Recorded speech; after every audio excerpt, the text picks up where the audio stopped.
What is up, guys? Zach Ginn here. Rick Ginn here. And welcome to our 7 Deals in 7 Days challenge. We just got off of 6 hours of content just doing this 7 Deals in 7 Days challenge. And for the people that weren't able to experience this challenge live, guys, it was a live challenge we just did, just showing to kick off 2024 in wholesaling real estate. What we're going to do is share here the entire challenge. No breaks, no interruptions, straight for you, so you can sit down this entire day and learn everything from start to finish wholesaling real estate in 2024. We're super excited about here to break this down. We've had our editors working hard to put this challenge in a format where you can consume it with the highest engagement, like you were there live with us. So we're super excited to share it right now so you can get started wholesaling real estate in 2024. Without further ado, let's get into it. What is up, guys? Zach Ginn here. Rick Ginn here. And welcome to the 7 Deals in 7 Days challenge. And this is going to be basically a virtual live event, if you will. Basically, this is going to be if you were to go pay your guru $8,000 for one of those hibby-jibby seminars. We sit down and we do a complete event on exactly 2024, how to actually become the best wholesaler ever. Guys, you have to understand 2024 is going to be the greatest year ever to get into wholesaling real estate. What we're going to do systematically today in the 7 Deals in 7 Days challenge is show you systematically how you can get 7 wholesaling deals in the next 7 days. Now, for some wholesalers, maybe it's just getting your first deal in this week, right? How to get your first deal in 7 days? How to get your first deal this month, right? But for some of you guys who are action takers, 7 deals in 7 days, this is just a kickoff. This is the start of the year challenge that we want to start doing. And I think it's really going to kickstart people up. We're going to have challenges for you, homework at the end of this, and we're super excited for this. We're going to cut the fluff. I swear to you guys, if you did go out here and pay $7,000-8,000 for a seminar, right? Somewhere $2,000-3,000, right? You paid all this money to go learn how to go actually out here and wholesale real estate. And there's thousands of people going to be watching this. If thousands of people pay thousands of dollars, we're going to give you the same value, same content, and the same information because this is what you need to know. And after running a live event, finally, we know exactly how to do it, and we're doing it right here live for you. And so we're super excited. We want to do this live. We wanted to really take our time. This is not a regular live stream. This is a 2-day live event. So today and tomorrow for a decent, very long time outside of our regular live streams. We're going to go nuts, and we're just going to sit down and break down everything you need to know from A to Z about how to wholesale real estate, right? We talk about this on some of our live streams all the time, or just in general talking to sellers like, hey, I don't have 10, 12, 15 hours to go sit down and show you all of wholesaling real estate like right now, right? Yeah. I got 30 minutes, right? But guess what? We sat down today and tomorrow of exactly just sitting down everything you need to know to get started in 2024 for wholesaling houses. So we're excited. We're ready to go. We're pumped up. Let us know, guys, where you're coming from. I'm super excited for that and ready to hear what you guys are talking about, right? I got some people, Port St. Lucie, Florida. We got some people all over the country. We got we got a lot of Florida people here. We got Utah. Shout out to everyone out here watching this. We are excited, everyone around the entire country. We're pumped up, ready to go. And so this is going to be the 7 Deals in 7 Days challenge. Now, we are live. We are ready to go. We are excited. We are pumped up to get you rich in wholesaling real estate, guys. Wholesaling real estate has completely changed my life, and it's completely changed your life, and we're ready to go. And so just really quick, a quick recap of who I am and who you are. My name is Zach Ginn. My name is Rick Ginn. And basically, let's kind of talk about our stories, who we are starting out really quick, and then let's kind of break it down and start this challenge. So who are you? I'm Dad. So I took the traditional route, like a lot of you that are probably watching this, and I went to school. I didn't get good grades. I am a full ADHD child. I didn't know it till late in my life. I went on to college. I did my 5.5-year stint there. And I got a finance degree because I wanted to know about money. And then I went in the corporate world. I did sales for 12 years. I hated every minute of it. I didn't believe in what I sold. I didn't like the structure. And I was extremely limited at how much money I could make. So I waited 12 years to get to this point to find an avenue where I could be more free, express my ADHDism, I call it. And I stumbled across real estate investing. And I specifically found wholesaling by complete accident. Nobody on the internet. I went to a meeting. I found it. I said, that sounds like the most exciting thing in the world. That's amazing. And I didn't want to sell cars. I didn't want to sell houses. I knew I didn't want to be a realtor. So I limited that right off the bat. And I dove in. I did it while I had a full-time job. Not only did I have a full-time job, I had a big fat mortgage. I was way in over my head in debt, and I had 2 small children. And so I started doing it. And it took me about 8 to 9 months. I replaced my income with my wholesaling operation. To be honest with you, I was terrible when I started out. I had no idea what I was doing, and I failed a lot.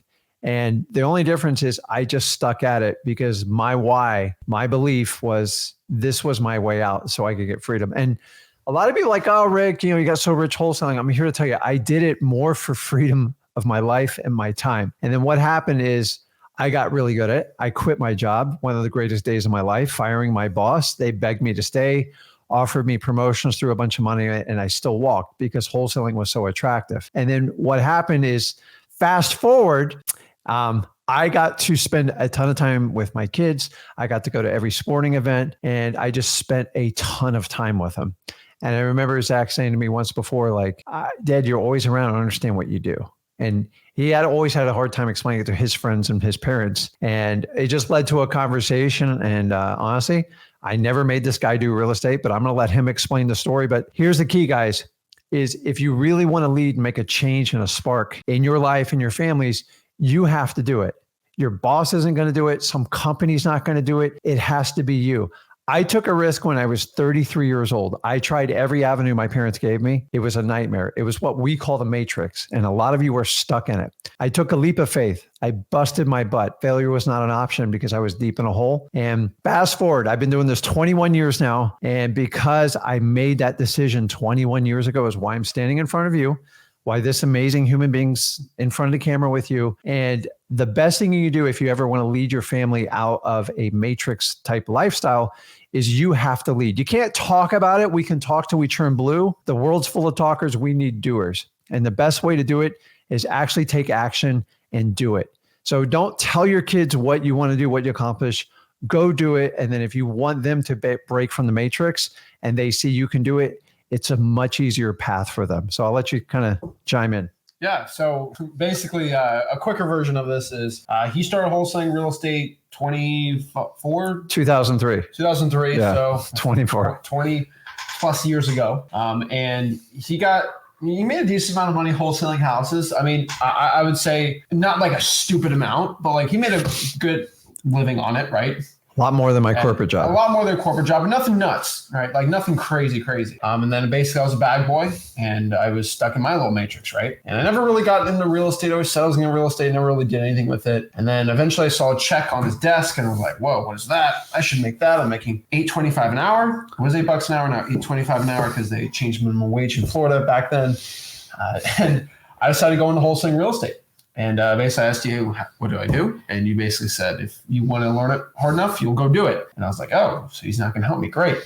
So I went on YouTube and I searched wholesaling real estate, and every wholesaling real estate YouTube video in 2016, swear to you, look it up, were 4-minute videos. Yep. There wasn't much. Wholesaling, find a motivated seller. This is what a motivated seller is. Oh, you want to know actually what to say to this? Oh, please join the webinar below. And it was all sales. Like there's no one teaching anything good about wholesaling. Like there's no really information out there. And I said, okay, well, YouTube's not going to help me out. When your library, there's some real estate books that taught about wholesaling. And I found out the only thing I could do is bandit signs. It was an old school method. It was the only one in that book. And I basically said, okay, well, guess we got to do it. And that's what I did. Put bandit signs out myself outside my high school wrestling tournaments, made $20,000 my first deal in high school at 17 years old. I eventually made $100K just kind of solo by myself in high school. Went to college, learned how to cold call because I was in the dorm room and I wasn't really that good at, there's no bandit signs locally where I was at that I was doing well. Then I came back and you're like, wow, Zach's doing pretty well. Why don't we partner up? And basically that's when we exploded our business because he was doing old school marketing tactics. I was kind of doing this new cold calling thing. We mashed together and he added direct mail in the business. I added cold calling together. Then I added some SMS and crazy things. And we went from making 6 figures kind of separately to 7 figures, insanely scaling up from there. And basically 7 years later, when I first started wholesaling, we make millions of dollars wholesaling real estate locally and virtually. Yeah, that's pretty much our story. I started YouTube 4 years ago, just showing, hey, I'm 19, I'm making $50,000 on a wholesaling deal. Look at me. And just kind of documented my journey. And eventually to the point now where I was like, hey, I was telling you, when I started out, no one taught wholesaling for free. I went on YouTube, I had no help. It's a nightmare. And I was thinking like, it's unfair because I have a dad who's really good at wholesaling. He kind of showed me the way. Like, that's really bad. Like, that's unfair. Like, it sucks, right? Because like, what if you're broke, right? You're living, let's say, I see this all the time because in bad areas we wholesale in, like, there's slums, there's really rough project areas, right? What if you need to get out of that situation? I know wholesaling real estate is the only way. You got no money at all. You can produce 20 grand in a month legally, okay? And you can help your family out of a bad situation, retirement, all these things. But the problem is the knowledge is hoarded like gold. And it's just like, it's behind these gurus and these $20,000 paywalls. And I was like, man, like, I want to help that out, because wholesaling really changed the trajectory of my life and your life. Why don't we just give our best stuff for free? And you said no. He said no. So let me clarify the story. So first of all, I fully admit I have ADHD. And honestly, if you have it is a superpower in wholesaling. I'll tell you, it's a little bit rough, but I actually did some marketing products, 2012, like early and type that. And honestly, they sold like wildfires, and everybody got mad at me because I made the products really cheap, well under $100. I did one at $47, well surpassed anything I did. But the problem is I would not commit to do like the coaching circuit because honestly, I had a bad taste in my mouth. I didn't like that everybody wanted 10 to 20 grand to kind of learn this basic thing. I go, it's so simple. So I wound up teaching him. If you ever teach your kid something, it's not the easiest thing in the world, because I was not going to put a golden spoon in his mouth. I made him do everything. I made him do the work. Mm-hmm. And what I did is when you teach other people, you learn a lot. When you teach your kids, you learn even more. And what I did is I simplified the wholesaling process. I got rid of all the fluff, all the complication, all the murky waters, and said, listen, it's real simple. Here's what we're going to do. We're going to find someone that needs to sell their house. I'm going to teach you how to talk to them, and you're going to write a contract and move forward. And that's it. And by teaching him, the light bulb went off. Honestly, if I just tried to teach him the camera by myself, I would probably be all over the place. He's really good at organizing my thoughts. He goes, Dad, you got so much great knowledge up in your head. And this is where we are. So I couldn't ask for a better business partner.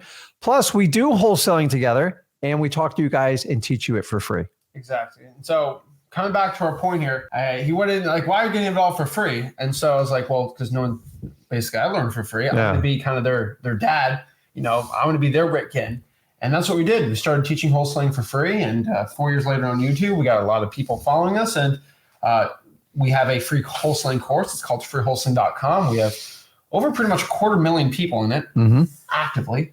So it is the largest wholesaling course in the country by far. And the cool part about that is it is the only course from A to Z, talking about marketing all the way to selling the deal, creative finance, everything, that is taught 100% for free. It costs no money at all. You can watch all the access, all the content, everything, stuff YouTube doesn't even allow me to post, like privacy policies, screen shares, be pulling guard lists, all these things. And we have that, right? And to this day, we're still the only wholesalers to teach wholesaling for free. So that's who I am, it's who you are. And that's kind of what we're here to talk about today. So you kind of know a little bit about us now. And we're here to just show you how to wholesale real estate for free. So this is the 7 deals in 7 days challenge. We are excited to break this down for you guys and break it all down so you can be a successful wholesaler. So let's talk about this. Let's get into it and let's share. And so first and foremost, we got to talk with the newbies out here, right? Mm-hmm. What is wholesaling real estate? Wholesaling real estate is the process of writing up a contract to buy a piece of real estate. We are writing up a piece of paper to buy that piece of real estate, a house, property, whatever. And then we sell that contract. Let me clarify this. We are selling the contract, not the house, to a landlord, to a house flipper, for basically a cash buyer for a profit. So to make this a little easier, a little more simple, I find somebody who wants to sell their house. Let's say you want to sell your house for $100,000. Mm-hmm. I write up a piece of paper I agree to buy Zach Ginn's house for $100,000. You sign that. I will go find a landlord who, let's say, lives, in the same city, but he owns a rental property next door. I'm going to call the guy because I called the Zillow for rents or something. Like, hey, are you looking to buy any more rentals? Yeah, of course I am. He's got a lot of money. He's a rich landlord. Well, do you want to buy the one next door? I'll give it to you for $110,000. What? Really? On the market, I have to buy these things for $140,000. Of course I'll buy it. Okay, well, here is a little thing called an assignment of contract. I'm basically just selling this piece of paper. I have it for $100. I'm gonna give it to you for $110. You just pay me $10,000 for it. So just a $10,000 finder's fee for finding this deal that's way under discount that I'm gonna make a ton of money on. Deal. And then in 30 days, you close, you sign the assignment contract, and you make $10,000 just as a finder's fee. And for every guru, shmuru, bluru, whatever you want to call it, that's a wholesale, like it's illegal.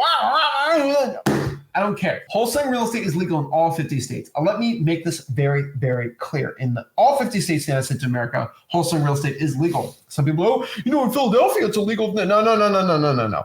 Philadelphia has an intent law. Arizona has these are all laws, but the act of wholesaling a house is completely legal. The only one is Illinois where you need a license. I'll fight anyone on this. Oh, in Oklahoma and Nebraska, that's a stupid law. It's actually about how you market the contract. And the act of wholesaling is still legal. We show you at wholesaling.com the legalities of everything. But just go through the course. I'll show you how to do it. But it's legal in all 50 states. Do not stress out. You can wholesale real estate and do it. I don't care how old you are. I don't care what you look like. I don't care where in the world you live in. Got an internet connection and a will to do it, you'll do well. And so why should you listen to us, guys? Let's talk about this again.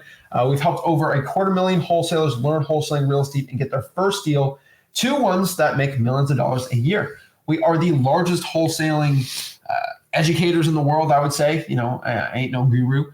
But we've taught more wholesalers than any other person in the history of wholesaling real estate. It's pretty impressive. Why is that? Is it because we're just so cool and sexy and great? No. Honestly, it's just because we're free. We're really the only free people. And so I'm just being honest. Why do people use Google, not AOL? Because AOL cost money back then, and Google just said, hey, let's do it for free. Yeah. Easy, pretty simple process, right? And it's just for all my haters out here. I get plenty of haters. We got plenty of guru-fueled haters. If you don't believe us, let me just show you some proof, okay? Now, this is just from 2023, and this is basically the first quarter of 2023. I don't know what it was. These are people just publicly posting and thanking us for, hey, Zach, thank you so much. We got this deal. Appreciate it. You go to flipwork.com. It's all in there. But these are all people who individually have done deals from us. Have we called any of them and say, please give me a testimonial? Or try to trap a newbie in a corner, go, listen, you get this deal, you've got to rave about us. And I got to tell you, that was my experience when I worked with gurus. Like, you got to give us a testimonial. Now I'm like, I haven't even, I did a deal. I need to do more. And I'm here to tell you, all our testimonials they're free. They're organic, and people put them up there because they actually got help and they figured out how to do it. And so many times you guys see these testimonials that are just wild childs. So exactly. And so, we've helped a lot of people out. If you don't believe us, we even have videos where people will break down step by step what they did. So a lot of you guys will go back and be like, oh, those checks are fake or whatever, Photoshop. Well, I sat down and I asked these people, send me the HUDs and share exactly your entire story and what you did. So I'll even show you for free what the people individually did to get that deal. And some of these people are insane, right? We got 70 grand his first month, Daryl, 50 gains, $50,000 in 6 months, 30K in 2 months, 72 grand in 5 months, right? Look at this guy right here, $165,000 his first 6 months wholesaling real estate, guys. These people all giving it out step by step because they learned from me absolutely for free. Insane, right? I can go, we got $50,000 first deal, 101,000, right? It's just unbelievable the amount of people we've helped. And I can go on and on forever about this, right? We just show the proof. We show the checks here, but we help so many people out, and we're here to help you out with this. So we are here for the 7 deals in 7 days challenge. This challenge is focused on the wholesaler looking to make the most amount of money possible in 2024. That is it. We want to really kick you off in 2024 with the best plan and strategy possible for success in wholesaling real estate. Now, we are going to give you our personal promise here, all right? We will give you this promise, okay? Me and Rick, you will walk away today and tomorrow with this entire challenge with a plan of action.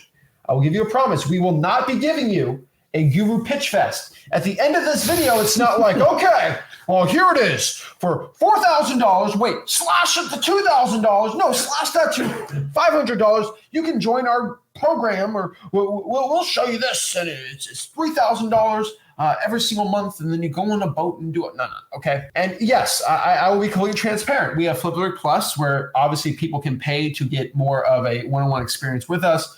But because of all the haters out there, we let everyone join that for free if you just send us a JV deal. The point of Flip Alert Plus, and I'll be completely frank with you, is to promote people and actually get them to want to send us a JV deal every single year, because I want to do thousands of JV deals and do more deals than all the gurus combined.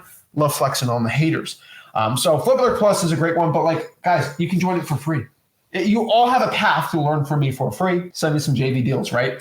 But the point is, there's going to be no pitch at the end of this. This is just going to be an education and shown for you. I want you guys to understand this. Why? We're the only ones to have a live event and actually give the entire live event for free. We're still giving it out every week, portions of it.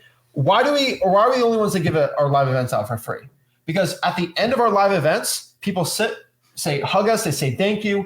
And at the end of it, there's no pitch fest at the end. There's no, here's that. No, it's just education and just give. And anyone went to a live event saying in the comments, like, we just give.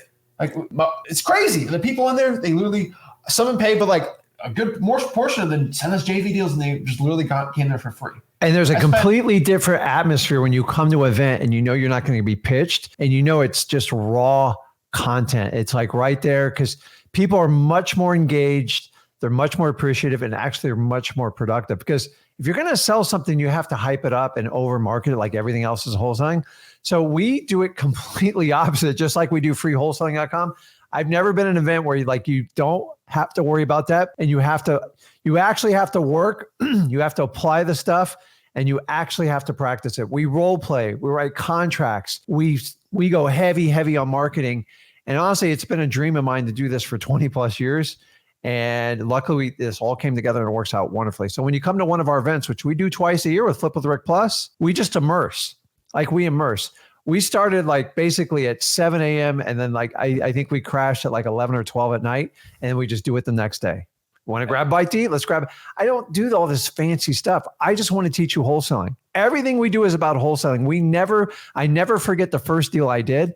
And I replay it in my mind every day, because I know the feeling a lot of you are having. And what we're here is why we're doing this fest right now is to just get you information so you can get started and get rolling. Yeah. And so there's no pitch at the end of it. We're here to give it all for free, spend tens of thousands of dollars to throw these live events out for you. And people say, oh, wow, Zach spent tens of thousands of dollars and I literally spent no money to come here. That's the point. That's what we do. And so let's kind of get into it. Let's break it down so you can learn exactly how to get rich wholesaling analysis. And so this is our promise to you. We're just going to educate here. There's no pitch at the end of this. We're ready to go. Now, you're going to get asked this. What's in it for us, right? I hate to say it, but everyone's used to getting scammed, right? I get it, okay? Now, if you haven't watched me for long enough, you know there's going to be no pitch at the end of this. But what's in it for us? Why is Rick and Zach giving this apps for free? I'll be completely honest with you. Money, okay? We're doing this for money. And, a good portion of this is going to be for legacy, right? We want to be the person that helps people change their lives and everything. But we do a lot of this stuff because of money, right? Because honestly, I just not do this anymore, and I can just have freewholesaling.com and help people out. But we're doing it for money too. And what I mean by money, it's not taking money out of like getting credit cards out, it's just do more wholesaling deals, right? And so what I mean by this is we're not going to charge you a $7,000 program. We're going to give you a legacy and help the people out who have no money, no options to get into wholesaling real estate. We want to do over 1,000 wholesaling deals in 2024, hopefully 1,500 to 2,000. And the best way to do that is to educate people for free. You guys send me a JV deal at sellmypaper.com, and we make a ton of money. We are doing this for money to a point. And another reason is because when our influence grows by selling people out for free, right, by showing people how to wholesale for free, people know who I am. And it's not a guru type ego thing. But when I have a JV deal and it's in let's say Killeen, Texas, I can go on my Facebook group, which has hundreds of thousands of people, and say, hey, who's got buyers in Killeen? And they want to do a deal with me. And they were like, wow. And I'll get 50 messages and I'll get the deal sold. And so having an influence and doing this stuff, it's for free, obviously. But to grow my influence means I can make more money on my wholesaling side. And so this is basically a play for me to become the best wholesaler in the entire history of wholesaling, the Michael Jordan of wholesaling, right? Because if I'm able to do, God willing in the future, 5, 6, 7, 8,000 wholesaling deals in a year, hopefully I want to grow that out really well. I think I can by the time your age, right? In my 40s, in my 40s and 50s, that's a lot of stinking money, right? And at that point, there'd be no wholesaler that will do as many deals as me. And it was all because I helped people out. And Tony Robbins says this, and we love Tony Robbins. He does some guru stuff, but we love Tony. He always said this, and this is completely true in anything in life. And I want you guys to truly, truly understand this in your heart. The more you give, the more you receive. And you cannot maliciously do it, though. And what I mean by that is, I'm not going to give $10 to a homeless man tonight and expect to get $100 back. And actually, the karma, I don't know, I ain't going to get no foo-foo woo-woo stuff, but every time you give $10 to a homeless person, you usually make $100 of just something, right? Yeah. Something good happens in your life. And I'm not getting personal stuff, but like whenever I've done something good and I don't break it, I'm not a guru. This is what gurus do. They have $100 to a homeless man. Say, here you go, homeless man. Here's $100. And they put it on social media. Yeah. But what I mean by this is the more free stuff I give, and the guy that makes $165,000 in 6 months and changes his family life, that comes back to me. And I probably get $300,000 just in my net of just helping one person like that. And so why do I help you guys out and help people make tens of millions of dollars for free that you have never gotten without us? Because it's going to come back to us to make us more money, but we're not doing it for that. But we do know the more people we help, the more money we make. And so it's kind of worth our time to do it, right? Yeah. I mean, the more people I can help by, just with the free wholesaling, freewholesaling.com, the Flip with Rick Plus, the more money you guys make, I can get you freedom of your time, get you financially free, and then you can give back to the community. And that's what it's all about. And when we talk about like giving, I'm all about anybody that helps anybody out, but for God's sakes, just give from your heart and don't film it. Like that's called advertising. That's not giving. You just give when no cameras around. Remember, if you ever want to find out what a man or a woman's made, see how they act when nobody else is around, because that's the true character of what people are. So me and Zach thrive on authenticity. This is who we are. I don't change. I don't give you a pitch. All I am is a doer. This is what I do, and this is how I do it. Wholesaling is simple. And because we are a wholesaling channel, all we do is focus on it. You will never hear us talk about things that are not related to wholesaling because there's zero benefit to you. We are an expert in this field. This is what we teach and nothing else. Other than we make fun of each other here and there, but that's about it. So it's up to you guys, man. I was in your exact same position 21 years ago. And I'm here to tell you, I stuck it out. I had some hard times, but I got through it. And once I mastered wholesaling, life got really, really easy because I now work with my mind. I stopped working with my hands and my labor. And if you're stuck in that position, you want to work out, we can help you dig out of that hole. But remember, you have to account for yourself. No one's going to bail you out. I had to learn this the hard way. No corporation's going to bail you out. Your parents are going to bail you out. It's only you. And once you realize that, you just got to find the tool to leverage your skills. And if wholesaling gravitates to you, obviously you're watching this channel, I think me and Zach are an excellent fit for you. But it's up to you. You guys always vote with your time and you vote with your money. And that's most likely why you're here. So let's break this all down and let's get it. And so, yes, if you do have a JV deal, send it to sellmypaper.com. I will let you know. So we're not pitching you anything. The one things we do tell you about is two things. It is number one, sellmypaper.com right here. If you have a JV deal, you want to send it to us. Heck, we want to do a $20,000 deal. We make 10. You make 10. We can 50-50 it. Sometimes we have other partners. We have to switch up the splits. Sometimes it's a 33% split. Sometimes 50-50.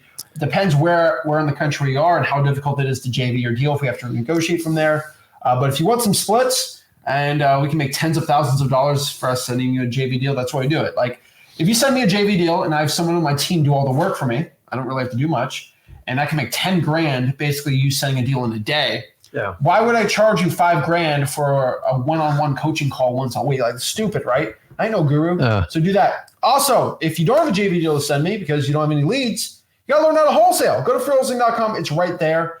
And I promise you that is the best course to learn wholesale. Hey, Zach, is there any cost with either one of these programs you just showed? No money at all. So let's break this down and let's get into it and share exactly how to become the best wholesaler possible. So welcome to the challenge. So this is what's in it for us. Now, let's kind of break down the wholesaling process from start to finish. I've kind of used this chart a lot. And this chart does change sometimes, but it's pretty much what wholesaling real estate is, right? Marketing, locking up the deal, finding the buyer, the walkthrough, and then closing it. This is basically a 30-day process. Marketing is going to be the process of us finding that distressed property with basically whatever we want. We can call sellers, we can text them, we can do whatever we want. days 7 through 14. This is going to be locking up the deal, basically calling the seller up, signing the agreements, buying the house and taking pictures of it. And then basically we find the buyer, we find that end buyer, that rich landlord, house flipper to buy the agreement for you for a profit. Then we're going to do a walkthrough on the deal, right? We're going to walk the buyer through the property to see if they actually like it. If they do, they sign that assignment of contract. Then closing day, we get our check and we make our money. This is the wholesaling process. We find a distressed property. We put the property under contract. We find that rich landlord or house flipper. They go check out the house. They sign the assignment and then boom, we close. Wholesaling real estate. This is a 5-step process. Simple. Whenever guru is going to really complicate this, it's really simple. It's a 5-step process. Now, what I personally found wholesaling real estate is just 3 parts. Okay. Wholesaling real estate can be separated into 3 simple parts. And if I'm going too fast, let me know. I can always slow it down. We got a lot of ground to cover here because I want to help you as much as possible. Wholesaling real estate is just 3 parts. Number 1, finding people who want to sell their house for cash, marketing, right? People who want to sell their property. Number 2, negotiating and writing up a contract for a certain price. This is negotiations, all this stuff. This is what we call acquisitions, right? And so this is the second part. So we find people who want to sell the property, and we write up a contract at a certain price. That's acquisitions. And the last part is selling that contract to a rich landlord or house flipper for a finder's fee, basically dispositions. 3 steps, right? Simple. Yeah. And so it's that simple to do in wholesaling real estate. The first 3 parts. Now, if you have any questions about this, let us know. But that's really the 3 parts of wholesaling houses. Now, let's kind of talk about the first part here. This is finding sellers, right? Mm-hmm.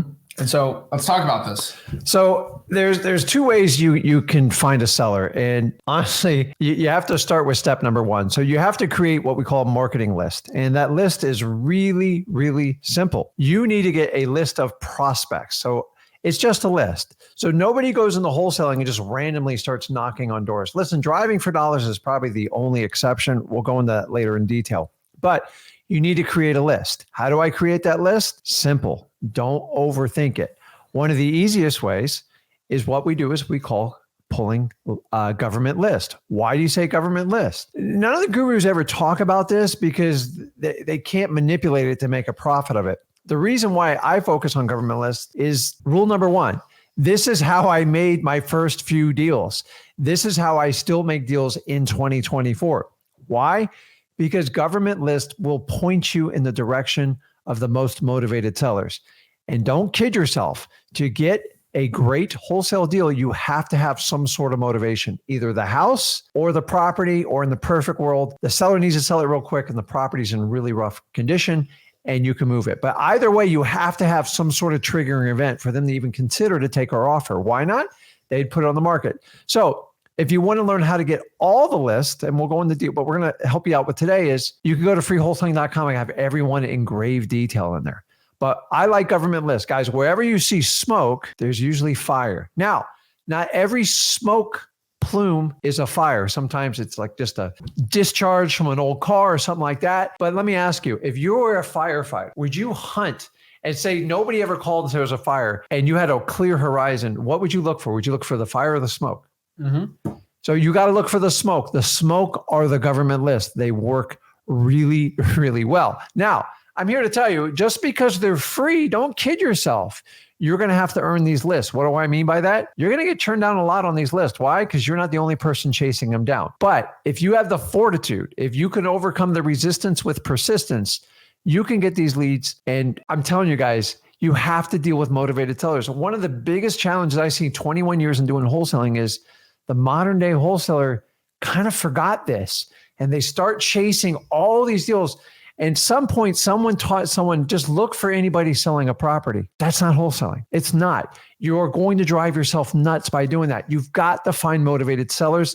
So the first act you have to do is you have to create a list. Now, one of the easiest ways, if you're like, Rick, I don't even know how to pull a list on your software, I'll give you the easiest way. Driving for dollars. Just hop in your car and go look for rough houses. They actually have courses on this. I don't know why.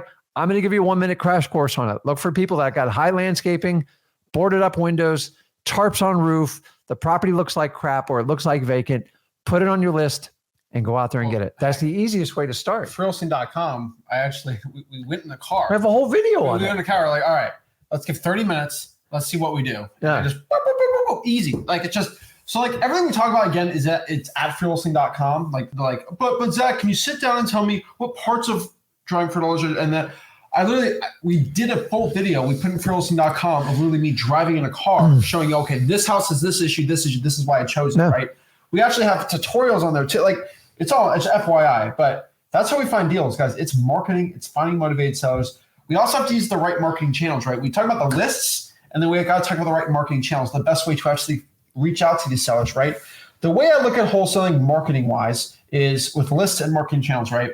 List is going to be the baked and the channel is going to be the raw and real. And we love fishing here, so we talk about fishing a lot here. If you hate fishing, go pay a guru 10 grand. I don't know what to tell you. But wholesaling and fishing is very similar, and we're pretty good at fishing. So that's why we're good at wholesaling, right?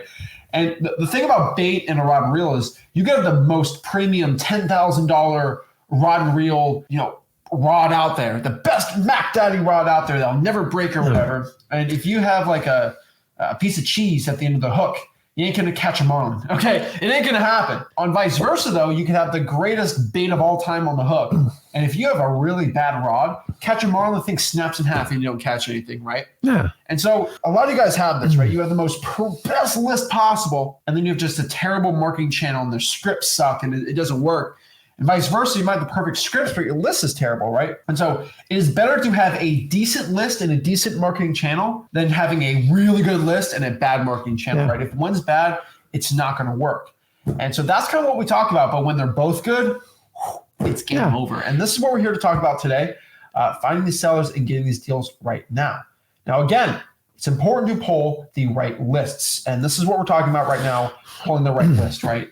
And when I look at lists, this is basically a data set of people that are more likely to sell the property at a discount. Now, remember, wholesaling real estate, we are trying to find people who want to sell their property for less than the thing is even worth. Yeah. Crazy, right? Yeah. And why would people do that, Zach? They want to do it because they just want to get rid of it, right? Everything of trading in your car, think of going to a used car dealership or pawn shop. They don't want to go clean up the car, fix up the check engine light, make it look nice, meet a guy behind a 7-Eleven at 4 p.m. on a Tuesday, and he potentially hurts you, right? It's a little, you don't want to deal with all that. For an extra $1,000, I'll just let the dealership make the money. I don't have to deal with it at all. And I don't, the hassle and the stress of it. So speed, convenience, and easy. And the one thing a lot of people overlook why people want to sell to a wholesaler, like people want their dignity and pride. But sometimes they sell some really challenging houses and they don't want to be judged because a lot of realtors, let's face it, oh my God, look at this house. How am I going to sell it? So speed, convenience, and most importantly, in my opinion, dignity. Because if you do what you say you're going to do and you help them solve their problem and they don't want people constantly looking at their house, judging them, financing contingency, this is the reason people will sell you a house on a discount. And everybody watching this, you all either been in a house that's got issues or you know somebody in a house that has an issue. Guys, wholesaling does not stop with strangers. I've helped out friends. I've helped out families. Everybody is associated with real estate. So one of the techniques we teach you is just even start with your circle of influence. Once people know what you're doing, all of a sudden you start gravitating. Like pick a color out. Like if you're looking for something red, you can't find it. Once you think about it, it's there. Same thing with wholesaling. Most of you haven't thought about it. You're just getting started. So once you get into it, you're going to notice everything. You're going to notice every house that's out of order. That's why you want to be a wholesaler and help people out of these situations. Exactly. And so these are the three lists. So list you can get from the government, list you can actually pay a software for, and then list you can earn. So government list or list you get from a courthouse, you can get from any government source that we teach at freewholesaling.com. These can be really anything, right? Code violations, water shutoffs, fire damaged properties, right? Heck, you knew the arrest records. Like these are so many lists that and there's probably, I think 20, 25 different type of government lists. And they're pretty easy to pull if you know what you're doing. And we teach in freewholesaling.com how to do this. You also use a paid list, basically using a software, which we show. And then there's earned lists, basically lists that you can actually go out here and earn yourself. Trying for dollars. Heck, there is reverse trying for dollars, door knocking, all these things that you just can't pay a software or get from the government. You actually have to earn it yourself. Those are really good too. And so those are the right lists to be pulling to actually find good wholesaling deals. Now, what are the top marketing channels? Now, there are a lot of marketing channels out here that we can use with the right list. Personally, these are going to be the 5 that I recommend probably the most out of all the other ones, right? This is going to be cold calling, basically calling sellers up, seeing if they want to sell the property. I promise you it's not as scary as you think, all right?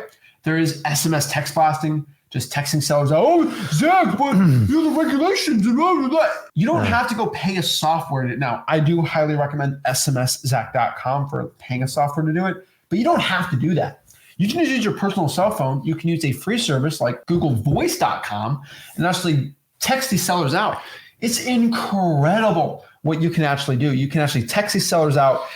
You can do thousands every single month without paying a dime with no regulations. You can use whatever script you want. Now, I teach you should be using AI to help make different scripts. Every text should be different. AI really does a lot of the effort for you here. Digital bandit signs. Again, no wholesaler talks about this. There are some gurus that charge $3,000, $4,000 to learn how to do this, but Rick's been doing this for, I believe, 14 years. But you can put bandit signs out digitally online, basically letting people know that you're looking to buy some houses for cash on Craigslist. The Facebook groups, right? There's so many ways we can do this. And then we can just put bandit signs out, right? There's We Buy Ugly Houses type signs. It's how I got my first 100K. Some markets really suck for it. Some aren't. Just know that FYI. And then one of our personal favorites, which is reverse drawing for dollar sticky notes. And what reverse drawing for dollar sticky notes are basically sticky notes. And we can just write something like, hey, this is Zach. I had a quick question about your property. Please give me a call back. Now, I do that because it gets the most amount of people calling you back and contacting you back. And you get a lot of wholesaling deals by doing it. I promise you. It's insane. And you put the sticky notes on houses, people will call you back. It's like direct mail. And those are the top marketing channels I would say right now. Now, we didn't put direct mail in this because I don't think you guys should be, if you're a beginner, be spending money on direct mail. If you want, you can go to mailingmastery.com. We teach you how to do it, but I'm not the biggest direct mail fan for a beginner. Now, what I firstly found about marketing, marketing is always going to come down to some factors, but marketing is a volume and consistency game. The person that can market for the longest period of time consistently and not stop is going to help you out the most. And the one thing that I've always found with marketing, right, is it's like driving a car. You can't get from LA to New York City with 1 gallon of gas. And what I mean by that is you should have some decent expectations. And what I mean by that is a lot of you guys sometimes have a volume problem and you don't understand this. And what I mean by this is if you're in LA right now and you want to drive to New York City and you put 2 gallons of gas in your truck and you're stuck in the desert because you're like, how did I not get to New York City on 2 gallons of gas? Oh, I don't know, because you have 30 miles to the gallon and you went 60 miles and you ran out of gas. And a lot of guys will cry to me, Zach, how do I get to New York to LA with only 1 gallon of gas? It's like, what? Like, I guess you could walk if you really want to, right? Then there's going to be some gas you got to put in the car and you have to refuel a couple times and consistently drive and do it. And so many guys are like, how do I get to New York to LA in 2 hours? Just driving. It's like, it ain't gonna work. And so you have to have some reasonable expectations. What I mean by this is if you want to get a wholesaling deal, right? One wholesaling deal, you should not expect to make 10 calls. You're probably gonna have to make 300, 400, 500 calls to get some good leads and good sellers. The problem is a lot of you guys expect after the 5th call to make $50,000. I'll be a billionaire. Okay, if I could do that, right? It's not possible, right? And so but I personally found there's a certain amount of leads, calls, texts, whatever you want that I'm going to show you right now that you have to do to actually get wholesaling deals done. And we're going to kind of share at the end a little more. It's going to be pretty exciting, but I want you to truly understand this fact that when you're doing wholesaling deals, you have to know exactly in wholesaling real estate how much you have to do for your marketing. Marketing is a super important factor. Is something that I highly recommend. And I don't think a lot of wholesalers truly can understand this the right way. So we should understand this too. You have to put some volume in here to get some deals done. It's really important. Now, this is going to be our kind of chart. Now, you can screenshot this if you want, do whatever you want to do. But this is a pretty important chart. We have found statistically with wholesalers, this is what it takes to get a wholesaling deal done. So let's kind of break it down. So hold on. I got to get a drink. Okay. Sorry. And so one deal is going to equal what we have found. Okay. I got it. Sorry, guys. I got to clear my throat. So remember, this is just kind of an average. All real estate is local. So I'm just going to give you some generalities here. And remember, you are the determining factor of how this is going to work. So let me pull it back up here and show it to you. We'll walk you through it. So if I'm going to do reverse driving for dollars, so that's basically when you put the sticky note on it. I like to use the yellow ones because it's the most common of them. And so the biggest question is like, Rick, how many do I have to do to get a deal? On average, you're going to have to apply at least 400 notes. It could be more, it could be less. I've done things where I've had people stick them on the doors 50, 60, and I've gotten a deal. But over time, the more you do it, the law of averages will typically work out. That would be 400. So can you go out and put 400 sticky notes on it? Anyone can do that. You got to go get the right list. To me, the best ones you can do is going to be code violations, pre-foreclosures. They're two of my favorite to go out there and do it because these are people that live in the homes. The second one is when we talk about a general contact list for a government list. These are the bigger, broader ranges on them. People are like, Rick, how many leads do I have to filter through before I get a lead? I'm going to tell you, this number is going to scare some of you, but it's the truth. And so many of you don't get the truth. You're going to have around 2,000 contacts just to get a contract. Why? Now, here's the really cool part. If you consistently do this on a month in, month out basis, these numbers start to compile because you get people in real estate, especially in wholesaling, it's all about timing. So the more contacts you make, the better. So if we're talking about what a contact is. Okay. And so a lot of people think, I just have to hold 2,000 government leads and I get a deal. No. 2,000 contacts. Contacts. What I mean by that is if I call 100 people, on average, I'm probably going to reach to about a third of them. And so that means you're going to get 33 contacts. A contact is a hello. All right. And so this is really important because everyone says, I called 10,000 people, but how many of those people picked up the phone? Yeah. And so there's a big difference because like if 5,000 people picked up the phone versus only 10 people picked up the phone, I boasted 10,000. It's really important. It's like the gym, A lot of people think, I worked out for 2 hours today at the gym versus the guy that only worked out for 30 minutes, but he went crazy. And the guy at 2 hours just on his phone the whole day on the treadmill, right? It's not about how many hours you spend or how many calls you do. It's how much actual work got done. It's all about the quality of the work too. It's quality. It's volume times consistency. It's not about consistency. It's not about volume. It's volume times consistency. This is the really important. So contacts are hellos. He'll actually reach out to. From texting, whatever we want, about 2,000 would equal a deal from a government list. Yeah, and keep in mind, guys, we're not paid by the hour. We're paid based on productivity. So the average person goes to a corporate job 8 hours. They only work like two and a quarter hours, like the studies show. So just be efficient. It's not how many hours you work, it's how productive you are. So a lot of you go, I pulled a government list. I got 2,500 people. I didn't get anything. How many of those people did you actually contact? Let's do the math. You got to be honest with yourself. We got to get the truth to get results in wholesaling. The next one we talk about is a paid list. And a lot of people mess this one up. So on a paid list, this is one of the services you use like listrei.com. You pull it, super convenient. I love doing them this way. We like to use prop streaming, use batch. And then basically we pull. Now, I might have to get a list of 10,000 and how convenient that a lot of these services, you get up to 10,000 with your subscription, you're going to have to make 6,000 contacts. Why? These are the law of averages. Guys, I've been doing this a long time. Have the numbers ticked up? Yeah, but there's more people wholesaling.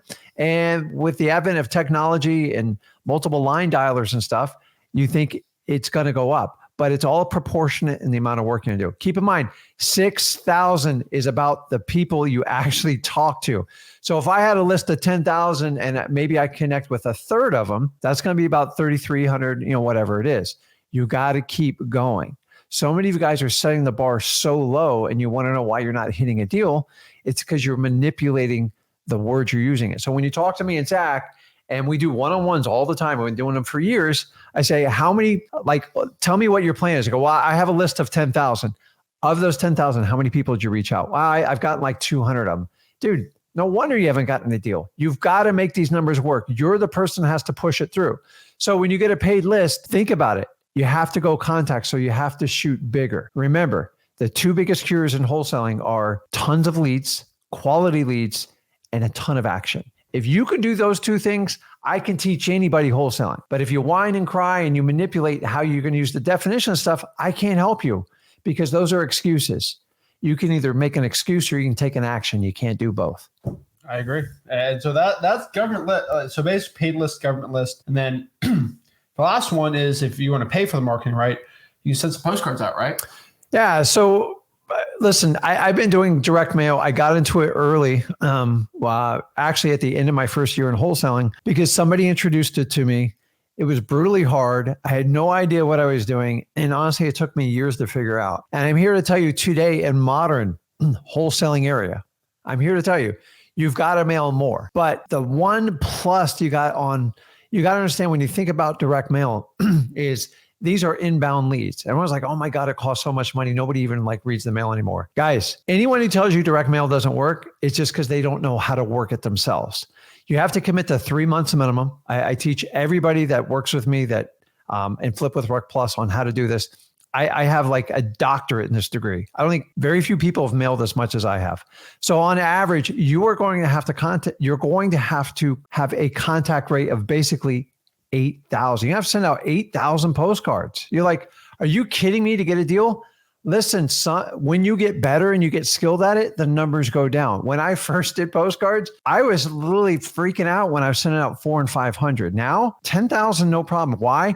Because whatever investment I make in direct mail, once I have the skill sets, which we teach at freewholesaling.com, and I work with people at Flip with Rick Plus, if I spend $3,000 or $4,000 on postcards, I know I'm going to make a 3 to 5 times return minimum on average. So why do I say 3 months? Why? Because postcard, they're hit and miss, but over time, leads build up. And once you develop a robust CRM, just a simple Podio, and you follow up on your task, remember, real estate's about timing. And once you do that, so say if you spent 8 or 9 grand on postcards, but you made 30. What if I told you could go to Vegas? I go, listen, if you spend 8 grand, you're going to get 30 grand back. Every one of you would take me up on that. That's all direct mail is. Most of you do it once, you quit, you freak out. And the biggest thing I have to teach people in direct mail is get over the expense.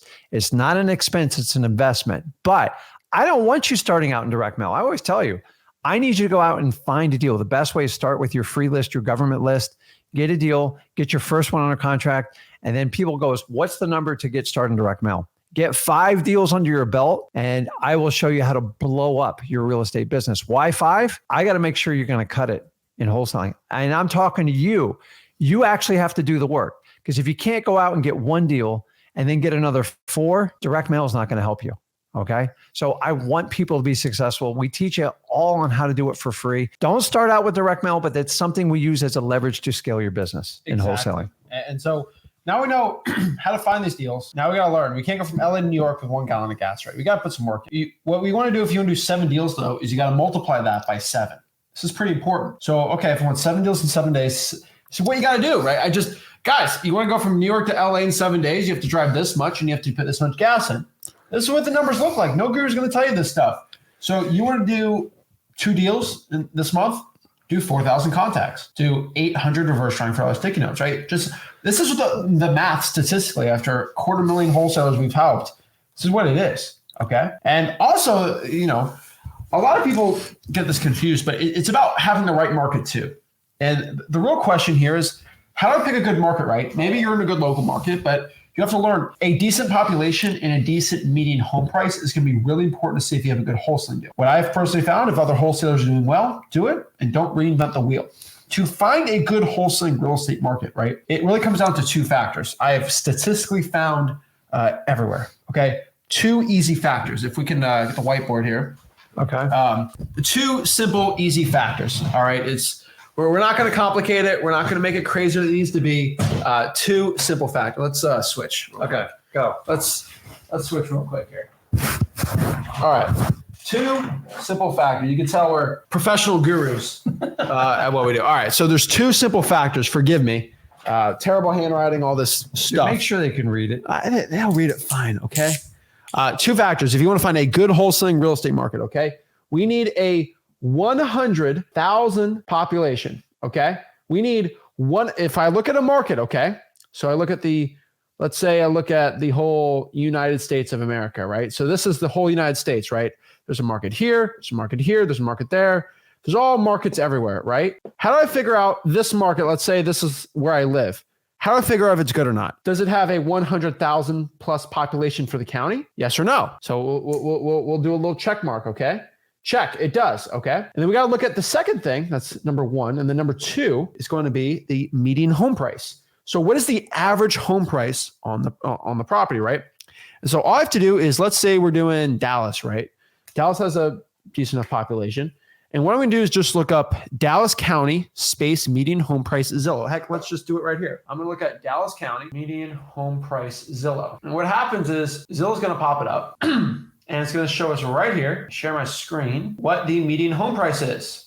And boom, the median home price is $304,000. So we got to learn. So my criteria is the property should, hopefully the median home price should be below 400 to 500,000. 304, is that below 400,000? Yes, it is. So is the median home price below 400K? Check. That means it is a good market. Now, if I did San Francisco, let's kind of do this again. If we're in San Francisco, California, right? It's got the population. So let's do this one, San Francisco, right? It's got the population, but the average home price is like 900 grand. So no, it does not meet the criteria for a good wholesaling market, FYI. So that's pretty much how you figure out if a market is going to be decent or not in wholesaling real estate. Pretty simple, right? And so that's how we figure it out. Guys, the bigger the population, the more robust your cash buyers are, the more demand for those homes in that area. And the comment says, I mean, if you're at 95, it's not the end of the world, but like if you're at 22, it's most likely not going to work. But we're even getting questions like this from Brandon. Brandon, I'll talk slower. How big the county should be? $100,000. No, population. Or more. 100,000 or more for the county. That is it. How big should the county? It should not be smaller than 100,000 in the county. Did I stutter? No. Right? I'm like Stanley from The Office. It doesn't matter the physical size. It doesn't matter. It can be millions of. I don't care. Detroit, it's got 600,000 people in the city. That's a great wholesaling market. Yeah. And there's markets where there's 120,000 people in the county, and I do really well there too. The two criteria, no guru ever tell you about this, how we do it. And so what I want to do, that's just how we find the right market, right? And now what I want to do here is kind of break down kind of the more important parts, right? When I think of marketing and actually the people watching this, what they need to do right now to get their first deal, I truly believe that there are a couple marketing challenges you should be doing. And so what we're going to do is kind of break down exactly some key important parts that you guys probably want to talk about. And this is number one.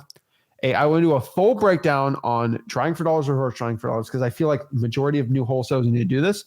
And I want to show you exactly how to actually find sellers' phone numbers because I think those are the two biggest problems we have. And so what we're going to do is we're going to have Matt here. He's going to talk with us here on exactly how to do it so we kind of learn how to do this the right way. Okay. So yeah, I'm going to break it down. So I'll talk to Matt. I'll give you a little breather. I'll be right back. Make a couple calls. I'll be right back. Make a couple calls. We got to go from there. But that's what we're going to talk about right now. We're going to really share exactly how to do this and break it all down. So we'll break it all down and we'll get it. So got Matt here. What's up, Matt? Hey, what's up, Zach? How we doing, man? I'm doing good, man. So we're here to talk about probably the biggest, the biggest way people starting out from watching our stuff get their first deal. And that is from drawing for dollars. And the majority of them use dmzach.com to drive for dollars and find the phone numbers, right? And so we're here for you to talk about exactly what you have found, because I mean, you've helped a lot of wholesalers get their first deal drawing for dollars of exactly how you have done it.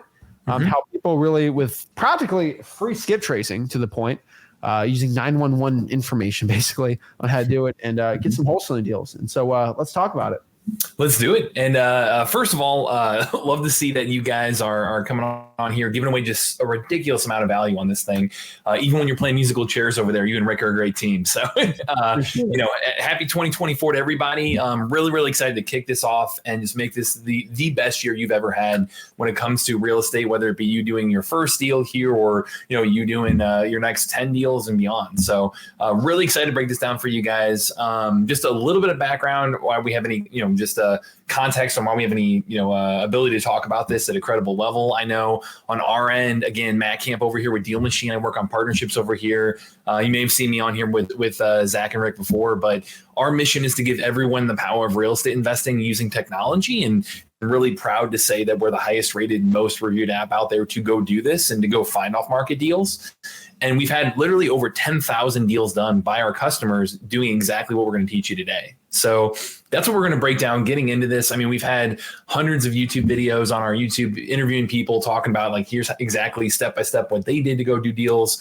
And between this tech and the breakdown that we give you, whether you're using Deal Machine or not, and then just all the free knowledge you're getting through this challenge and through freewholesaling.com and everything that Zach and Rick do, you guys are set up for a killer year. So that's the goal today, is really to help you guys understand, where do you find those amazing discounted deals, those motivated sellers, right? And so I'll break down some best practices. I'll do it step by step. And then just a quick little teaser. If you guys stay on this, the whole thing, by the end of this, we're going to be doing a massive giveaway on our end too. So Zach, do you want to tease anything on that right now? Yeah, or do you at the end of today, we're going to give, first and foremost, this is a smaller one. We're just going to give away 50,000 skip traces, which is going to be pretty cool. I mean, I could probably give 1,000 skip traces to, people watching and just do a bunch of those. But I think let's give out 50,000 skip traces for free for whoever wants this. We gave out 100,000 skip traces for 100,000 subscriber. And it's pretty exciting. So let's do 50,000 skip traces to one lucky person who's actually watching this live. You have to watch it on the Flip with Rick YouTube channel, though. And so we're going to look at the comments on there. And by the end of this, we'll give that out too. And then something else, right? You know what, Zach? I'll say on one end, the 50,000 skip traces, we'll throw in with that an entire year of Deal Machine free. So you're getting all Deal Machine Pro for that. So we'll give you all that for that one. And then two, we'll do that one person live is going to get that. If you're watching the replay, because I know a lot of people are going to be watching these replays and all of that, by the end of this, we'll call it a week from now. We'll call it a week from now. If anybody follows through and actually follows up on our, if they're just going to try out Deal Machine and do a free trial and say like, hey, let me check this out and try to put not this knowledge into practice. We're going to go through everybody who started that out, who tried this out in the last week, and do one more giveaway for you guys too. So we'll double it, man. We'll put in another 50,000 skip traces with another year free Deal Machine for the replay people too, if that works. A lot of people want those skip traces, so let's do it. We're excited. Perfect, man. So we've got a couple awesome giveaways we're doing throughout this whole thing. To kind of start us off, I know you got into talking about like, hey, step one is finding motivated sellers, right? Zach, do you want to maybe talk just a little bit about, on the Driving for Dollars side? I've been tuning in as you guys have been walking through this, but is there anything in terms of your kind of like, Driving for Dollars story you wanted to share as I get into this and really talk through exactly how to do this? Yeah. And so one thing I've always said, a lot of wholesalers and the majority of them watching this, they're getting their first deals from Driving for Dollars and reverse trying for dollars in these strategies. Because, we got a question here I thought was really interesting. He said, where is it? Let me try to pop it up. There's actually so many questions being asked, but let's see if I can find it here. It was a really cool question about basically, is Driving for Dollars even worth it anymore? Let's see if I can find it really quick. Oh, here it is. Roland said, does Driving for Dollars work in today's age of so much tech? And I think this was a really great question because Driving for Dollars with the more tech and how anyone can pull a high equity list now, Driving for Dollars actually matters even more. Mm-hmm. And what I mean by that is when every wholesaler and their mom can go pull a list and get all these basically high equity leads and vacants and basically all this type of lists, and you got hundreds of thousands of wholesalers who just click a button and get a list. When you actually put your eyes on the prize, actually go in the car, look for the house. And that is probably not on a specific listarea.com, dmzach.com, zachdata.com type list, right? None of these softwares can pull it, right? Heck, I love dmzach.com, the list pulling you got, but there's some deals that are just, they're $30,000 deal that if I pull the high equity, it's just not on there. And it's not because the data sucks. It's just because it's hidden, right? And the only way to find it is by putting your eyes on the ugly house and actually putting sticking on the door or putting them on your list and cold calling them. Easy, simple as that. And so with all the tech, everyone thinks you can kind of hands off everything. But no, right? It's like people thinking, oh, we have the internet now. No one has to work a manual wage job anymore, right? No, people got to lay the wires for the internet and all this stuff, right? No, with the more tech, it's actually more important to kind of go old school with the strategies because every wholesaler is just pulling the same lists. And unfortunately, with dmzach.com, skip tracing is basically free now. So it kind of sucks even more.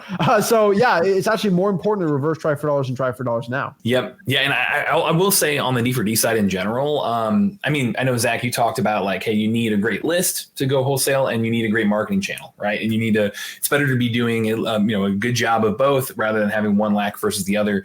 When it comes to Driving for Dollars, like the reason it is the best list out there is because it is your earned list. Like it is a list that only you have. You're finding those hidden deals. You're taking action and getting out there where when other people just won't put in that work, like you're going to stand out and go find those diamonds in the rough and land those deals that others aren't willing to put in the work to do. So you're going to find those sellers, you're going to find those motivated sellers, one, that are the most motivated in your market because they've got that rundown house. They've got a situation where they're dealing with a property, whether they don't want it anymore, they can't deal with it anymore, they can't list it. They've got like a major problem that you can bring a ton of value to the world by solving.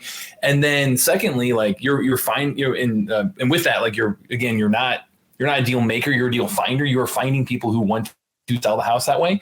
Secondly, you're finding people that are the least competitive leads out there because since they're hidden, they're not as easy to find. They're not ones that you have to go out and are going to show up on every list. Like it's not going to have a million people going after that property always. You're going to find those diamonds in the rough. So they're the best quality leads out there. The number one indicator of a motivated seller is the condition of the property, the physical condition. And then secondly, they're the least competitive leads out there because you're finding those properties that not everyone else is already talking to. So the goal when you're going through this, guys, just to begin with, I know Rick covered it briefly. Rick had mentioned like the front yard landscaping. That's a great one. You're looking for, again, like the tarp on the roof, the siding falling off, gutters in bad shape, broken board up windows, weeds growing through the concrete, window AC units, even things like that. I always use this example, and this is coming up actually here too. Our first hire got his first deal actually using Deal Machine, practicing what we preach, when he was getting out there driving around and looking for houses and found it was like March and he found, Christmas lights up or Halloween decorations up rather. So it's just like, okay, they're missing some major holidays. They don't care about the appearance of the property. There's just something off here. And being able to find those little things all the way through to the really drastic, clearly, the rundown house, right? All of that is going to be the number one indicator of finding motivated sellers. So look for that. I mean, and it can be as simple as literally, I know, Zach, you were going through the qualifications of what a good market looks like, right? It can be as simple as starting in your own backyard. Like, don't overthink it. If you fit those other parameters that Zach just went through, get out there and start driving. And whether it be you take different routes to work or driving around town or you're biking or you're running, like however you're getting out there and doing it, we're going to give you technology to be way more efficient and track those routes. But just being able to get out there and start, not put any more barriers in front of yourself, but just simply look for those signs, drive around, start building that list. I mean, you're putting yourself, you're leading with action. Like you're putting yourself in a great place to start this year. So I agree. I'm excited. Awesome. So I had this shared here with you guys. You want to pull this up here, Zach? I can. Is there anything else you wanted to cover before I jump into the? Yeah, no, we can break this all down. We just got to be a little careful with. Oh, lost you there, Zach. There we go. Both of y'all on there. We got to be a little careful with the privacy policy here.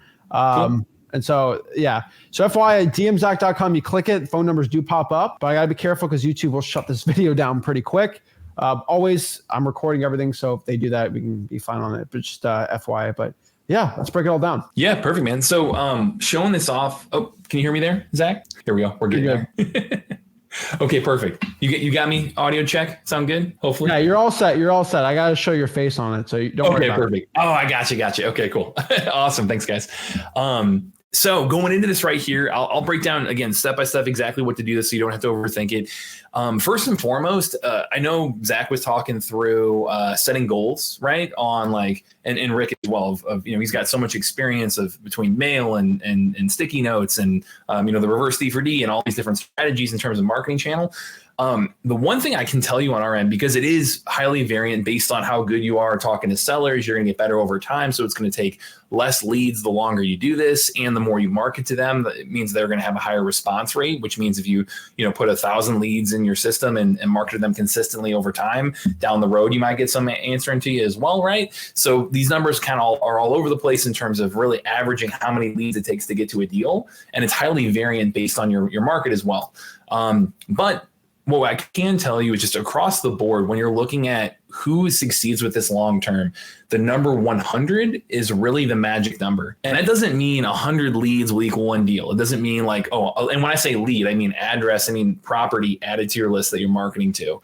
It doesn't necessarily mean that 100 can get to that deal. We do have people all the time who we get these stories like Rick was talking about. We get these stories of, I've reached out to a few people and I did a deal, or I'm on my, my free trial with you guys and I did a deal. Like that does happen. We have those, you can find those on our YouTube channel.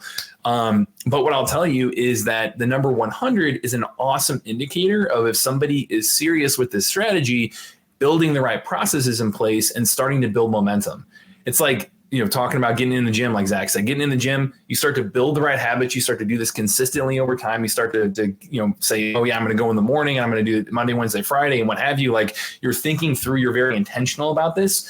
That number 100, when you get intentional about getting to 100 rundown houses to start to reach out to, looking at the data, that is the place that people stick with this long term. That's really the turning point of where it starts to click for people. They start to have exciting conversations. They start to get leads. They might get a deal, they might not, but you're starting to really build momentum and snowball from here. So the first thing I do want to challenge you guys is, as quickly as possible, when you can get to 100 rundown houses like that, 100 houses that need your help, like, that is a great place to start using this tech. And again, if you do dmzach.com, that's just a free trial to try the stuff out. We made it a 7-day free trial also to coincide with the 7 days and 7 deals in 7 days challenge. So that way, if you want to try it out through these 7 days, awesome. We've got it all set up for you here. What you're looking at with my screen share is there's a desktop version that's right here. There's a mobile app as well. And it's incredibly simple. You open up the mobile app and, you'll have access to both.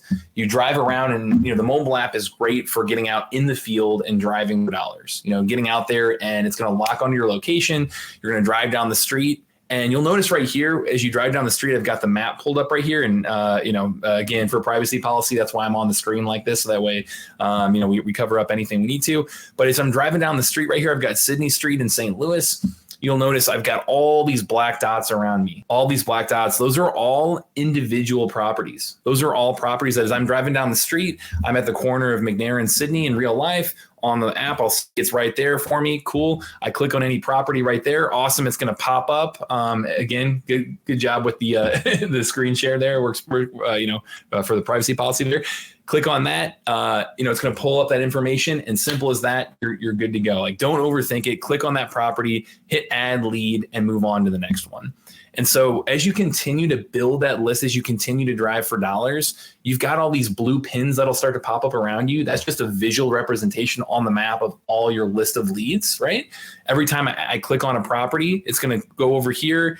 I can hit add lead, and it'll help me move on to the next one, help me pin that property and keep going.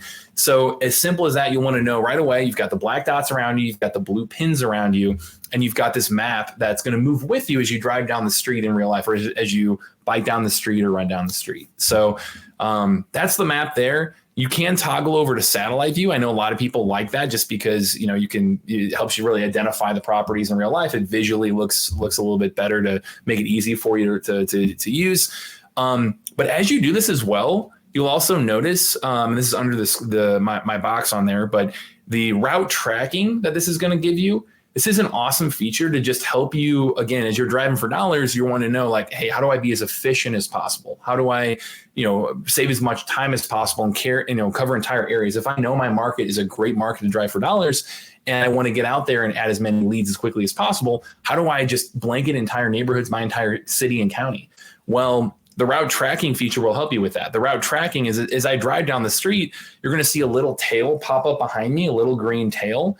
And you'll notice that the tail over time, let me move to 63109. I know that's an area that I've driven a bit here, and I've done some demos there as well. 63109 in St. Louis. You'll see some lines start to pop up as I zoom in on that for you guys. Here you go. So you've got these green lines popping up, right? These green lines are all routes that I've driven within the last 6 months. And at 6 months, you'll see, hey, that turns yellow. That's, between 6 months and 12 months. After 12 months, you'll see this little segment right here. It must have been a demo I did, since it's a small route, that turns red after a year. So you can just visually look at the map really quickly and easily, continue to add leads, continue to drive around, look for those rundown houses, click on the property, hit add lead right inside the app, really simple and easy. Boom. Now it's a blue pin rather. But as you do this, you're going to see all these individual routes pop up around you to make it really easy to cover that area, to blanket entire communities, and know that I can really focus on specific geographical areas for farming like this. So that is one awesome place to start. Zach, I do want to get into just a little bit about the data on the property. How much do you want me to just talk about that, or how much do you want me to show? Just to make sure I cover the privacy policy. I mean, you can show it. Just be careful with it. Obviously, if this ever gets taken down, I can always just show the recording of it. But yeah, you can show the data of it. Freewholesaling.com is the full thing. Yes. I just don't want this thing getting taken down. Obviously, absolutely. You should be fine. Just you can pop out the phone numbers. It should cover it. So okay, we'll see how it goes. There we go. We're learning on the fly here. Awesome. So as we go through this again, every individual property that you add is becomes a lead inside Deal Machine, right? So you've got your map at the top, you've got your leads tab, and you've got your mail tab. Again, the mobile version looks a lot like this, but squeeze down on your phone. And when you add those properties, when you click into that, what you're going to see is data start to pop up here. You're going to see things like, hey, here are data around the equity in the property, estimated equity percent. Here's mortgage information, in terms of the interest rate and, coming in and being able to really dig in here.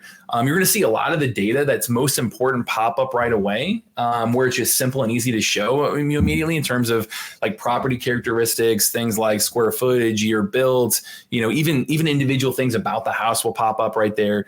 Land information like parcel, even parcel IDs, things like that, school districts, flood zones, all kinds of info there. Tax information, transaction history, all right there.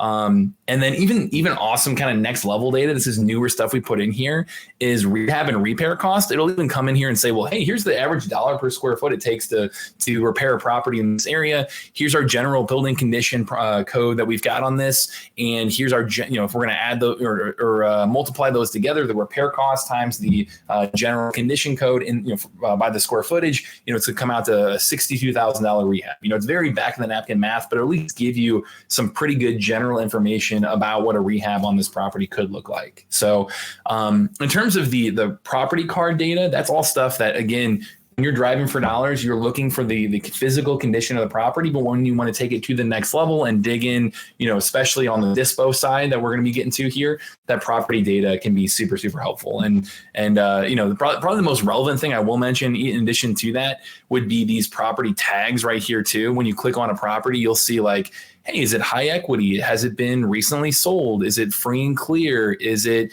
in foreclosure? It'll give you a lot of kind of initial call outs on the properties themselves as these property tags that as you go through and start adding these properties, it'll make it really simple and easy to call out, oh, hey, here's another layer of distress. It's a foreclosure or a pre-foreclosure.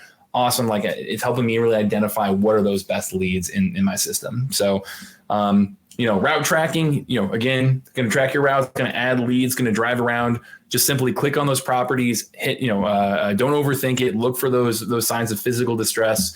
And as you continue to get better and better at this, we have some next level features. Like we have a tap to add mode right here where you can tap to add properties instead of, to make it kind of rapid fire adding, right? We've got things like viewing past routes to really, again, look at the map and figure out where have I been recently, where should I go next? And even things like, adding a driver so you can add somebody in your account to drive with you or for you. So that way I've got Elliot right here be a driver. All I have to do is just add him into my Deal Machine account if you're on Pro to go out there and team up and do this together. Or if you hear the term bird dog, there you go. That's bird dogging inside the app for you too. So, Zach, is there anything on the D4D side? I want to cover virtual D4D as well, but is there anything I missed that you want to make sure I hit before we do that? Yeah, I think it's pretty important, especially when it comes out to the drawing for dollars. It's just, if there's any type of motivation with these sellers, this is what we're going after, right? And the reason why we're taking this time out for virtual drawing for dollars and drawing for dollars is it's the fastest way. And we're talking about, like, we can break down this chart really quick. I'm not going to kick it out, but like, you kind of look here, right? We look at this chart. Why am I pushing drawing for dollars and reverse drawing for dollars so much? It's because 2,000 versus 400. It's a big difference. 6,000 versus 400, 8,000 versus 400, right? There's a big difference. There's a huge difference between this. And why we're breaking this down so heavy here is because it's faster, it's more efficient, and I don't want you guys to get burned out by getting no deals when you have this opportunity right here. And heck, even if you're virtually wholesaling, the ability with dmzac.com out here to go find that ugly house, virtual drawing for dollars, click it, the phone number just pops up and you call right there, gets you going. The reason why I feel like dmzac.com is perfect and why we kind of added this for the challenges, it's going to push you to eliminate all of your excuses. And what I mean by that is, and we're going to talk about it when we're going to give you your homework for today, is most people, the hardest part of just getting them to start is just getting in front, having the seller say hello, and then the phone's like this. That is the hardest part with most of the sellers. And the best cure for that is, I got to do the skip tracing. It's hard to do it over. All the excuses are eliminated with the software. Heck, you can use truepeoplesearch.com, cyber background check. You can use all of those. But like the ability to find that ugly house, put it in there, and just the phone number pops up instantly. Or while you're driving for hours, you can click the button and the phone number pops up while you're driving. That eliminates your excuse of why you're not getting out here and doing volume. Like I said, volume and consistency. This is going to be the fastest way to get your first wholesaling. And that's a free trial too. I help you guys out a lot. Love it, guys. So what I'll go through. So if you're going to physically drive for dollars, that's what the playbook looks like. I'll show you the next level in terms of, I had a lot of people in the chat asking about virtual driving for dollars, be able to do it at, anytime, anywhere. And it's essentially like clicking for dollars at that point. You can do it on mobile or desktop as well. So I'll show you how to do that really simply and easily as well. And then we'll take it again to that next level. Okay, how do I get in front of these sellers? Well, reverse D for D. We've been talking about that today. I'll show you exactly step-by-step how to reverse D for D. And then finding seller phone numbers. I'll tackle that here for you guys too. So on the virtual D for D side, I know I have a lot of really good comments and questions in the chat and saying like, hey, I'm doing this virtually. Fantastic. We've got you covered. That's got a great place to go for that for you as well. To make it really simple and easy for you. Essentially where you can start, you've got this little orange button on the left side here. And on the mobile version as well, you'll hit free drive. And then you've got a couple options. It'll say, or you hit start driving for leads rather. And when you drive for leads, it'll give you free drive, which is driving around wherever, planned route, which we'll get to here in a minute. That's part of reverse D for D. And then virtual driving for dollars, which that virtual drive right here, you can do on mobile or desktop. And when you're bringing that up, you click on start driving, and simple as this, you click anywhere you like and in front of any property, hit start driving right there. And it's going to take virtual driving for dollars, import that directly into Deal Machine for you, Google Street Image right there for you. And just like you would in real life, you're driving around looking for that motivated seller. You're looking for signs of physical distress. And, this is awesome this time of year if you're in a market where it's, if you're in a market that Zach talked about is just, a San Francisco or somewhere that's not a great market for this, or it's too small, not 100,000 people. Hey, virtual driving for dollars, great option here. You can do this any time of day or night. If you got a day job that's just hard to get out there and do, something where you're driving around at, a daytime, like, hey, this is great. If you're in a market that's got a ton of snow, I know it's going to snow here eventually in St. Louis at some point, hey, I won't miss those days. I got my virtual driving for dollars option. And just like you would in real life, it's still going to track your routes. You're still going to see like a little tail pop up behind you in that bottom left corner right there. But just like you would, hey, you're going to look at properties. You can look at them. You can see these signs of physical distress, right? You can see properties that have, you can see like things, there's a lot going on within these properties right here in terms of, rundown, again, all the signs we're talking about here, the overgrown grass, that's a great one. All of that's right there for you.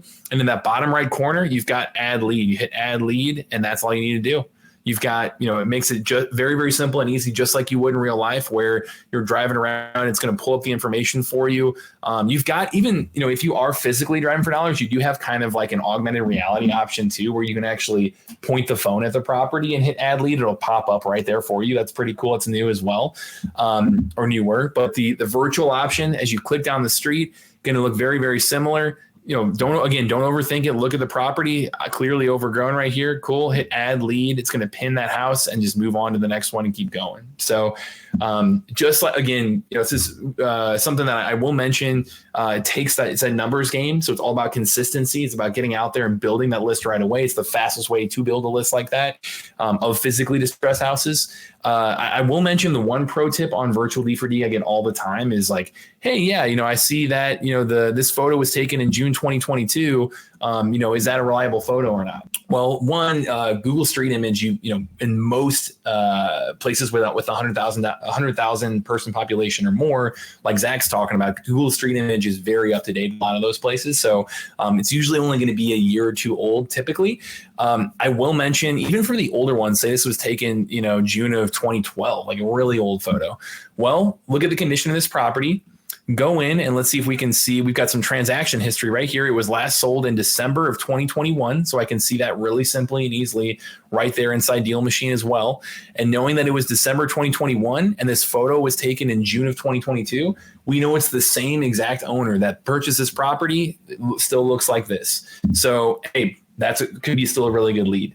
I'd highly recommend comparing that transaction history, that last sale date, to the condition of the property. And if it's still the same owner, even when it was a rundown house, even if it is an old photo, hey, it's still, I would consider that a good lead. Because it's still, that's still the person who owned it when it looked like that back then, means it's highly likely in somewhat similar condition. So I would say when you're virtual driving, add that to the mix, in terms of how you're evaluating those properties. But outside of that, don't overthink it. It's going to give you a route summary just like it would in real life. You can see I drove, 0.09 miles. I drove for 3 minutes. I added 2 leads. That's all right here on the right side behind me on the live stream right there.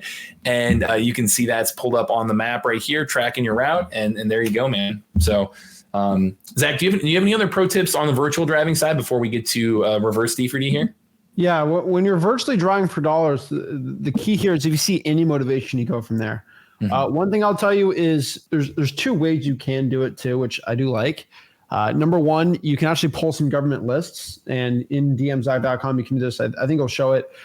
You get like 100 code violations. You can pop it in Deal Machine and dmzach.com, and you can actually get a route of those, and you can actually see, oh, wow, are they really ugly or they're really not? Heck, you just put the government list in there, import it, and then you can just get the skip traces too. That's another good part you can do. Yeah. But really just making it simple. If there's some sort of motivation, just pop it on the list. Even if it's something slight, just do it all day, every day. When you're virtually driving for dollars and driving for dollars, I like to avoid bank-owned properties, obviously. Corporations, it depends, right? I like it. They at least owned it for at least 2 to 3 years.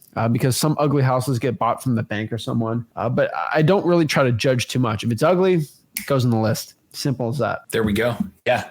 So what I'll tell you, in terms of, as you're building that list, like you just got to a great tip there in terms of like how to use government lists and all of that within the platform as well. Step one, again, is build a really, really high quality list. However you're getting, you guys went through earned list types. You said paid list types. You said government lists. Fantastic. We got you covered on the earn list side with physical driving for dollars, and then we've got you covered on the earn list side with the virtual driving for dollars.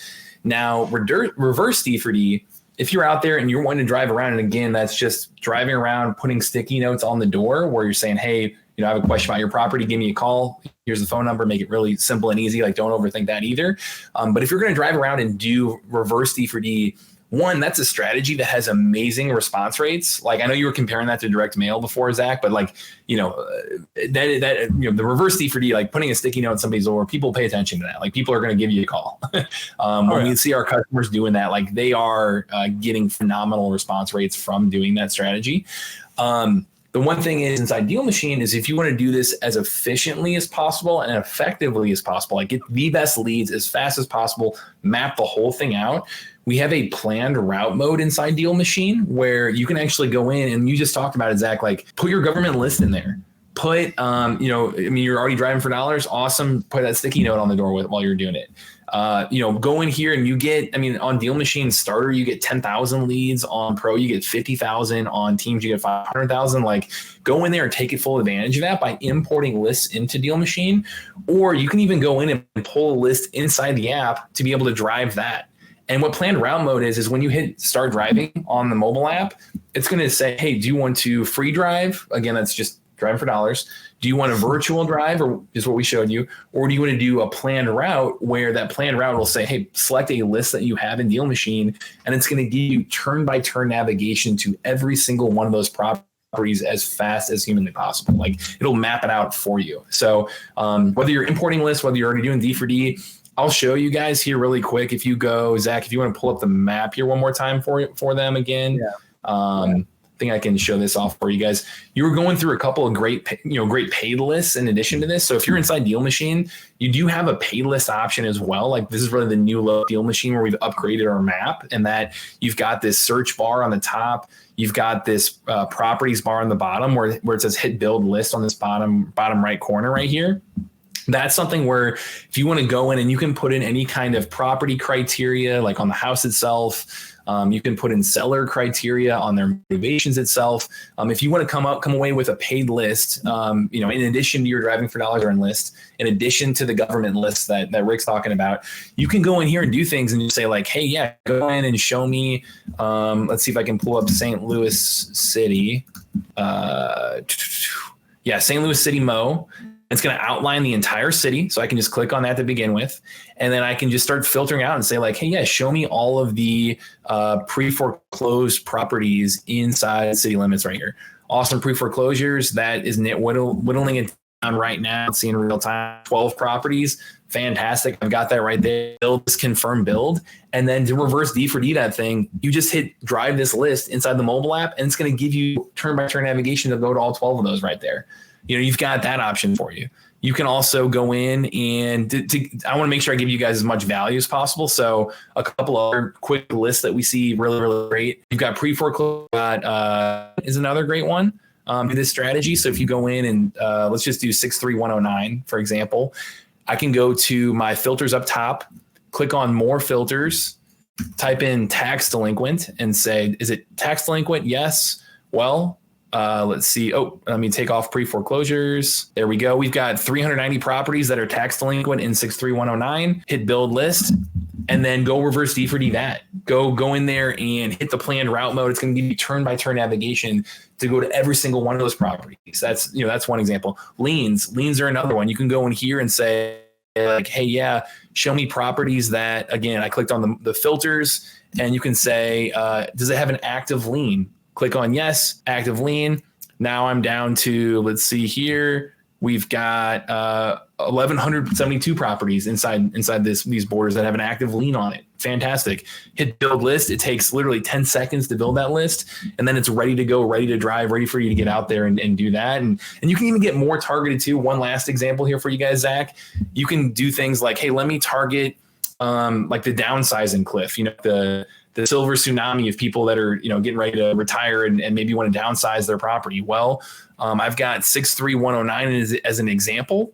So I'll keep that pulled up, and you can go in here and say, well, hey, I'm going to look for property owners that are older. So, senior owned. So let's do contact age is greater than or equal to 65. And we have this demographic data you can tap into to be able to say like, hey, let me look at the owner age, so older age that owns the property. We'll call it free and clear.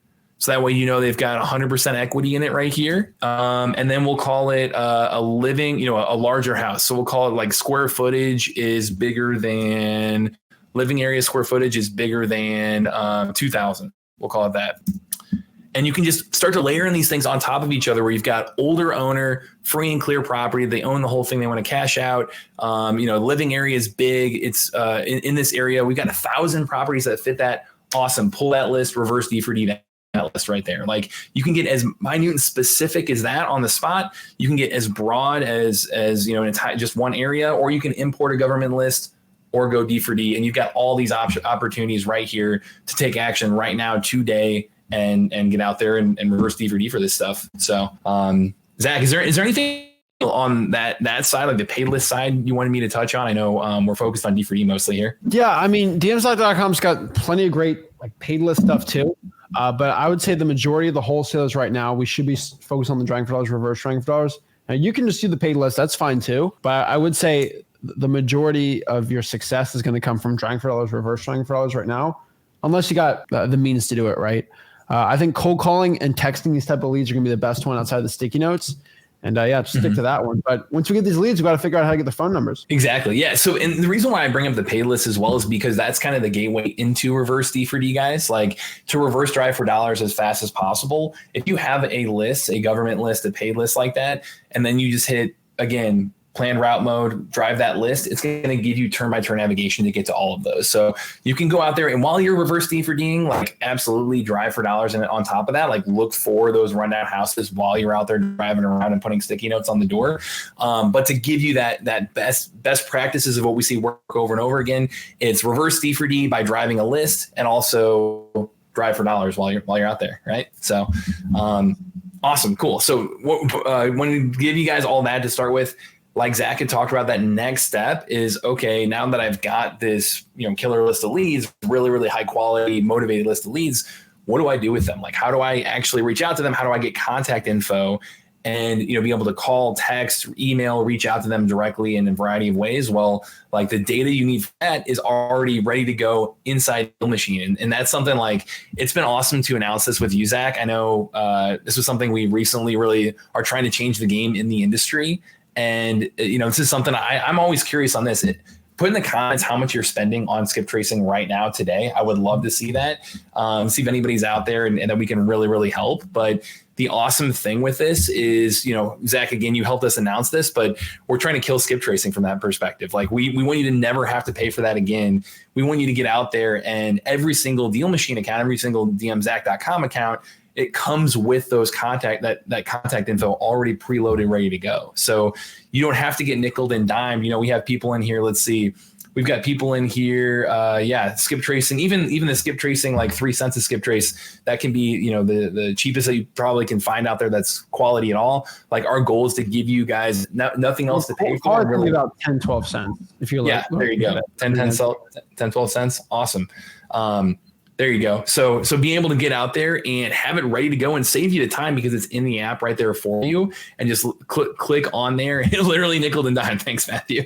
Love it. To be able to click on it and be able to see that number right there to take action on. Like think of it like you would with Amazon Prime having free shipping all the time. Well, you know, for any member, Deal Machine member, you get free unlimited contact info to reach out to these folks. Or if you click on any property inside the app, you'll be able to pull that up. And I'll try not to show the actual numbers themselves there, Zach, but you can click on any property and see like, hey, yeah, here is the individual associated contact with that person.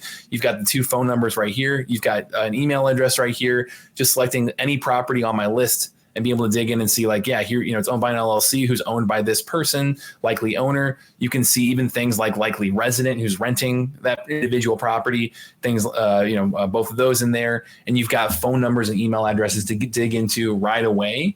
And demographic information as well. I know I mentioned this earlier of like, you know, if you want to look at, you know, even things like, digging into who this person is, do they own a portfolio, things like, is it a senior owner, tired landlord, all that type of stuff. It's really kind of the ultimate cold call prep tool for you there, where you can go in and adjust your conversation because you know more about that individual when you start clicking into this data and get to know them virtually and ask even better questions than somebody who's coming in completely cold and blind in terms of who this person is. So anything that we do, that's our goal, is to just save you as much time as possible, give you the contact info right there, ready to go, not charge you any more for it, give you the best leads possible, through the Driving for Dollars, through Reverse D for D. And, you know, in terms of the quality of it too, Zach, I do want to mention one thing really quick here, just because I get that question all the time, is like, hey, if this is free contact info, free skip tracing, like how good is the quality, right? One thing, I mean, we know on our end, like, this is, bad data is going to cost you guys money, right? Like bad data is going to lead to mistakes.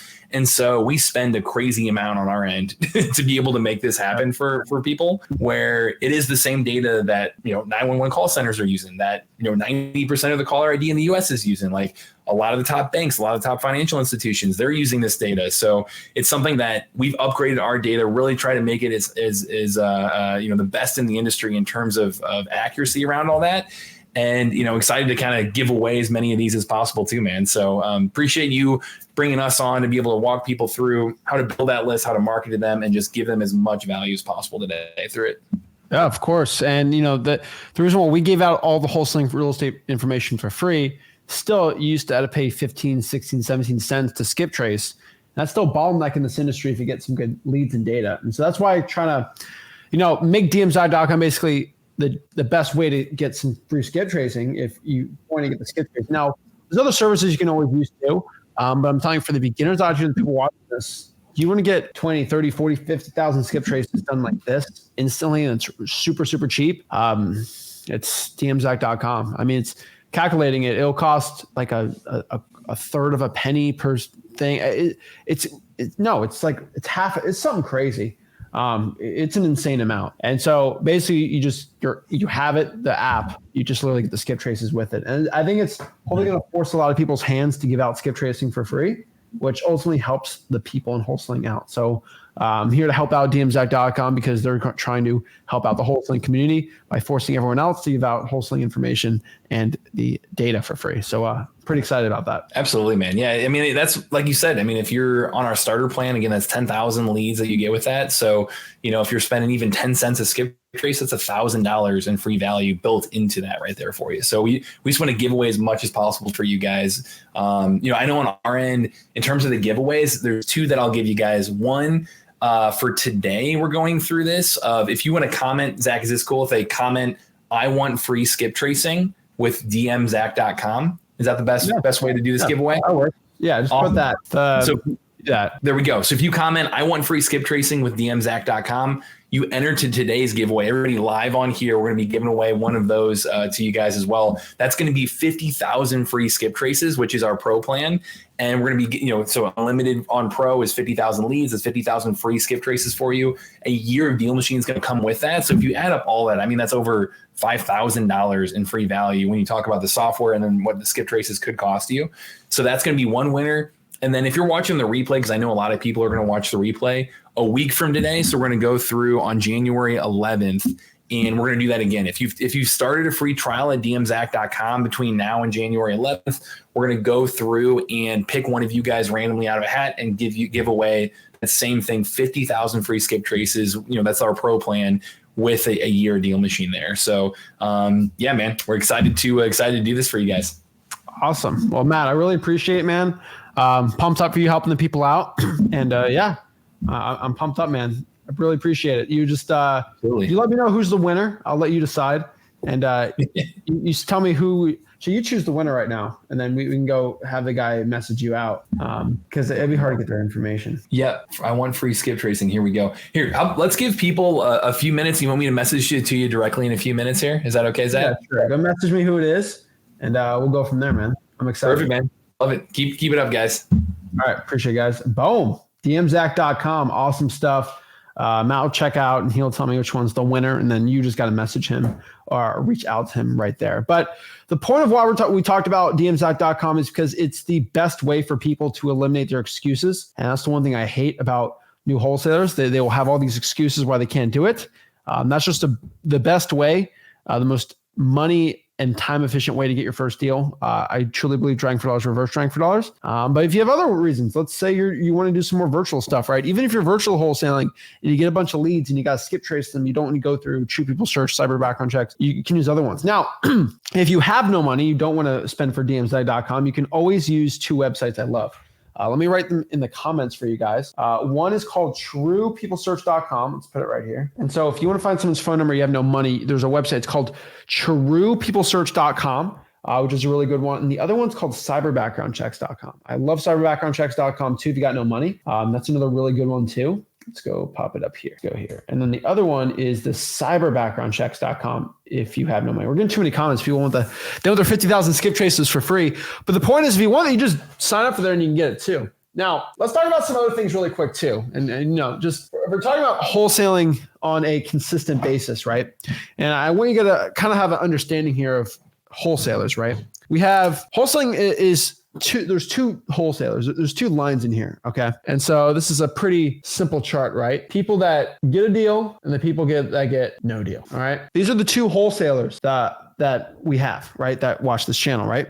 Now, I want you to understand the matrix between these 2. All right. And they all have one thing in common. Okay. Number 1, let's do this here. All right. Excuses is, how do I write this?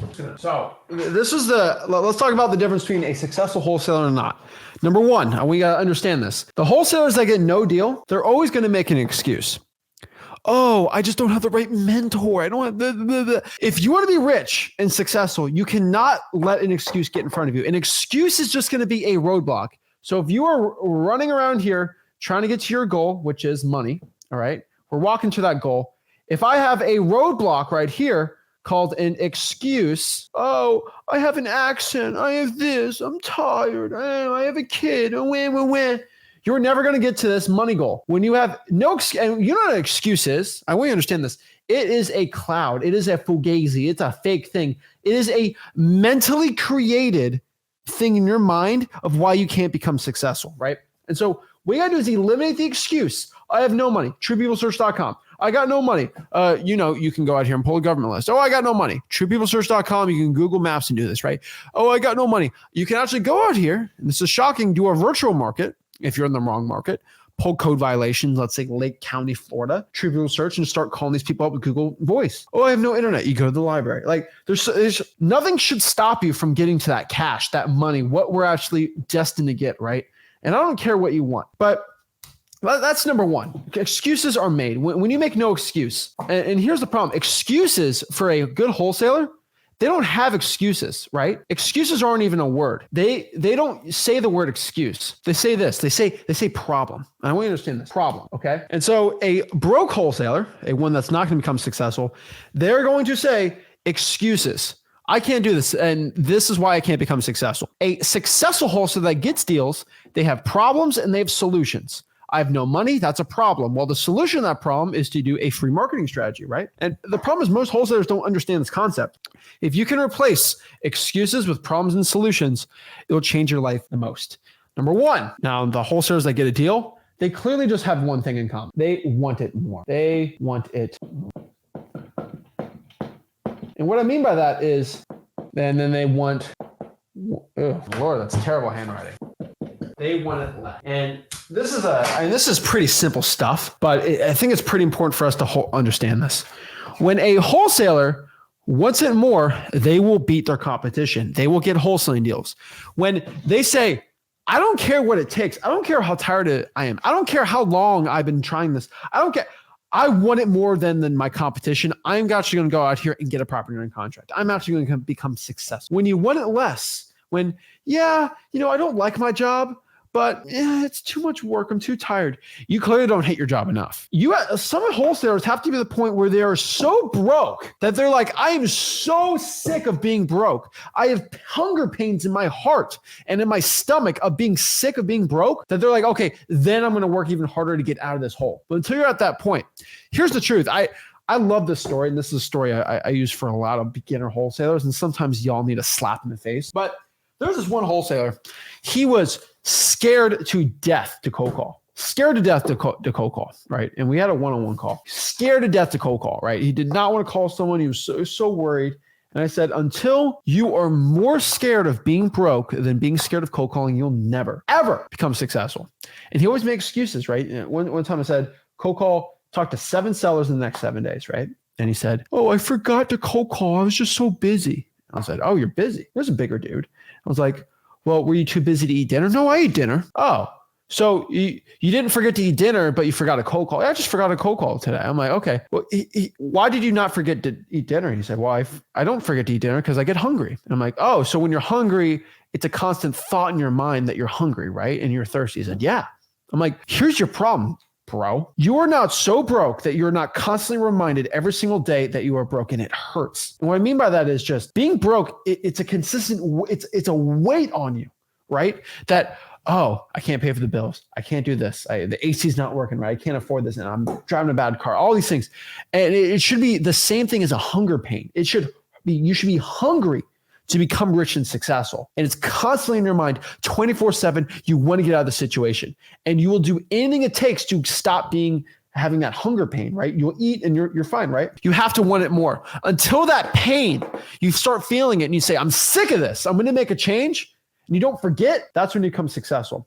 The broke wholesalers, they want it less. They say the big talk, oh, I'm going to get rich. But they don't do it. That's the big change I've seen with you guys. And so I can tell you, you have to make a change. You have to be hungry. I'm telling you, you have to become successful. You have to become successful, and that's what you have to do. So let's answer some questions, and then we're going to have Rick back on. He's going to share the other part of what we're talking about today. But we got some questions here, and so let's break it down. Shout out to Sheldon. Sheldon says, thank you for all the info. I'll get a burger. Oh, I'll eat a burger. Appreciate that, man. Fit Next says, yo, Zach, I'm still trying to get my first deal. What is your guys' thoughts on working on-market deals? I'm not a big on-market deal guy. I swear to you, I'm not an on-market deal person. I found off-market to be way better for wholesaling real estate. That's my personal opinion. I found on-market to be worse. Dealing with agents, it's a hassle. Sellers are way better. You make more per deal. On market, I'm not a big wholesaling fan for on market properties. I've never really have been one. So I would be careful there. Let's see here. All right. So we have a giveaway winner. We've had over hundreds of contacts. So that's pretty cool. So I want to give a shout out. We'll answer some more questions, but really quick, our giveaway winner is going to be, see if I can find, there's too many comments, unfortunately. Our winner here is going to be Chris Potivent. Shout out to him. He won 1 year DMZach.com for free and 50,000 skip traces. So that's pretty cool. It's awesome. Awesome. Shout out to Chris, the man out here. He's the winner here. So shout out to him. He's cool. He's good to go. Copied all the comments and then did it from there. So shout out to Chris there. Love to see it. We got another comment here. Let's see here. Brandon said, I've seen a guru make a video preaching on market. Guys, I don't care what your broke guru got to say about on market. I don't care. I think it's so stupid, right? Oh, yeah, on market's way better, bro. No, it's not.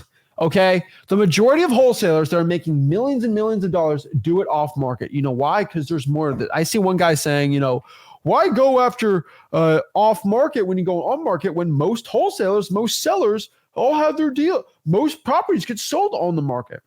Yeah, most properties are sold on the market, but the majority of discounted properties that you can actually make a big assignment fee on, a ton of money on, are actually done off market. So yes, 95% of all deals being sold are through the MLS on market, the Realtor, but 80 to 90% of all the discounted deals at a deep, deep discount where you can make $20, $30, $40, $50,000, 80, 90% of them are all off market. So go after that. I don't care what a guru's telling you because they're trying to take money from you. That's how it always works out. Shout out to Edwin, my first deal, working on 3 deals. Awesome. Gannis asked here, what are the qualifications to JV with you guys? Honestly, just send a deal. If it's not a deal from our underwriting department, we will tell you it's not a deal and just let you know and just, hey, sorry, it's not a deal. Majority of what we find, if we cannot make a fat assignment fee on it, which if I'm not going to be able to make at least $5,000 on it, it's probably not a good JV deal for us to do. That's our qualifications. Simple as that. Now, you are not going to be the guy, I locked it up for way too high, but Rick and Zach are so awesome that they're just going to find a way. It's not that magical, okay? We have the buyers, but we're not going to send bad deals out to them and ruin our buyers list, okay? So it's got to be a good, decent deal. Majority, if it's a for sale by owner, we're having a lot of these issues.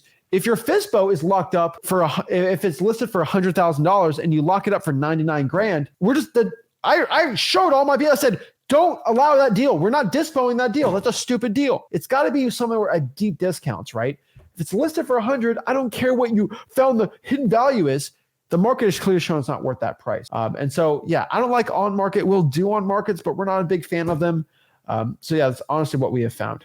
Galaxola says, how hard is it to find an actual buyer? How do I find buyers that are actually motivated to buy the property? Well, that's kind of what we're going to talk about that on day 2.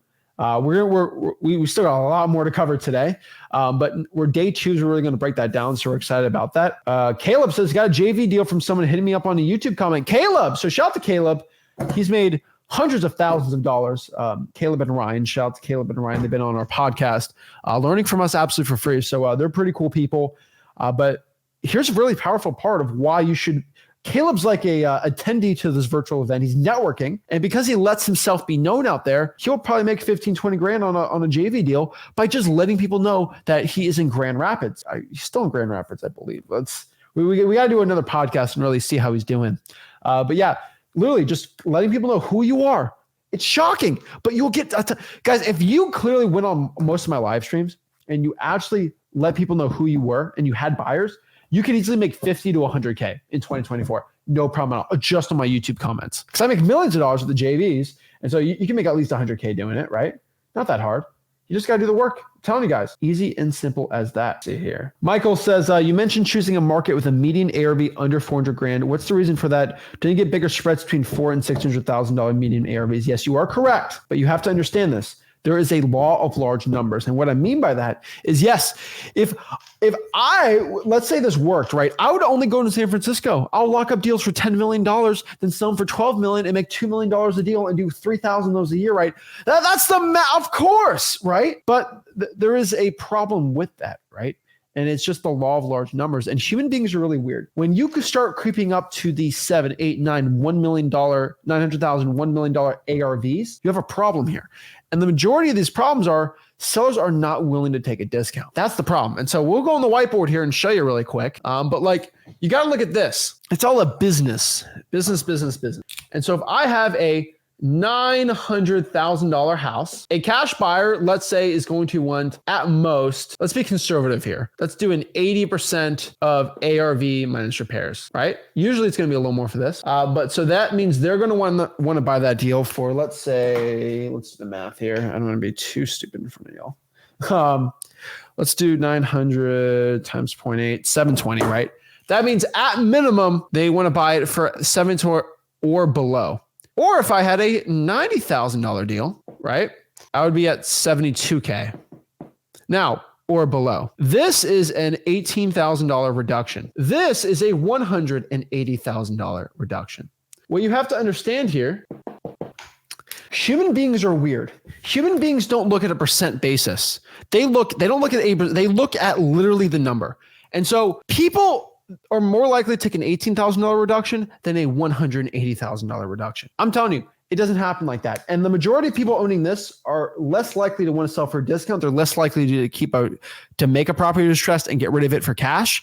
That's just statistically how it works. You don't have a $900,000 house because you're stupid. You're stupid with doing bad stuff, like getting arrested, not paying your bills and things like that, because you got equity you can pull out of the home. Hard to do it from there. And it's actually easier to flip these houses. If I'm a house flipper, I am a person looking to flip a house and make a profit. It is easier for me to sell this deal because I have FHA buyers, I have conventional buyers. There's just a huge pool of people looking to buy property for $90,000. That's a really cheap piece of property, and it's just more affordable. It's more attractive to the vast majority. Remember, the average person makes $50,000 a year in the United States of America. They are most likely wanting to buy this deal, which means I have more demand, which I can make more profit flipping the deal on a percent basis. The amount of people willing to pay $900,000 for a property is going to be a lot less, and they're going to demand a lot more. And so you got to understand this. There's more profit in the lower ARV properties to flip than the higher one. There's also a lot worse that can happen, especially recessions, situations like that. But most sellers, they are more likely to take this. Most sellers are willing to take an $18K reduction versus a $181. They just can't get over that $180,000 reduction. That's the main issue here. And so, yes, bigger spreads, you will make probably $100K on this deal, and you'll only probably make $15K on this deal. But you will probably be able to do 20 and 30 of these deals when it only does one of these. And so, yes, if I can do 30 deals making 15K a deal, that's going to be That's going to be $450,000 I can make in a year, right? Versus me doing two $50,000 deals. That's $100K. Would you rather be the guy making $450,000 or $100,000? The problem is there's just way less of these opportunities than these. And so if you want to do a numbers game, doing both of these markets, you'll make more going after the cheaper properties, making $450K than $100K. There's also more of these houses than those houses. And so that's kind of a quick breakdown of why you want to go after cheaper real estate under $400,000. I'm just telling you. It's ridiculous. So yeah. And so what we want to do is go to the next part here on here and kind of break down some more, but starting out on tangent here, but you have to understand this, that cheaper real estate is going to be better when it's under $400,000. Hopefully that makes sense. There's just, I love it. I've gone to Rick so many times, like, hey, why don't we try to wholesale $1.5-2 million houses? It just doesn't happen. I don't know one person in the country that does properties over $3 million that just wholesales and can do a huge amount of volume. It's about how much deals you do and how much money per deal. And a majority of the time, you can't make it crazy. That's why when you look at like car makers, right? Of course, Toyota wants to be like, why don't we just sell 10 million cars and charge them $150,000 a piece for the car? There's less pool of people willing to pay $150,000 for a car, but everyone wants to pay $30,000 for a car. And so the sheer amount of volume, you're good to go, and you can make a ton of money from this. And so that's kind of why I tell people to go below $450,000 on this. It's going to help you out the most on this. But yeah.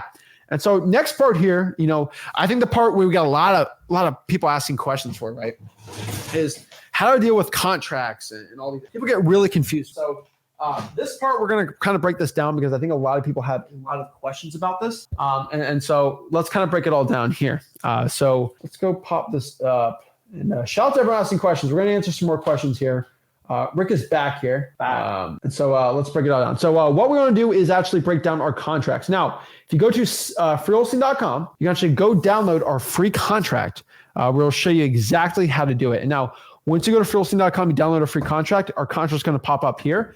And what we want to do is just a full breakdown of exactly how to fill out contracts for beginners, because I feel like that's the one part no one ever talks about. And they're all paid for and all this stupid stuff. So let's kind of break down the contract part here. I don't want to get too nitty gritty on stuff here, but let's go here. And yeah, so we'll have Rick Ginn talk about this. And, let's talk about contracts. What is it? All these things and everything like that. Okay. Hey, you see, he leaves me with the fun part. Okay, let me slide everything over. Awesome. Okay, so we're talking about contracts. So what I want to do is walk you through how to fill out a wholesale contract. And then the other part of it is an assignment contract. There's two separate pieces of paperwork. And once you understand it, that's great. Now, guys, I can't stress this enough. This is the mechanical part of wholesaling. So the value and the skill is always going to be in the marketing and building rapport and talking with your sellers. This honestly is mechanical. And I'm going to walk you through.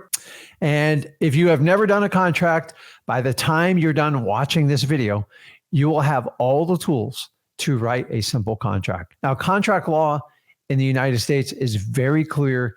It's very simple.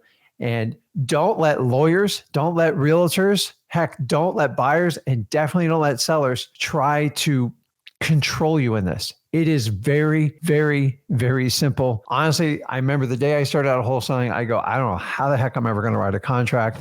And to be honest, I think the first contract I wrote was like way too long. I didn't know what I was doing, and I had to have somebody help me fix it. So I'm going to save you that aggravation. So if you guys can bear through me, I am going to put up the contract on, let's see, let's add that too. So awesome. So first of all, we're going to go through the purchase and sales agreement. It's also known as a PSA. That's just an acronym. Don't get confused by it. I have a legal disclaimer on the top. I'm not a lawyer. I'm not here to give you legal advice. I'm definitely not going to give you accounting advice, but I have 21 years experience writing this. Now, people always say, Rick, why do I have to use your contract? You don't have to use my contract, but if you truly want to be a wholesaler, this contract, in my opinion, is the most powerful tool you can use. Why? Because you need to have certain terminology in your contract to make sure you're going to get a good wholesale deal. So first of all, I don't care what state you're in. What I'd like you to do is take this contract and give it to your title company first. And then if you have the privilege or you have a lawyer that will review you, they shouldn't charge you for it.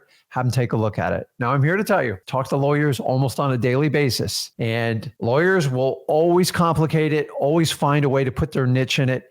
Guys, I've been doing this 21 years. I've never had a problem doing it. I've had hundreds of lawyers tell me, it's not valid. You can't do that. Absolutely wrong. In fact, 50% of lawyers are wrong every day in court. So lawyers will do what lawyers are going to do. I'm telling you, I've closed thousands and thousands of deals with this paperwork I'm going to show you right now. I have the proof in the pudding. This is not hearsay. This is not someone challenging it. I want you to understand that. So let's go through it. So real simple. Wait a minute. Okay. Let me bounce. I got to figure out how to. Nope. Okay. I got it. Okay. So hopefully you guys can see my screen here and it's scrolling through. So you are going to see, I want to make sure this is working real quick. Okay. Perfect. So an assignment of contract. So guys, if you have questions, put them in there. And at the end, I'm going to answer I'll answer questions in between each of the two types of contracts. So we're on the purchase and sales agreement. So obviously the date, what are we doing this? We are on the 4th, right? So I'm gonna see if I can type this thing in here. I prefer to use the other board, and that's what I thought I would do. So here's what we're gonna do. Obviously, you're gonna put the date here. You don't need an explanation of that. And then what you're gonna do is put your seller's name in there. Here's a little cheat sheet. Go to your property appraiser site and just cut and paste whoever the legal owner is in there. And quite honestly, if there's multiple sellers in there, you're gonna have to get each of their signatures, but this is where you wanna cut and paste and put in the buyer. At this point, guys, it's easy and it's simple. Now, let me share a couple little tips with you. Before you do the purchase and sales agreement, you should already have your negotiations pretty much done. This is a mechanical part. So here's what I do. Once I strike an agreement with my seller, and a lot of times when I used to go out and visit them at their home, I said, Mr. Seller, I tell you what, it sounds like we have a deal. I'm very happy. If I can get your permission to go out to my car and just grab the paperwork so I can fill it out with you and put the information on this contract, would that be okay with you? You see, a lot of you guys sit right next to your sellers, and when you have this big briefcase or this big file, I used to do this in the beginning, and you freak your customers out. They don't know what's in there. They think you're just going to beat them up. So what I do is I take all distractions away. I take cell phones, I take contracts. And then what I do is I do a verbal negotiation. And once I get down to where they're in a happy place, I'm in a happy place, I ask for permission to go get the purchase and sales agreement. Now I came back in. Now, a lot of times you can go ahead and put in the seller and the buyer's name.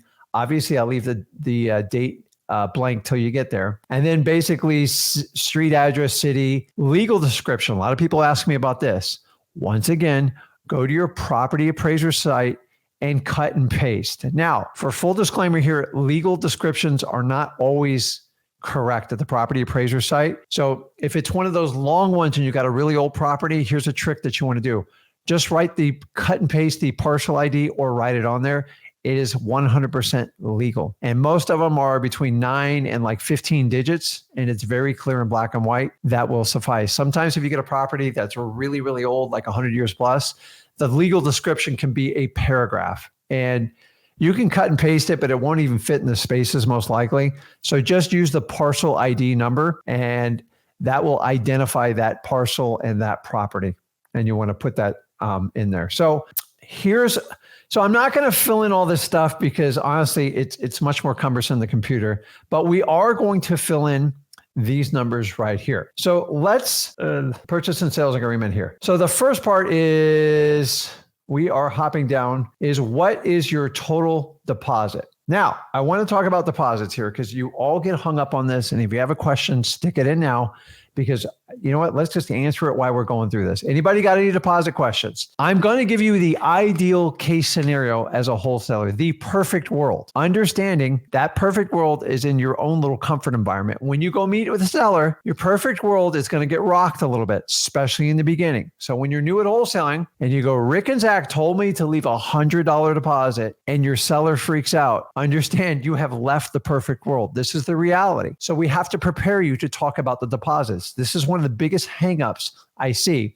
So also they say on here, is the deposit the EMD? Yes, it is. EMD is an acronym for earnest money deposit. So let's talk about what deposits while we're on this. In the perfect world, you put $100 deposit. When I started wholesaling, I did $10 deposits and I used to give them a cash $10 bill. Don't do that anymore. Now, in the perfect world, $100 would be ideal. Honestly, I don't want most of you going over $500 because a lot of times you actually have to fund this money. You can't completely, a lot of people say, I do wholesaling for little to no money. This is the part where it's the little money. So if you had to fund 100 or 500, this is where it's come. Most of you, 90% of you are going to fit between the 100 and the 500. So let me role play and give you a little bit of a scenario on this. So yes, this is earnest money deposit. So when we do this, you put we're going to leave $100 deposit and I'm writing the contract with them.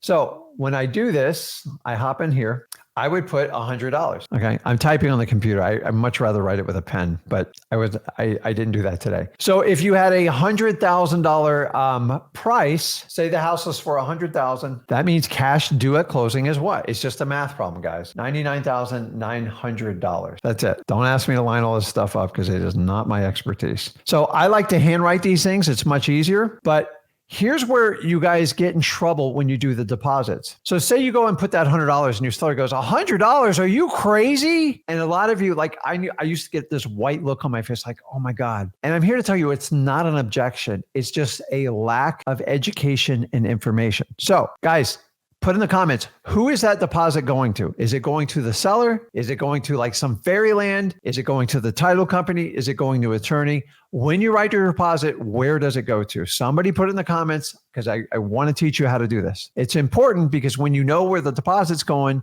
you can easily overcome this objection. Okay, perfect. So I have it on here. Christian says title company. That is correct. So if the money's not going to the seller and it's going to wait till the deal gets funded and close it, the seller rarely never gets any money. So disputing the deposit is ridiculous. Think about this. I'm here to tell you, if you're buying from a motivated seller, they will rarely dispute the deposit for you. You know who disputes the deposits? Realtors, unmotivated sellers, complete tire kickers, time wasters. If I'm going to get your deal funded in a short amount of time, why do we get hung up on the deposit? what happens is people go to realtor world. In a realtor world, you've got to leave a 3% earnest money deposit or 5%, 10%. Talk to a million realtors, you're going to get 1,000 different answers. I get it. So here's what I do. They go, $100, that's nuts. I can't tie this property up for $100. So listen, Mr. Seller, that money is actually going to sit in the earnest money deposit account at the title company. And because we're paying cash for your house, we're going to close it relatively quickly. So what I want to do is focus on getting you that whole $100,000. The deposit is just a formality to get the ball rolling for you. And I mean, if you want, I can do a little bit more, but I want to focus on getting your deal done. We are not going to fund you just on the deposit alone. They're like, well, could you do 5,000? Now, here's what I'll do. I get $100. Why don't we just go ahead and make it $300 or $500? And that's it. You just got to move past it. Remember, you don't negotiate a deposit. They're not getting it. And the reality is you're going to have a property under contract with an inspection period. It's kind of pointless if you really think about it. So if you understand it and you understand the philosophy of the deposit, it should not be a sticking point. Here is my only exception to this rule. If someone gives you an amazing deal, I don't care if you're brand new or you're seasoned, and they're giving you a property 40, 50 cents on the dollar, and you've confirmed it's a good deal, figure it out. If they want a $5,000 deposit and you're getting ready to make a $50,000 payday and you're like, you have this thing cat in the bag, or maybe you're going to JV with us on it, reach out to us and let's find a way to fund that deposit, because who cares? So if I had a deal, say I have it under contract for 100 grand and say it's worth 180 grand and it really needed no work, and they are stuck on $5,000, for God's sakes, find a way to give it to them. And so what you can do is write in there is the deposit will be funded within 3 to 5 business days after your inspection period. That gives you 2 weeks.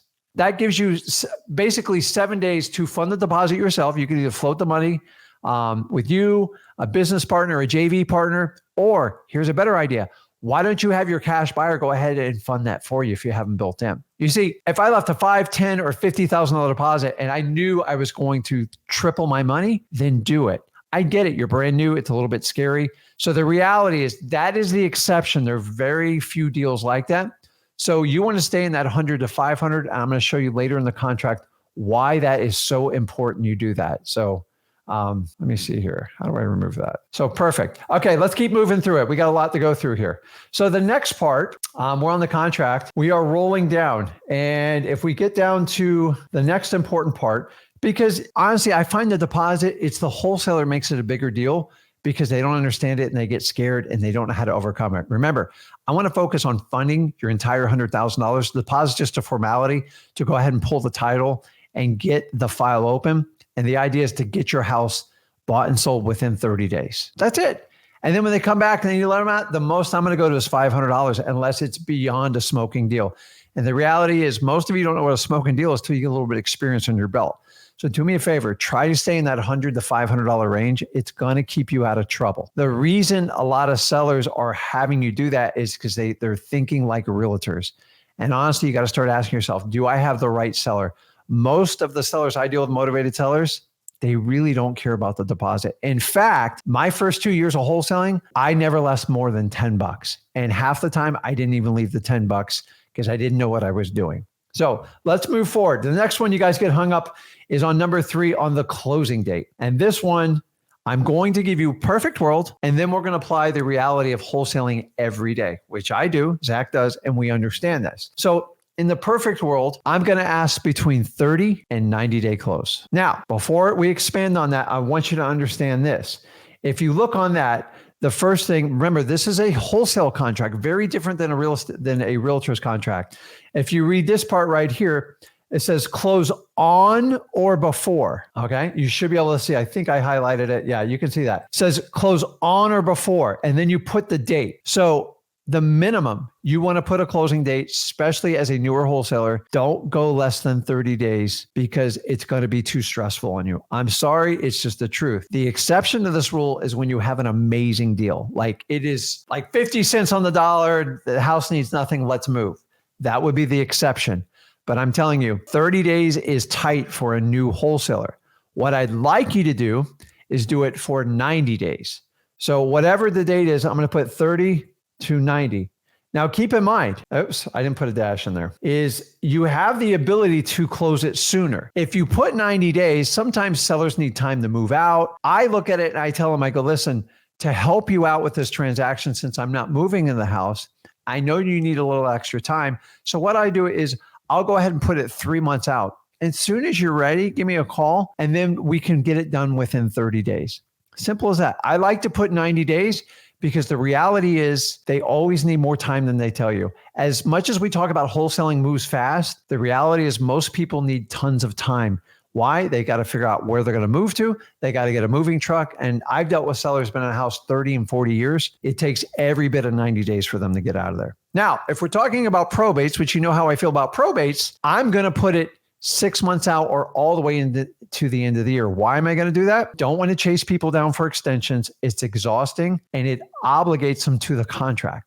So remember, and when they go, well, 6 months, Rick, that's a super long. Katie, don't worry about it. You see this little clause? It says to close on or before. So as soon as you're ready and the judge signs the order to liquidate your property, we'll go ahead and move forward for you. Does that sound fair? That way, you know I'm willing, ready, and able to close on your deal. Guys, you have to communicate through these contracts because this is mechanical, but when I do these contracts, I write it while I'm right next to the seller.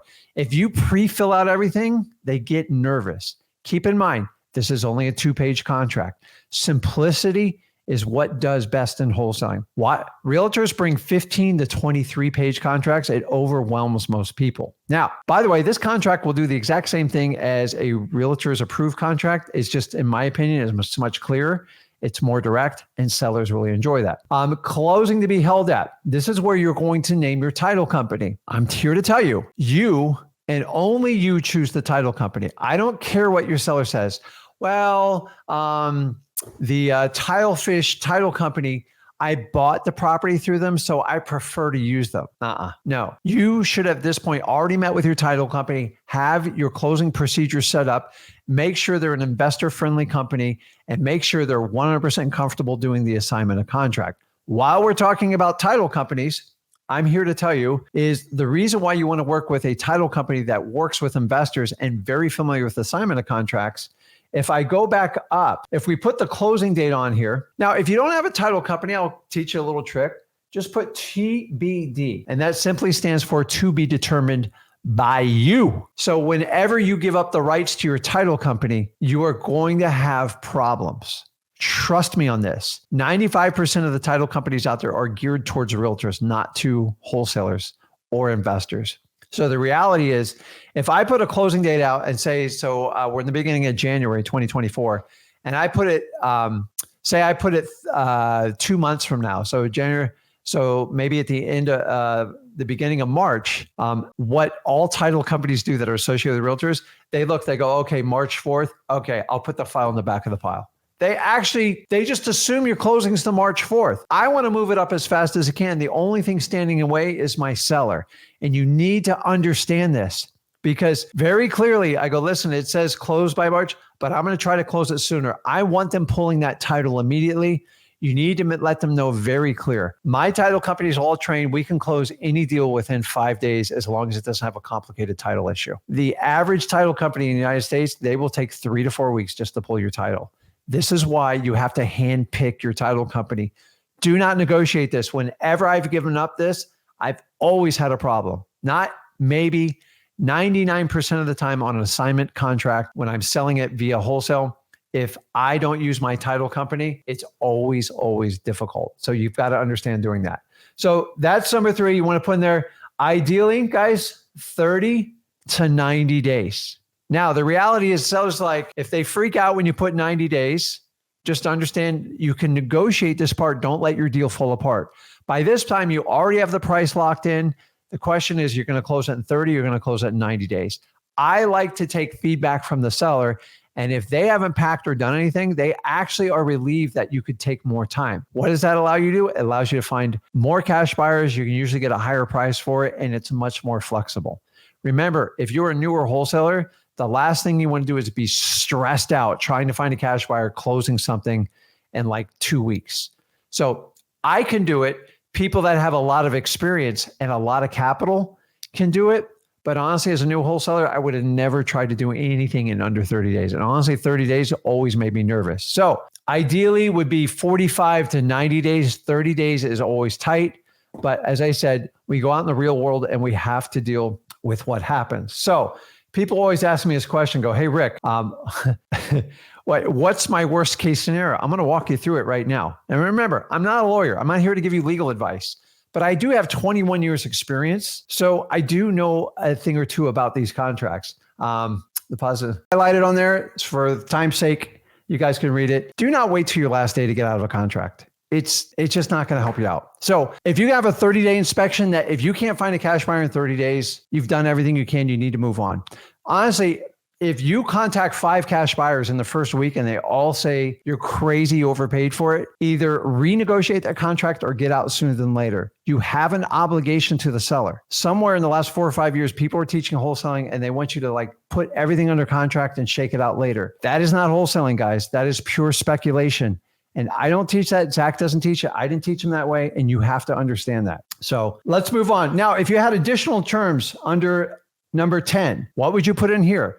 If you offered to pay closing cost, I only use closing cost as a final negotiation. So many of you guys throw it out like right off the bat. Go, Mr. Seller, if I could pay for the closing costs, can we move forward with this deal today?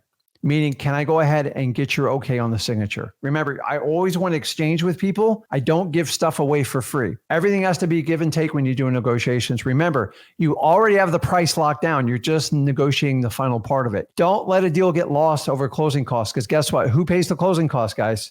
Who pays the closing costs in a wholesale deal? That's right. Your cash buyer does. In fact, if you get your seller to pay for closing costs, so sometimes on tight deals we do it, you can ask more from your cash buyer because they have to come up with less money at the closing. And that is extremely, extremely powerful. Let's keep getting through this because I want to get through the assignment contract as well. And so if you're going to add anything else in there, one quick hint, when you add additional terms in, say if you say, I'm going to pay your property taxes, the overdue property taxes, you have to specify what years you're paying, because maybe they didn't pay the last 5 years of property taxes. You thought you were in it for like 500 and it wound up being like 5,000. So if you're going to do that, specify in there, specify. I'll pay the back taxes for 2023 for this property tax. If you say I'll pay all back property taxes, who knows? And if you didn't do your homework, it could be a problem. Now, when it comes down to the bottom, this is a big stickler of mine. If you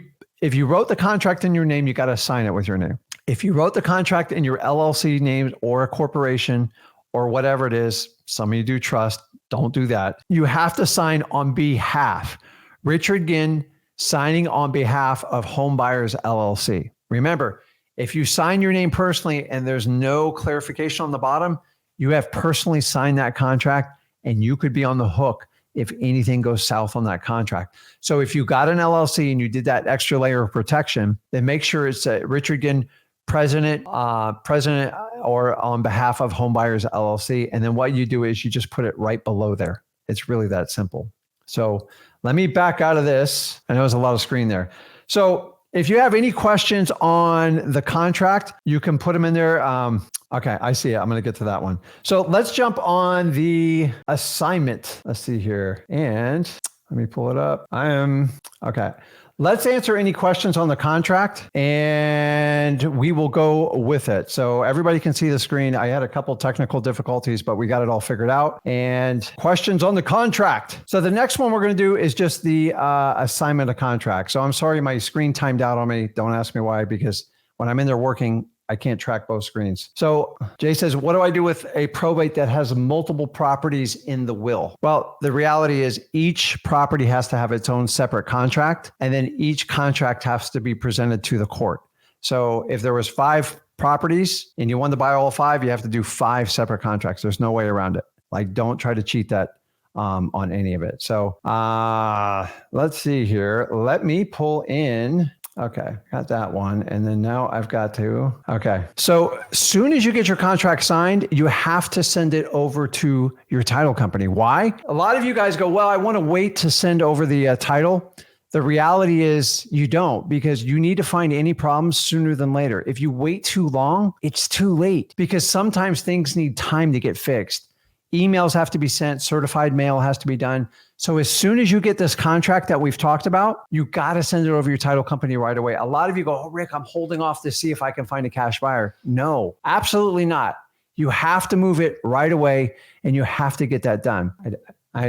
So I got to pull up my assignment of contract. I don't have it on there. So the reason why is one says, what if I don't find a buyer in 30 to 90 days? You get out of the contract. But the reality is you want to write the right price up front when you write the contract. So let's jump on and do the assignment of contract. So I got it up here. So guys, these contracts, if you go over to freewholesaling.com, you can easily download these and get them going.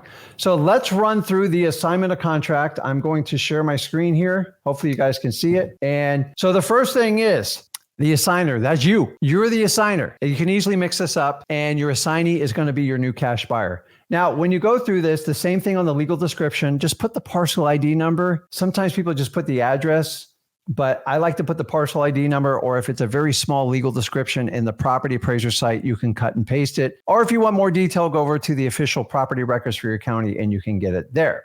Now, I'm going to show you the parts that you absolutely have to fill. Now, keep in mind, at this point, you already have a locked in contract. Now I want to sign that contract. So basically what this form does is replaces you with the new cash buyer. That's all it does, guys. You've got to understand that. So what we want to do is run through. And so on number 2, assigner accepts all terms and conditions of this contract. Yes, you have to attach your contract for an assignment of contract. Now, I do not show my contract until I have a cash buyer either at my title company or they meet me at my office and they're ready to give me a check or wire money over. I don't share information until you're ready to play. You guys can't be giving out your contract to everyone because people can manipulate you on that. I'm going to show you why in this. So once they do that, you actually have to attach your contract to the back of your assignment of contract. When do I do that? When they got their money in hand. And by now they should know, okay, listen, you got to close within 30 days, whatever, and go from there. So on number 3, assigner will deliver assigner cashier's check, money wire transfer in the amount of blank as the initial deposit on the transaction. I'm here to tell you guys are going to laugh. I always ask for $5,000 or more. Rick, that's a lot of money. You're right. But if you're buying $100,000 property, $5,000 should be nothing. People go, once they start dancing and try to manipulate this, I want you to understand what the heck's going on. When they try to dance and work around this, it means they're not a good cash buyer. Most likely, there's another wholesaler trying to daisy chain on you, and you don't want that. So you have to understand, ask for a big deposit. I don't care what it is. Why? Because it will guarantee they're a real cash buyer and you'll guarantee they'll actually fund and close on the deal. Because guess what? If they don't close, they don't get their $5,000 back. Now, moving on, the assigner will pay the assigner a total assignment fee. And this is where you guys freak out and I don't understand why. Just put it in there. They're going to find out anyways. If it's $10,000, it's $10,000. It's no big deal. At this point, it should be a zero issue. So once I do that, I'm going to go down there. And then once again, in line 5, I do the exact same thing. I'm just going to simplify this and put 10K. Why do I put it twice? Because I want them to understand how much they're paying me so they can't ever come back and cry wolf. Now, on the purchase price, this is just a math problem, guys. 100,000. So the contract we put under contract was for 100,000. You can decide to put the zeros or not. The assignment fee is 10 grand, and the deposit was what? It was 5 grand, right? Guys, nothing more than a math problem at this point. Remember, this is the mechanical part of wholesaling, and you still gotta know it. But don't get hung up on this stuff. And you can go back and watch this video outside of my technical difficulties. But basically, they have to come to the closing table with $105,000 plus the closing costs. Any questions on that? Put that in there. I'm here to tell you this is how it works in here. Now, let's keep moving so we understand this. Once we have the math down there, we move on to the next part in here. And I cut the numbers off on this one, but it's okay. Is assignee must close the transaction on or before this date. And you're probably thinking, well, Rick, doesn't that coincide with the closing date? No. If I have a closing date, say on February 1st, I'm going to make sure this person closes at least a week before. Why? Because I can. You can stipulate this in the assignment contract. I'm saying, listen, I have till the end of February, but you got to close it by February 22nd. Why? Because if they don't close, I want to know sooner or later in case I have to renegotiate, get an extension on the contract, or get another cash buyer. And there's going to be pain if they don't close. You have to make it very clear to them. even though the contract stipulates we have X amount of days, you only have X amount of days to close, and that's what you agreed upon. If you don't do it, you're going to lose your $5,000. Okay. You want to make this before. And remember, I'm always pushing to close before. So if I have 60 days to close it, I'm going to try to get the guy, if the seller will allow us when they're ready, I'm going to get them to try to close it as early as possible. Why? I want to get paid. I want to move on and do more deals. So remember, the contract date you have on your original contract, make sure that your assignment contract is at least 1 week before, preferably 2 weeks. But sometimes the time just doesn't work out like that. And you've got to understand when you do that. Now, on the next one, see here, if the assignee attempts to communicate with the seller in any form, it will immediately terminate this agreement. And they will keep the deposit, they forfeit the deposit for liquidated damages. End of story. Assigner must deliver clear title at closing. Once again, your seller has to deliver you clear title, and your new cash buyer expects to have clear title. So they always say, well, Rick, what happens if there's a title problem? Then they're not forced to close. That's the beauty of working with a title company. And that's why people are willing to work with wholesalers, because they want to get clear, marketable, and equitable title. And who does that? Not me, not you. It's the title company that does that. So now I want you to move on. And if you look down here, it says here, assigner may at any time close before and renegotiate the underlying contract price. Why do I put that in there? Because I learned the hard way. Sometimes we negotiate liens, private mortgages, code violations, stuff like that. And if I get a $5,000 discount and I work my butt off for it, I'm not giving it to my new buyer. I'm definitely not giving it to the seller. That is my profit. And I got burned multiple times with this. And so if you have the property under contract for $100 and you get a $10,000 discount, maybe you negotiated something, maybe the seller was panicking on it, and you just say, listen, I'll close earlier. You got to go down to this number, and say you get a $10,000 discount. That goes to you, the wholesaler. You know how powerful that is? It's absolutely amazing when you can do that. If you don't put this clause in there, any type of negotiations or reductions goes to your new cash buyer, not you. So this cost me $35,000 in a contract when I was young, and I learned my lesson. It happened multiple times, and I decided to work with a lawyer and fix it. And then the last one here, the property is sold as is. And the last line on here is people will sell. If they don't give you a deposit, guys, they don't wire the money, they don't give it to the title company, you do not have a deal. So here's what you do is I have them initial this one. If this deposit not received on or before. So if I'm talking to my cash buyer at noon, say I met them for a cup of coffee or something, and they're heading over to the title company, if they don't deposit that check, that wire by 5 p.m., I don't want to be obligated with this property because I'm just going to go to my next cash buyer and move on. You've got to put some sort of void or null. The other way you can protect yourself is let the buyer sign, let your cash buyer sign first, and then you sign after you have verification of deposit from the title company. And once again, you want to sign, if you're doing this in an LLC or corporation, you want to sign on behalf of your LLC. And guys, you've got to use these contracts. They're simple, they're to the point. And if you want to get them, go over to freewholesaling.com. You can download any of them. So if you guys have any questions about contracts, listen, I know contracts aren't the most exciting thing, and that's why Zach stuck me with it. But the reality is you have to understand this. So if you're new to wholesaling, it's simple. A purchase and sale agreement is 2 pages. An assignment of contract is 2 pages. You do the PSA first, then you do the assignment of contract. And remember, you work with your title company with this. And this is how it works, guys. So if you have any questions about it, please post it on here. We are going to be back on tomorrow, and we're going to do the second part of doing 7 deals in 7 days. Guys, this is stuff that you would normally have to pay big bucks to sit in a room and figure out on how to do it. Me and Zach are here sharing all this information, and we want you to get the best benefit from it. And you have to understand, this is how real wholesaling, this is like, there is no secrets here, guys. I've always told you, if there's any types of secret in wholesaling, I've already revealed them because I'm tired of people hiding behind this. Remember, I just showed you the paperwork. The paperwork is just the paperwork. After you have a verbal agreement with it and you have everything set, and you sit down and just go over that paperwork directly. And if you have an issue with the deposit, the closing date, the inspection, I want you to refer back to this video and figure out how to talk to your seller.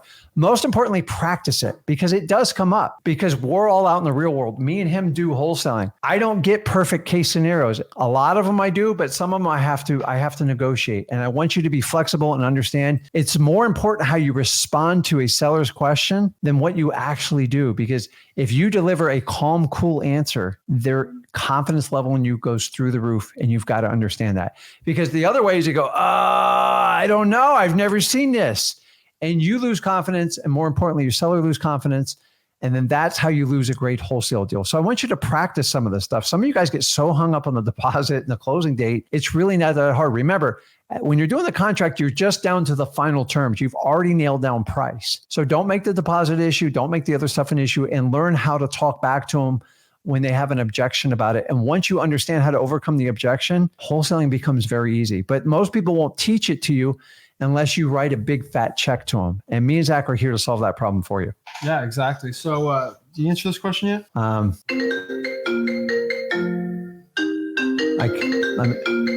This one.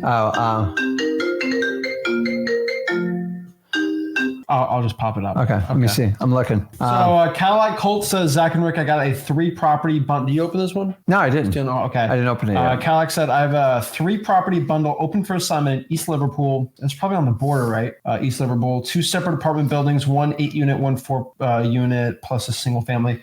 Interested in JV? Yeah, we're interested in JVing it. Possibly purchasing. I got to see the pro forma, see if it's a good deal or not.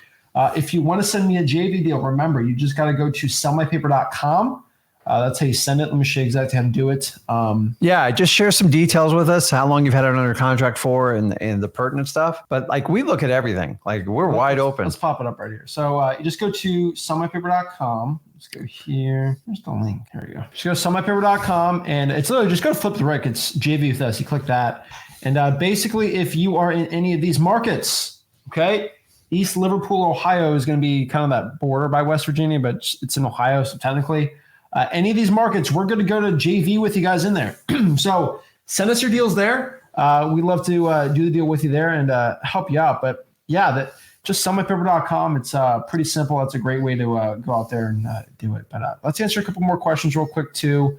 I know we had some technical difficulties, but we should be all set there. Yeah, you got the fun part. Oh, yeah. So, so let's talk about this and let's break it all down. Let's see what other questions we got. And guys, when it comes to contract, print them out, download them from freewholesaling.com, and then just practice writing them on your own. Mm-hmm. And you'll naturally go, I wonder if the seller will say this. And then you can refer back to this video.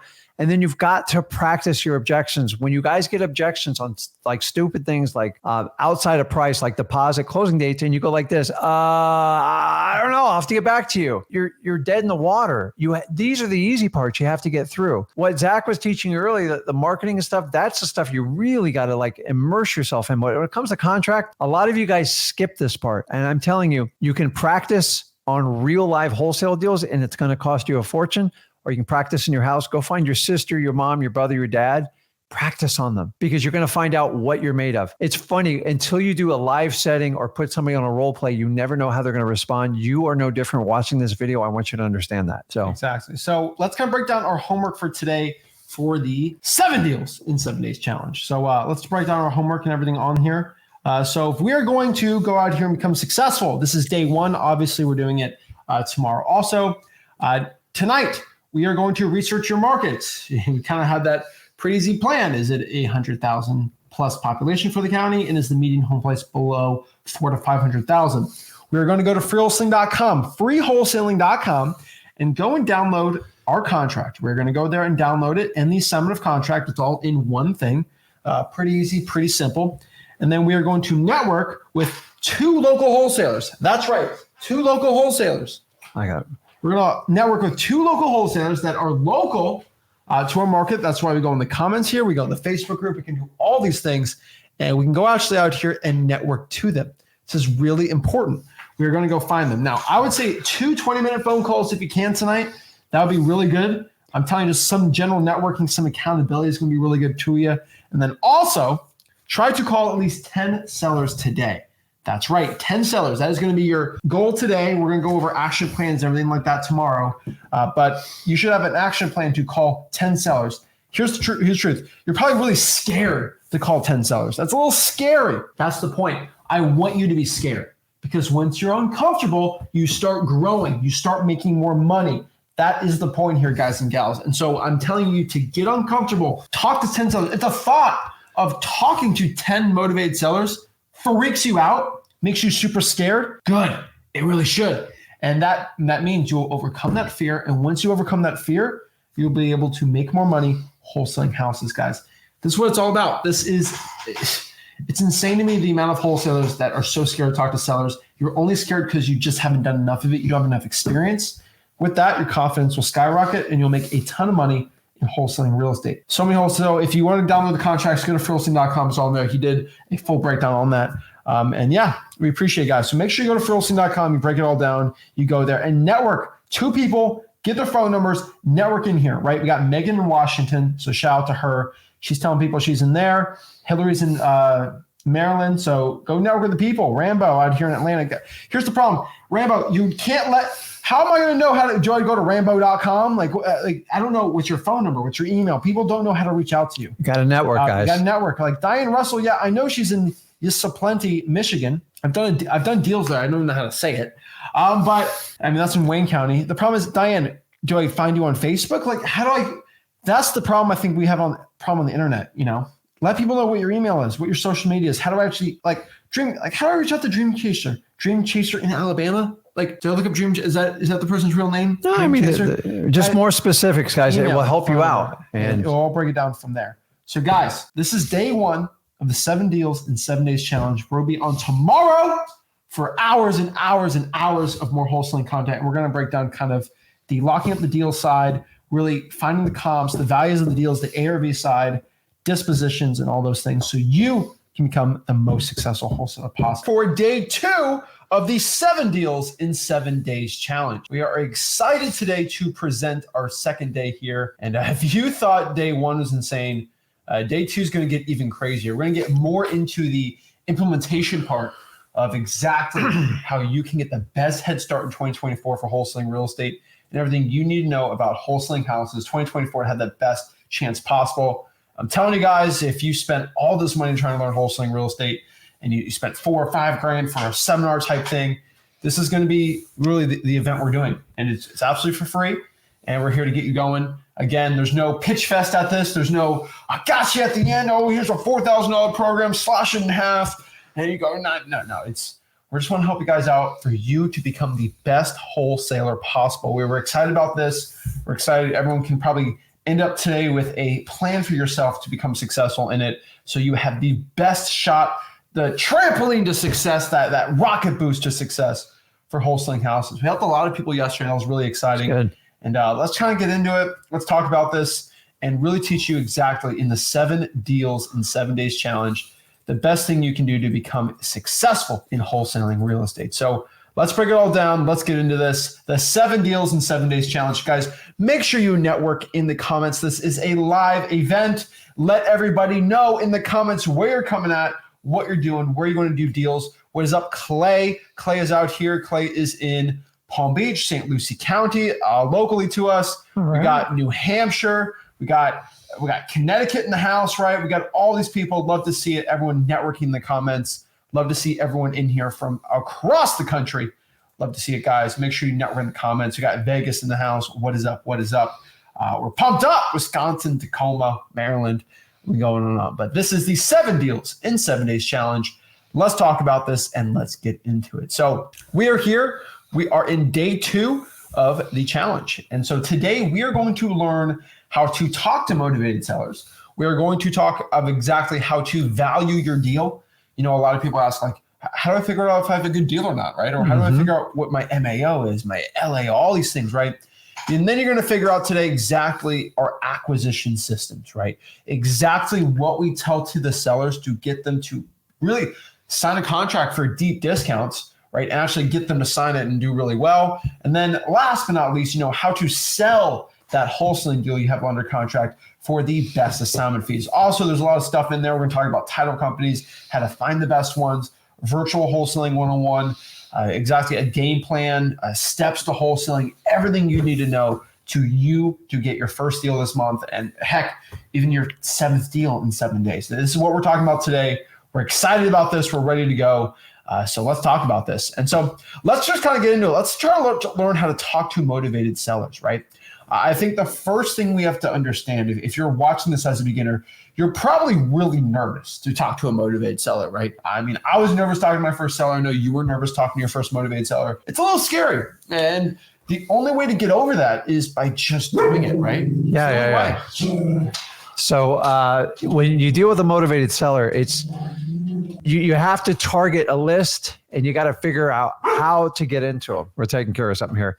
So the reality is most wholesalers, they don't focus on motivated sellers. In fact, I'm here to tell you, most of the wholesalers I deal with, you guys send deals and I want to help you out, but you can't just look for houses for sale.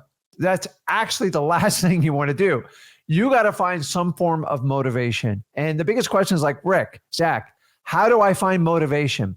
And you have to go out and seek it. This is the part of marketing of wholesaling is going to make or break you. But you've got to remember when we're talking to anybody looking to sell their house, if there's not a form of motivation, either the house is motivated or they had a motivating factor, it's going to be problematic. Why? Because you're going to waste time. How are you going to get a deep discount when someone's already got it listed on market, 15 to 20% above price, and you're looking to get a deep discount? Most of you guys don't. You skip this part. And this is where you make the biggest mistake. Don't waste your time on people that don't want to sell you a house. Oh, it drives me crazy. You guys, when it comes to talking to these motivated sellers, it's all about just doing it. It's the best way. You know, one of the best analogies I hear is you can't read a book on how to ride a bike, right? No. And that's the truth. Talking to sellers, acquisition, all that, it's like riding a bike. You know, you just got to do it. And yes, guess what happens when you ride a bike? You're going to scrape your knee. You're going to fall off of it, right? Does that mean you're never going to do it ever again? No. You just got to do it. And the more you do it, the better you are. It's going to hurt a little bit too. There's going to be a little bit of pain. And I'm not talking about physical. You get a little bit tired and stuff, but your ego and your personality is going to get hurt. And that's where most of you're just not used to it. Remember, the biggest part of wholesaling is you actually have to grow out of your old self to take on this challenge, because you admit your previous version of you wasn't what you wanted. And you should grow till the day you die. But don't be one of those people that tries, you ever see, so you ride a bike. I was old school, man. No knee pads, no nothing. Yeah. Just let the blood fly. He'll figure it out. That's what my dad said. And then like sometimes today, some of you guys are like, you put bubble wrap all the way around your kids. It's not going to work. Knee pads, stuff like that. We give you the safeguards. You've got to find motivated sellers. But remember, you can read a book on wholesaling. You can take a class on it, but until you immerse yourself, you are not going to learn the skill set. Exactly. So let's kind of talk about talking to motivated sellers. The first thing we have to understand is stop being scared. You cannot be scared by doing this. You just got to do it, right? Yeah. I mean, so when we talk to motivated sellers, the most of your anxieties and stuff is just in your head. This actually has nothing to do with wholesaling at this point. See, most of you will seek out the list. You'll find the list. You'll actually take action, go out, reverse driving for dollars, every technique, cold calling, and then you get to either meeting with the seller or talking to them on the phone and you freak out. Why? Because you're not used to it. You're scared. It's okay. Scared means, in this setting, the way we're teaching you, it means you're growing and you're going to be uncomfortable. You've got to stay in that uncomfortable to grow. Or a lot of you guys, what you'll do is you'll retreat back to what's most comfortable. You'll do things that are monotonous that you know how to do because it soothes your soul. Guys, we have to break out of it. Guys, and here's the really cool part. When you meet with one or two sellers, that scared goes away in like 2 minutes, right? Oh, yeah. It's gone. It's just, in fact, I'm here to tell you the anxiety is 10 times worse than the actual meeting. They're just regular people like you and me. They are no different. In fact, they're actually seeking out help. And that's where you have to come in and help out these sellers. But you can't help them out when you're scared and you're not confident in yourself. And I always tell people, listen, they always say, Rick, what if they ask me a question I don't know the answer to? Dude, simple. You have a team of people you work with, me, Zach, everybody who's online here communicating and networking, and go, tell you what, that's a great answer. Let me reach out and I will get you an answer. I'll get back to you. Can you give me 1 hour? I'd rather you tell the truth than sit there and BS people. Get the truth. Go to your title company, real estate attorney, Zach, Rick, Flip with Rick Plus, whatever you need. But in today's age, Don't lie to people. They know when you lie to them. And once you tell them the truth, they go, you know what? Great question. Let me get that answer. I'll get right back with you. Exactly. So we got to stop being scared. One old Greek philosopher type quote was, we suffer more in our thoughts and imagination than we do in reality. It's true. Totally true. 100%. The thought of talking to the seller and the what ifs, you suffer more in something that's not going to happen than what actually truly happens. And we got to stop doing that. The next part is we have to become relatable. I hate these people in wholesaling that hello, my name is Zach with Zach Homebuyers. How are you doing today? Does that sound real? No. Do you talk to your mom like that? And let me be honest, when you talk to a seller, you got to talk to your seller like you talk to your grandma or your mom. Hey, grandma, how are you today? You don't talk like that. That sounds crazy. No, right? and people can sense it. Guys, we've come from a society that's been so fake, really, the last 20 years. Oh. People are looking for the opposite. So how do you beat this? Just be authentic. Yeah. Honestly, it doesn't mean be an idiot. No. It means be the best version of yourself and help people out. But if you go, hey there, I'm here to buy your house and I'm going to give you the best deal possible. And they go, dude, I don't understand. Who are you? Remember, people do business with people they trust. If you can't get that trust, I promise you, you're not going to get good deals. And so many people go in there and they try to imitate. I don't need you to be Zach. I don't need you to be Rick. Guess what? Oh. God only made one of you. I promise you, you have a unique ability that nobody else has. If you're funny, if you're empathetic, if you're really good at reciting numbers and memory, use it because that shows your human emotion and that's going to differentiate you. I don't need people walking around with a bunch of robots like me and Zach. And the problem is we had this point where everyone let's put on a jacket, let's be automatic, I'm higher than you. So you've got to find a way to look your seller in the eye. This thing up here, the worst thing you can do, don't talk over your sellers. How do you avoid that? Be yourself. Just be authentic. Educate yourself. Learn to talk to people. Learn the flow of words. That's what we're here about today. I agree. It's so ridiculous. Our competition sometimes in the market talking like that. When you hear me talk to a seller, it's, hey, how are you doing today? It's how I talk to regular people, just myself. And this comes back to another point here, don't sound like a salesman. People don't like when you talk like that because they know you're talking like that to get something out of the conversation. You're trying to get a contract. You're trying to get them to sell. It's salesy. I hate that stuff, right? You just got to sound like a regular person and just have a regular conversation. And I'm always the one when I'm talking to myself, it's this deal doesn't fit. No big, I'll just go to the next one, right? Yeah. And it's not you need to go to me. It feels weird, right? And people, it's this, I can't explain it, but it's this sense of energy, when you talk to someone and they're trying to manipulate you. A lot of people think of sales as manipulation when it's really not, right? The process of talking to a seller is building trust and really just qualifying and asking questions. There's no selling at all with this when talking to the seller. And when I have a regular conversation with them, I'm more I don't know if I want to buy this. let me ask you some questions about it to see. If it's a fit, it's a fit. Versus, it's a 4-bedroom. Okay, well, and it seems fake. And when you sense that fake energy, someone's not being truthful with you. And when people are not truthful with you, you subconsciously can't trust them. And so that's why, kind of people's guards are down when you're just talking regularly. But when you're talking it's stressful. And selling the house like this is stressful for the seller. You don't want to be stressful for them too. Here's a perfect example. If you had to put a new roof on your house and one of your good friends was working for a reputable roofing company, do you think you would go through Google and search all that? Or are you just going to reach out to your friend? No. Why? Because you have established trust. People want to do with business people. They want to do business with people they know, they trust, and are just like them. Mm. So you've got to be like-minded. Keep it in mind. Because if you can befriend people and build an amazing relationship, that's the hard part of what we do. And a lot of people call the sales process, I've gone on a limb. I go, dude, we are guides. Once we find our targets, we just got to kind of land them. We got to bring them in on the runway and they will zigzag all over. That's what we're here to talk about. Right. And so, you always talk about that. What if you were going to be, your motivated seller is your grandma and you're going to buy her house? What are you going to do? They say, I can't afford the tax payment. That's why I got to sell it. Are you going to say, okay, grandma, what's the square footage of the property? In an ideal time frame, when would you want to sell the property? You're not going to talk to your grandma like that. You're going to say, what's going on? Oh, I'm sorry to hear that. I think a lot of people don't understand that. Don't be going on salesy questions and stuff like that. And here's my number one, right? What's the base square footage of the property, and what are the last permits you've pulled, grandma? Crazy questions. And here's the problem. If you're authentic, it's transparent, it feels real. If you get too salesy, don't get me wrong. There's some businesses, they have to have salespeople, cars and all that stuff. But the reality is, you ever had that salesman that keep using the same line? I'm so sorry you feel that way about your taxes, Zach. And then you just keep, I go, dude, how many times are you going to apologize to me? You're like a robot. And I'm here to tell you, if you get robotic with your sales, it's going to kill your sales.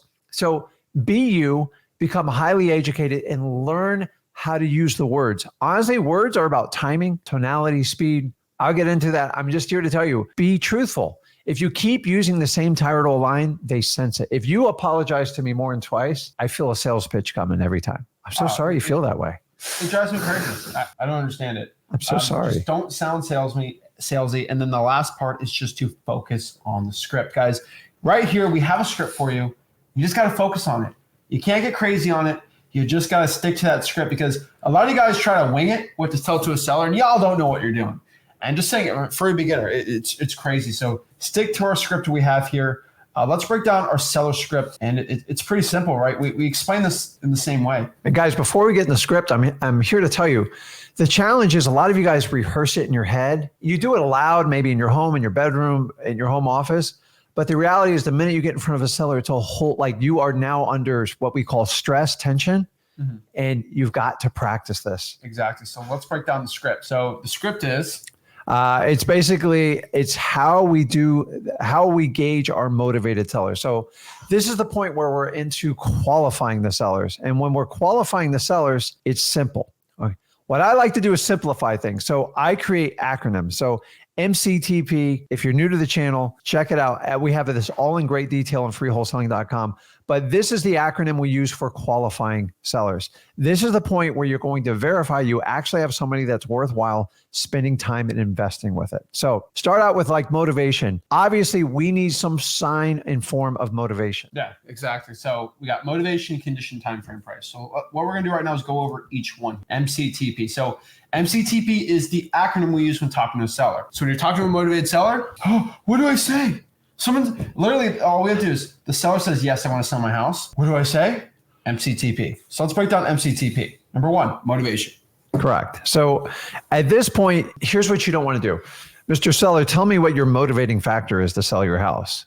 They're like, what? What are you saying? So this word is more for us, the wholesalers, so we can understand. We have to find the motivation. Now, the really cool thing about MCTP, sometimes seller will like skip. So you ever been going through a script and like someone like jumps to the bottom and the salesperson gets all like, oh my God, this is why I like acronyms, because you can just keep going through it. So I'm simply going to start out and find out, Michelle, tell me a little bit about what's going on with you in the house. I'm very interested. I want to kind of learn your story and your background. Most sellers will sing like a canary at this point. Honestly, I've sometimes just asked this question, and a lot of times they'll go through the entire MCTP for me. But I'm going to let them give me their initial line. Keep in mind, a lot of times sellers will give you their best foot forward. I've had people in some of the worst financial dire straits, the worst dilapidated house. They tell me, you know what, everything's great, everything's really good, and this is what I need to do. If they go with more of like, it doesn't even make sense and add up, I'm going to keep moving down the MCTP. But honestly, when I start in the beginning, most people will tell me about a quarter to half of their story. Remember, the better the listener you become, the more money you make in wholesaling. This is your job, to let them talk. The more they talk, you're gathering intel at this point. It might be good, it might be bad, but the idea is I've got to decide where I'm going to lead this seller down the funnel. You're going to guide them, and we got to make progress. How do we do it? We just simply ask. So here's my open line. Mr. Seller, tell me a little bit about what's going on. Tell me about the house. I'm really interested in talking and meeting with you. And then just let them talk. The more they talk, the better you do. So you want to ask. I like to ask open-ended questions when I do this. How do you like to do it? So motivation is just simple. It's why are you looking to sell the property? Correct. And so the next one's condition. So when you're talking to a seller, think of condition. Can you tell me a little bit about the property? How's the roof, AC? Is there any repairs have to be done on the property? You make it pretty simple. How do you do it? So either they tell you everything or they tell you nothing. Exactly. And so if they go, the kitchen, they go, it's good. You're going to have to dig. I go, well, tell me a little bit about the house. And then from this point, you can find out how long they've been there, what kind of repairs. And it usually goes one or two ways, guys. Either they tell you, listen, the house is, they start talking about, they try to make it nice and it starts going down a slippery slope. And then all of a sudden, 5 or 10 minutes go by if they start turning negative on themselves, I just kind of let them bask in their pain. I'm sorry, because I have to try to help them. And also, I want to see how much emotion they have tied to it. Now, if you're physically in front of them, much easier. If you're on the phone and you're doing this virtual, you really got to use your listening skills. So the other way is some of them will simply lie to you. The house is perfect, got a white fence. They keep going on and on about how perfect the lawn's manicured perfectly. And I just say, Mr. Seller, sounds like a perfect house. Why on earth would you consider selling it? I'm trying to get their natural reaction. They're obviously talking to you. There's usually a reason. Most people hide. Guys, you've all been on social media. Everybody puts their best foot forward.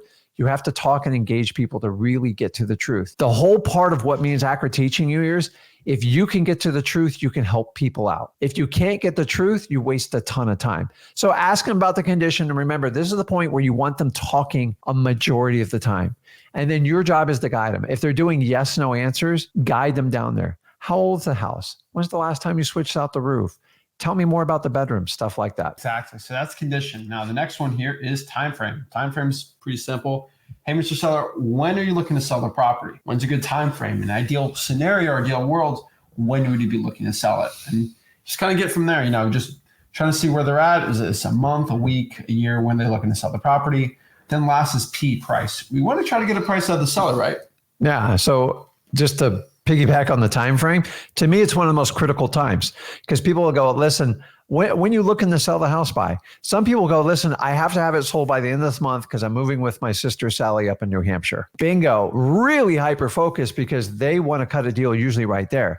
If they go like this, I have no idea. Or because if you guys have ever moved, on average, it takes someone 90 days to even go through the basic process. So if they haven't even thought about it and they don't give you an answer, you're a minimum 90 days usually away from striking a deal. Now, I use this as leverage because we're not going to be moving in the house and we can be flexible with it. But time frame's so important. So that moves us on the price. So this is where most of you miss the point. Most of you try to attack price before you even qualify the sellers, and you're literally wasting your time. Everyone's got a price to sell something. Do you agree? Oh, yeah. So if you ever get that, hey, if the price is right, I'll sell it. That means you have a non-motivated seller. Just move on, be nice as you can, and then just follow up 6 months down the road. But hey, how do you ask it? I'm real simple about it.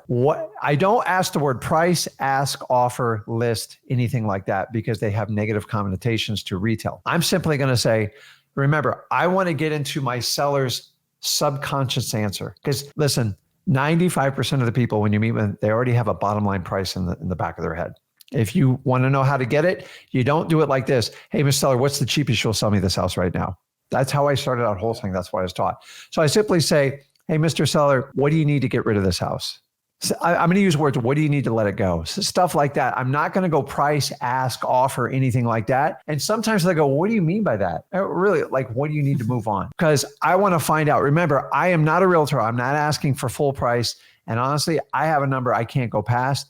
So I'm going to fish at this point. Now, at this point, sometimes they give you an answer, but I would say a lot of times they don't. And you guys know that. I see it in your comments all the time. Yeah, I'm out in the field. I spent 7 years just meeting with sellers. I'm here to tell you, it used to frustrate the what out of me. It just like, what do you mean? You've got to give me a price. My teacher said you have to give me a price or I can't move forward. So I constantly got stuck in this challenge, and simply, I want to use words to get in your subconscious answer, because I want your bottom line price without saying what's the lowest price you'll sell this to me. So we have a couple tricks we're going to teach you at some point in today's training.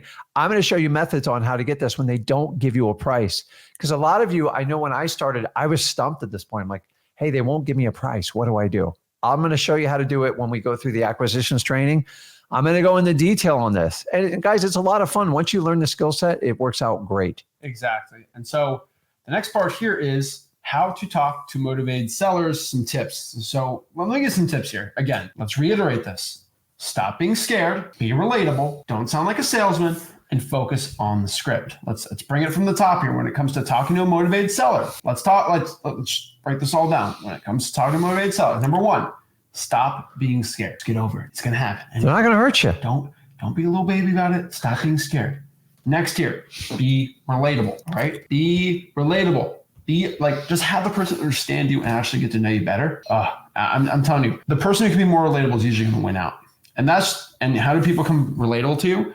People like themselves. Shocker. And so if you can match them with energy, that'll be a really good one too. And so you got to be relatable here. Don't sound like a salesman and just focus with our script, that MCTP. So a normal conversation. Yes, I want to sell my property. M, motivation. Why are you looking to sell the property? C, condition. Tell me a little bit more about the property. Time frame. When are you looking to sell the property? And lastly is price. What price or ballpark range you're looking to sell the property for? It's very, very important. When I was first starting out wholesaling real estate, the best line was, can you give me a ballpark? You're looking to sell the property. Just a rough range to help you out a lot. And so that's talking to sellers. And so what we really need to do right now is kind of do our full acquisitions breakdown. So you know exactly how to close motivated sellers. So I'm going to let Rick take the stage here, one of the best acquisitions people. But really quick, we're getting a lot of questions. Is this recorded? Is it live? Is it recorded? This is not live. It's not live. Guys, it's live. And so really quick, just to let everybody know, I love flexing on a guru because, I'm live in the comments section. No, we're live. Here's time.gov. Sorry, I have to flex on the gurus. So can we stop with is this live? This is live. I'm doing this live. I never will not do this live. I'm here to help the people out. Okay. It's just always a live thing. Ask your questions, network live in the comments, and we're ready to go. And so flex on the gurus and the time.gov. But let's Rick take it away and talk all about acquisitions. So get out. Those are smart. Oh, geez. Okay. So guys, acquisitions, I know a thing or two about this because keep in mind, I spent an entire 7 years door to door, basically selling everybody on wholesaling. And what I learned in the end, I wasn't selling, I was just guiding people because we are not used car salesmen, anything like that. I got no problems with it. I actually respect the industry tremendously, but we have to guide people. And just look at it like a runway. They go left and right. I got to kind of bring them in. So let's walk through it. I want you to understand this. He or she that cares the most about their seller will get the deal. End of story. If you lead wholesaling from, I want to help you instead of, I just want to make a crap load of money and run you over. That is the difference between what me and Zach do and what most people do in wholesaling. I don't have a huge sales pitch for people. I am extremely authentic and I constantly guide them down. And that's the beauty of wholesaling. Everybody's got a different way of doing it. If me and Zach gravitate you toward it, let's jump into it. So I'm going to pop up my screen here. So acquisitions, this is where we acquire contracts to sign properties so we can sell them for a profit. Now, you're not a typical salesman. I told you, you are a guide. And we got you covered on what to say. Let's walk through it. And I want to show you how this works. So we're not salespeople. I tell you this all the time. I'm just going to keep going over. I'm like, I got to do sales training for wholesaling. I go, listen, if you have the same tired line every time you do it, the reality is there's only so many objections in wholesaling. And once you understand how to help people out, you can overcome any objection. You see, if you just want to memorize a line, you're going to fail eventually doing it. So we want you to be authentic. Most of what we do is about qualifying and asking quality questions. And once again, we don't sell, we guide. If you understand this distinguishing feature, you will do really well in wholesaling. If you want to come in and you want to treat it like used car sales, you're going to struggle. You're going to lose a lot of great deals. So let's clarify the difference between marketing and acquisitions. You have to understand this part. Remember, so marketing is all about finding and locating people that want to sell. Acquisitions is bringing that jet home and landing it and getting a contract, getting a motivated seller to sign a contract. And guys, we're not here to trick people. We don't lie to people. We're going to tell them the truth and we're going to help them. Pretend you are helping out your grandmother. If that gives you a vision, that is the type of person you have to help. Because if you don't, I promise you, someone's going to come out of the woodworks, usually a family member, and blow you out of the water. I've seen it so many times. If you don't treat your sellers and take great care of them, your deals will fall apart. I see it all the time. Be a human. So what's a motivated seller? Motivated seller they have a reason they need to sell. Now, in my opinion, there's two types of motivation. There is a seller motivation, which means, hey, I got to sell. I got a pressing issue. I've got a foreclosure. I got a code violation. I have an eviction coming up. I have a divorce. I have I'm so sick of renting this property. Those, my friend, are like ideal. Those are the sweet spot. The reality is most of the motivation usually comes from the house. Somebody has a house for 20 years. They never put a nickel in it and they desperately want to sell because the house is a piece of junk, but they are not truly motivated and you have to weigh. Now, if you have a motivated house and a motivated seller, it's gold in wholesaling. But the reality is usually Most of my leads, and I've been working the business over 20 years, we have motivated houses. People want to sell it, but they are just not quite motivated. How do we overcome that? It's time and follow-up. So remember, if you ever get both, someone has a foreclosure, the house is, they got to get it sold and the house is in rough condition. Usually, if you just guide them simply down this process, it's usually very easy to get a great wholesaling deal. But we got to follow the rules on how to do wholesaling. I'm here to show it to you. The next one, the conversation, dude, it's all about confidence. And you guys, you can't go to your local grocery store and buy confidence, because if it is, I'd send every one of you out there to get it. Confidence is just a head game. It's just a head game. I've seen people with all the confidence in the world with no skill sets at all, and it like blows me away. You put confidence and skills together, that is the unmatched parallel in wholesaling, and that's what you need to learn.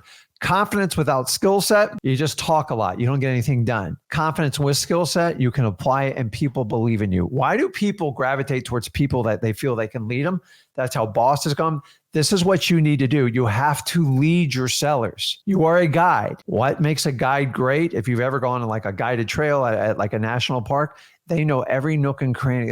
They're just very good.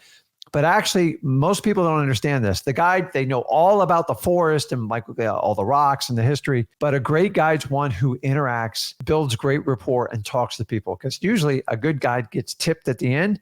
If you don't have a great conversation, I don't care how educated you are, people will move on. And the confidence just bodes over it. When they answer questions, they respond without an and a but. You have to believe in what you're asking. And if you don't believe in it, you have to find a way. A lot of people go, well, Rick, haven't done a deal yet. How do I get confidence? Confidence is something you earn, but you have to earn it internally first. And then once your deal comes to fruition, it's like rocket fuel. It's unbelievable. But you're going to have to take a leap of faith and you have to become confident in yourself. This is why I'm here today showing you how to do this. I've taken the financial burden of learning wholesaling out. So always starts out like, who am I? Hey, my name's Zach Ginn. My name's Rick Ginn. He's got his name up there. He didn't switch me out. Me and my partner's looking to buy houses in the area for cash. That's it. So I'm helping you with the confidence because you have a team around you. You can use sellmypaper.com. You can work with them, but don't ever be the person out on the island because people are like, how do you do this all by yourself? So, hey, my name's so-and-so. We're looking to buy houses in the area with me and my partners. We would love to find a house in this area and buy cash. Remember, you got to find the motivated sellers. Now, what do I want? I just want to buy houses for cash with my partner in Phoenix and Oklahoma, and not as a state, Houston, and it kind of go on. You kind of put your city in there, and it works. Guys, hate to tell you this. This works in every major market out there. We just got to make sure we have buyers for our product. So why I want it? My partner and I like to buy houses for rentals. We do some flips. We do a lot of work. It just really depends on the property. Because a lot of people go like this, well, what are you going to do for it? And you guys don't know the answer. It's simple. Honestly, until the property's bought and closed on, you actually have no idea. You don't know if it's going to be a rental. You don't know if it's going to be a fix and flip. Heck, you might keep it in your own portfolio. As you mature in wholesaling, you can do whatever you want with it. And so many people are like, do I tell them I'm just wholesaling the contract? No, because you don't know the outcome, because most likely you're not the buyer. You're going to sign it to your cash buyer and you don't even know what their final intent with it is. So you don't get pigeonholed. Use this line. It works really, really well. Now, I've always said, God gave you 2 ears, 1 mouth, that the writing's on the wall. Either use it or don't. I'm here to tell you, you've got to listen. Listening. If you talk too much in wholesaling, you're going to talk yourself out of deals. The more the seller talks, whoever talks the most gives up the advantage. Why? Because I am just consuming every piece of word you're giving me, and I'm contemplating a plan on how I can solve your problem. If you don't give me information and I talk 80-90% of the time, you usually freak the sellers out. You don't know what your seller wants until you ask them. How do you get that information? They actually have to talk to you. How do you let them talk to you? Shut your mouth and let them talk. I'm telling you guys, this is one of the key distinctions. I talked way too much when I did wholesaling. And once somebody sat down and said, Rick, just shut your mouth and let them ask a question and shut up. Why do we talk in between gaps? Because you're uncomfortable.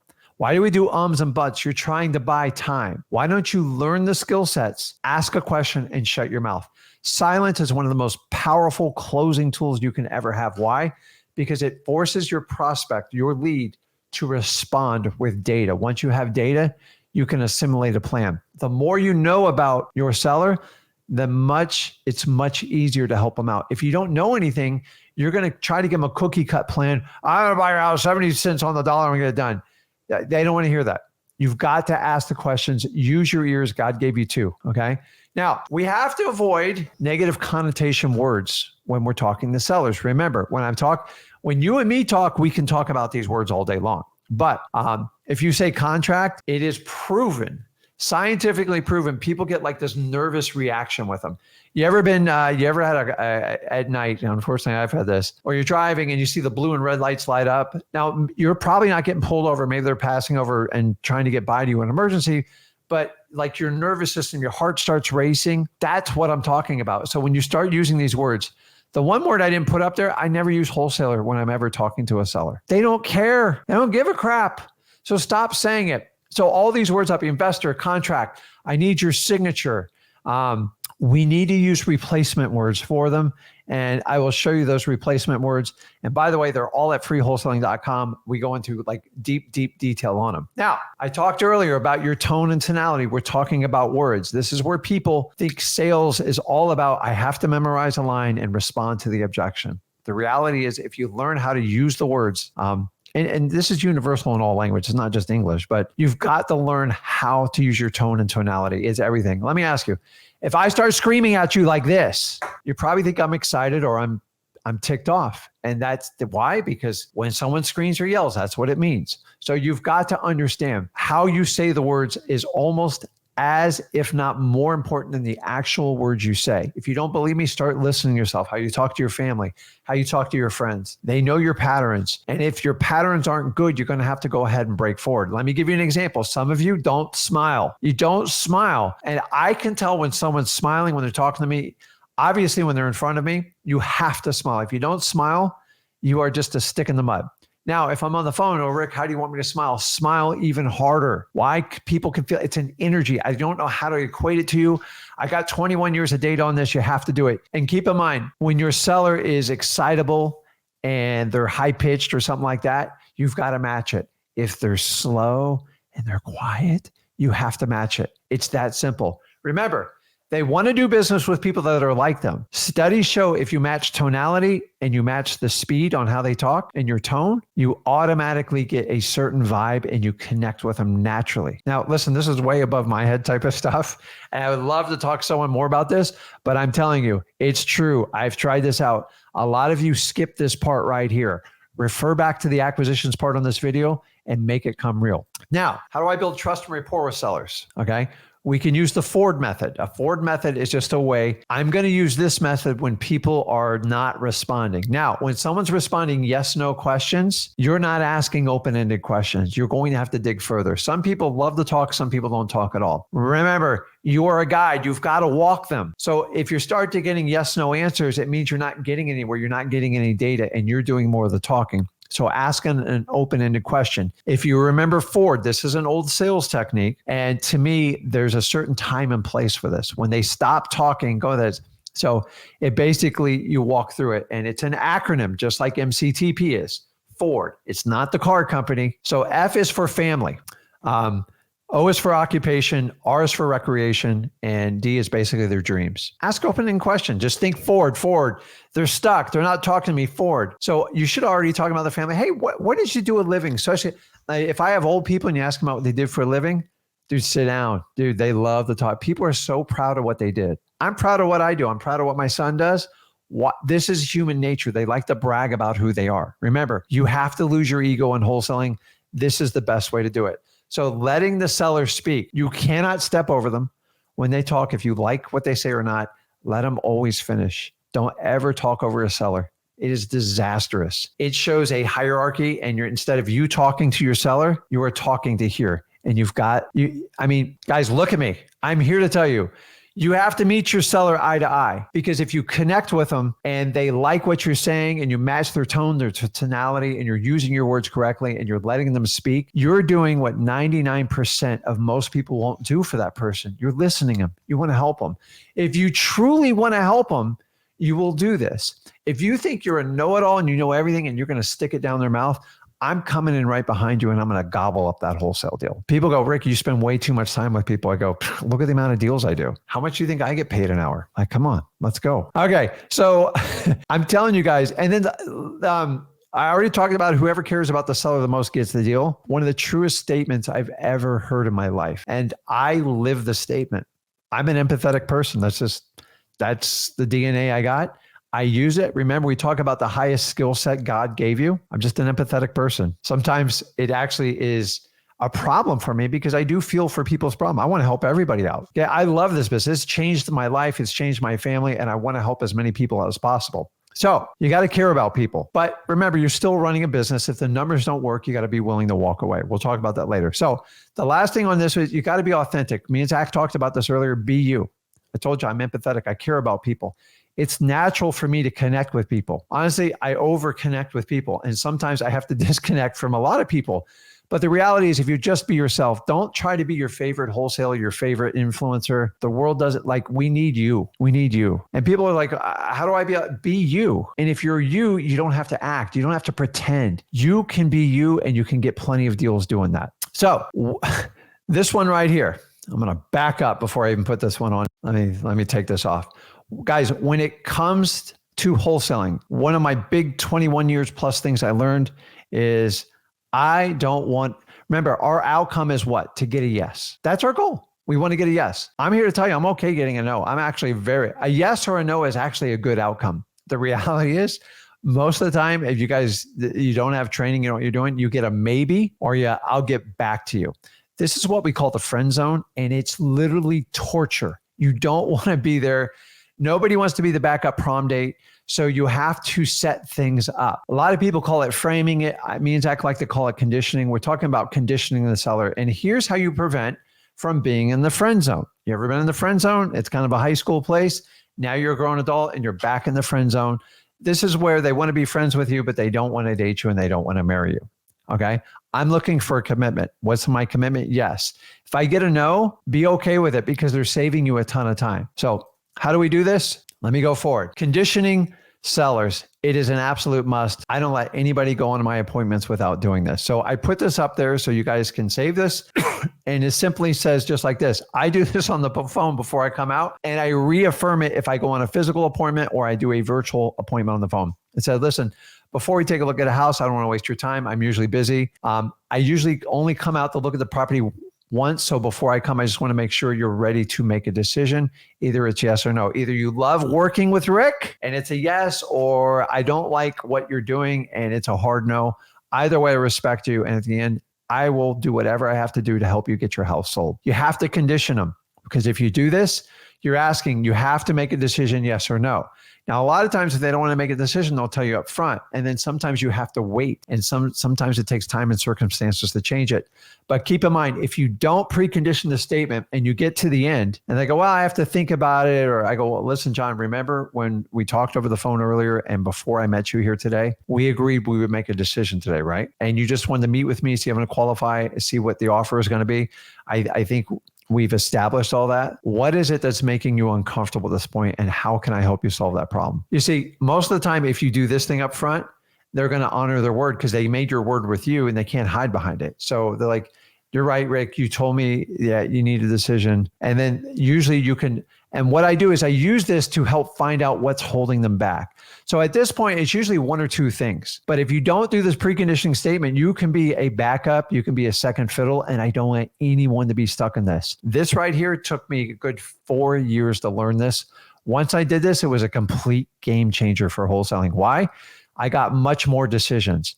And guys, I'm okay getting a no because sometimes there's just some properties don't work. Honestly, I'm going to get a majority of no's, but maybes, it's like the poison pill. You don't want to take it. So guys, when it comes to the appointment, it's real simple. On the appointment, I'm talking about these are physical. We'll talk about virtual. Walk around the house, point out anything and act like you're buying a car. I know that sounds weird, but like, how do I go on and check out the house? Remember, at this point, you should already have an idea of the condition of the house. At this point, you're just going to verify it. And unless something crazy sticks out, 9 times out of 10, you know exactly what you're walking into. Now, the appointment really, once again, this is to build that rapport and make it a huge connection with you and your seller. This is the point you're going to do it. And remember, here's one of the biggest problems I'll tell you guys right now. As a new wholesaler, a lot of you you'll build amazing rapport. Most of you don't have problems doing that because you're naturally nice people and you like to connect with people. It's normal. Nobody wants to headbutt and fight. But the reality is you have to get to the negotiation. And what's negotiations? It's all about tension.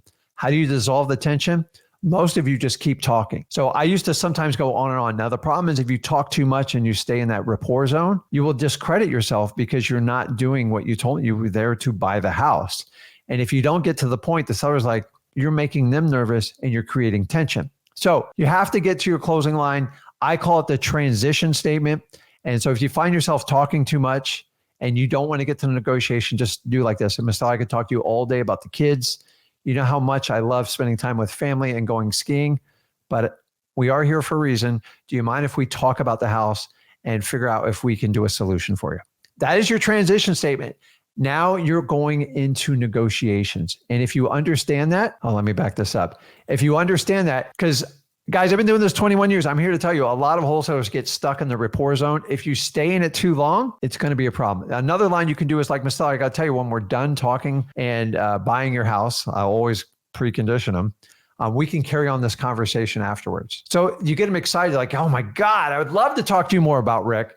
Let me tell you, when I find the guys that want to talk about like fishing and old cars, piece of cake. Sometimes I have to talk about things I don't know a lot about.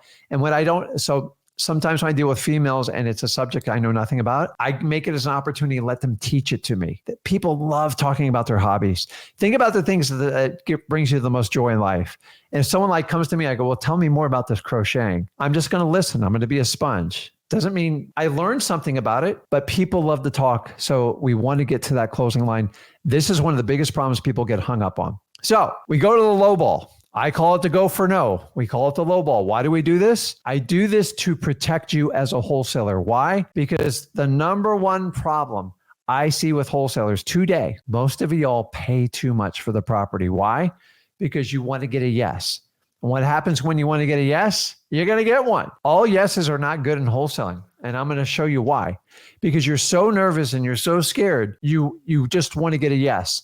And if you do that, you're operating as a realtor. You're not operating as a wholesaler. And you're so scared of getting a no. But remember, the best cure in wholesaling is to get the property for the lowest possible price. How do I do that? Go for no. Stop going for yes. Let me show you how to do this. Now, here's the psychology around it. Most of you have an MAO, maximum allowable offer. So say a property is worth 200 and you go, I'm going to offer 170. So you offer me 170. I go, oh, no. I need 220. I'm like, what, 220? I thought you said the house worth 200. What happens is you have your bottom line number and you have your MAO. I call this your LAO, your least allowable offer. If you make an offer close to this, guess what you do to your seller? You naturally intrinsically force them to go up on price because they go, oh, he's going to pay me more. Stop trying to guess what your seller is going to pay for the property and ask them. How do I ask them? You have to go for no. So if the property's worth 200, it's real simple. Hey, Mr. Seller, what do you need to get for this property? And then they go like this, I don't know. And that's what a lot of responses are. And at that point, you can decide you need to use a method to move forward because most of you are like, oh my God, I don't know what to say. Where's Rick and Zach? Here we go. Good cop, bad cop method, doing the go for no. Ready for this? Mr. Seller, I can appreciate you don't know, but I tell you what, I'm here to help you. I want to make this work out for you. I understand there's everything going on. But I tell you what, I do have a partner on this and I've already reviewed the numbers. I actually called him outside before coming here and he says, I can offer 110,000. Shut up. You've built maximum rapport to this point. This is where it's a little freaky. It's wildly uncomfortable, but this is what's is needed to be done to get a great deal. Now, they're usually going to react to you. If they say yes, great, sign the contract. Very rare. Most likely they're going to react to you. Their reaction is what we call a counter in wholesaling. And remember, I got a counter without actually asking him what he needed. No, I tried it first. He didn't answer. I go back. Now, I blame my partner. My partner, Zach, man, he's brutal. He's terrible. But like, He goes, there's no way I can do that. Absolutely, Rick. You're absolutely crazy. I go, hey, easy. I get it. But remember, that's my partner. That's why I'm here talking to you. John, do you have a number that you would let go of this property? And I just go back. And he goes, listen, I talked it over my wife and we can't take anything less than 146. Okay. So what did I do? I went from 170. I went from 110 to 146. I'm still going to try to get a little bit lower, but I've cut about 3 weeks out of the negotiation using this method. Now, the goal is not to get kicked out of the house, but remember, your goal is to get a counter. Why? Because you all try to go for yes, and you try to get it done in one shot. This is a negotiation. I'm looking for your subconscious response. So when I do something like that, you usually get a reaction. Use it to your advantage. This is all about learning how to talk to people and how to guide them. I'm just looking for a response. That response is probably the best data you're ever going to get from a seller. But a lot of you try to do that without building rapport. It doesn't work. You just get kicked out, and for good reason. Now, the next method is called the volley method. One of my favorites. Zach likes the good cop, bad cop. I like the volley method. The volley method is extremely powerful when they won't answer you. So, Mr. Seller, what do you need to get for this property to let it go? I don't know. You're here. You're the expert. You tell me. This is my favorite. Now, I learned this from a non-real estate expert, an incredible man. I'll share it on later. And he says, and so this is all about playing with the English language. And you can do this in any language. I just don't know how to translate the other ones. It says, Mr. Seller, I get it. You don't know what you need exactly what to get for the house. But if you had to guess, what do you think that number would be? Shut up. So think of it as a volleyball match. You serve, you keep hitting over till the ball hits the ground. Your job is every time they counter back to you, you don't let that ball hit the ground. And the key to this is you respond quickly. You don't do ums, you don't do buts, you respond. Why? You exude confidence and you actually eventually get a truthful answer out of them. So I ask them just like that, what's the lowest you need to get? Well, Rick, you know what? I've thought about this for a while. Honestly, I'm just getting clueless at this point. Can you just make me an offer? I said, John, listen, I get it. You don't know exactly what it's going to be. And I know this can be a little bit confusing, but John, listen, if I had to put you in a corner and say, you and your wife, what do you need to get for this property to move on? Tell me, where will you be at? What would the number be? And now what am I doing? I'm actually frustrating the seller. I'm putting them in a corner. Why? I don't want to stay in the maybe lane. How do I avoid that? If you can overcome 2 objections of the average human being, you can get what you want from them. Now, I might not get exactly what I want, but he's like, okay, Rick, you pressed me. We need 160. That's the bottom line number. See, I got his subconscious response just by volleying. See, if you volley, it works really well. The key with a volley, you can't let the ball hit the ground. You got to serve it back. And the key is just repeating some of the words and say, listen, I'm going to give you and give me an answer. And it's that simple. If you practice this, it's powerful. Now, for those of you who think you're going to use it on your spouse and your kids, it works about 3 times and then they figure it out. Remember, you only deal with a seller on average once or twice. They don't figure out what you're doing. But honestly, you don't have to memorize this crazy strip. You just practice the volley method, the good cop, bad cop. It works phenomenally, guys. You got to keep that in mind. So let's talk about the seller first method. And then this is just basically I'm sorry, I skipped this. On the seller first method, you really just talk about the seller. You talk about everything they want to do and you let them try to do as much talking. Once again, this isn't my favorite way to do it. I love the volley method. Zach loves the good cop, bad cop, but putting your seller first method and just trying to get them to get the initial response, if you follow through and their compliance, it works really well. Now, when we get down to the contract and you agree on price, I want you to understand this. You have a verbal agreement. You're good. Don't have any paperwork, no briefcase, no nothing. And then once you have a verbal agreement, Mr. Seller, do you mind if I go out in my car? I'm going to go ahead and get some paperwork so I can sit there and write this out with you. The key is I want to write this out with you. I've had on numerous occasions when I pre-fill the contract out, it makes them nervous. Also, if you hold contracts and paperwork next to you, sellers will start to look at it because they want to know when you're going to reach for it. It scares them. It makes them nervous. They don't know what's in there.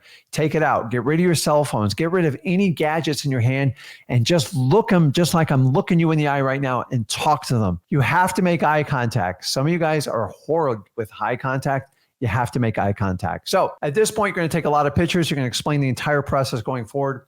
And you and your partner are going to swing by the house. No change to the agreement. And just we're going to review renovations and we're going to try to figure out what we're going to do with the property. And once more on the day of the closing on the walkthrough. So you're always like, well, how am I going to bring my cash buyer in? You've got to find out what your seller is going to tolerate.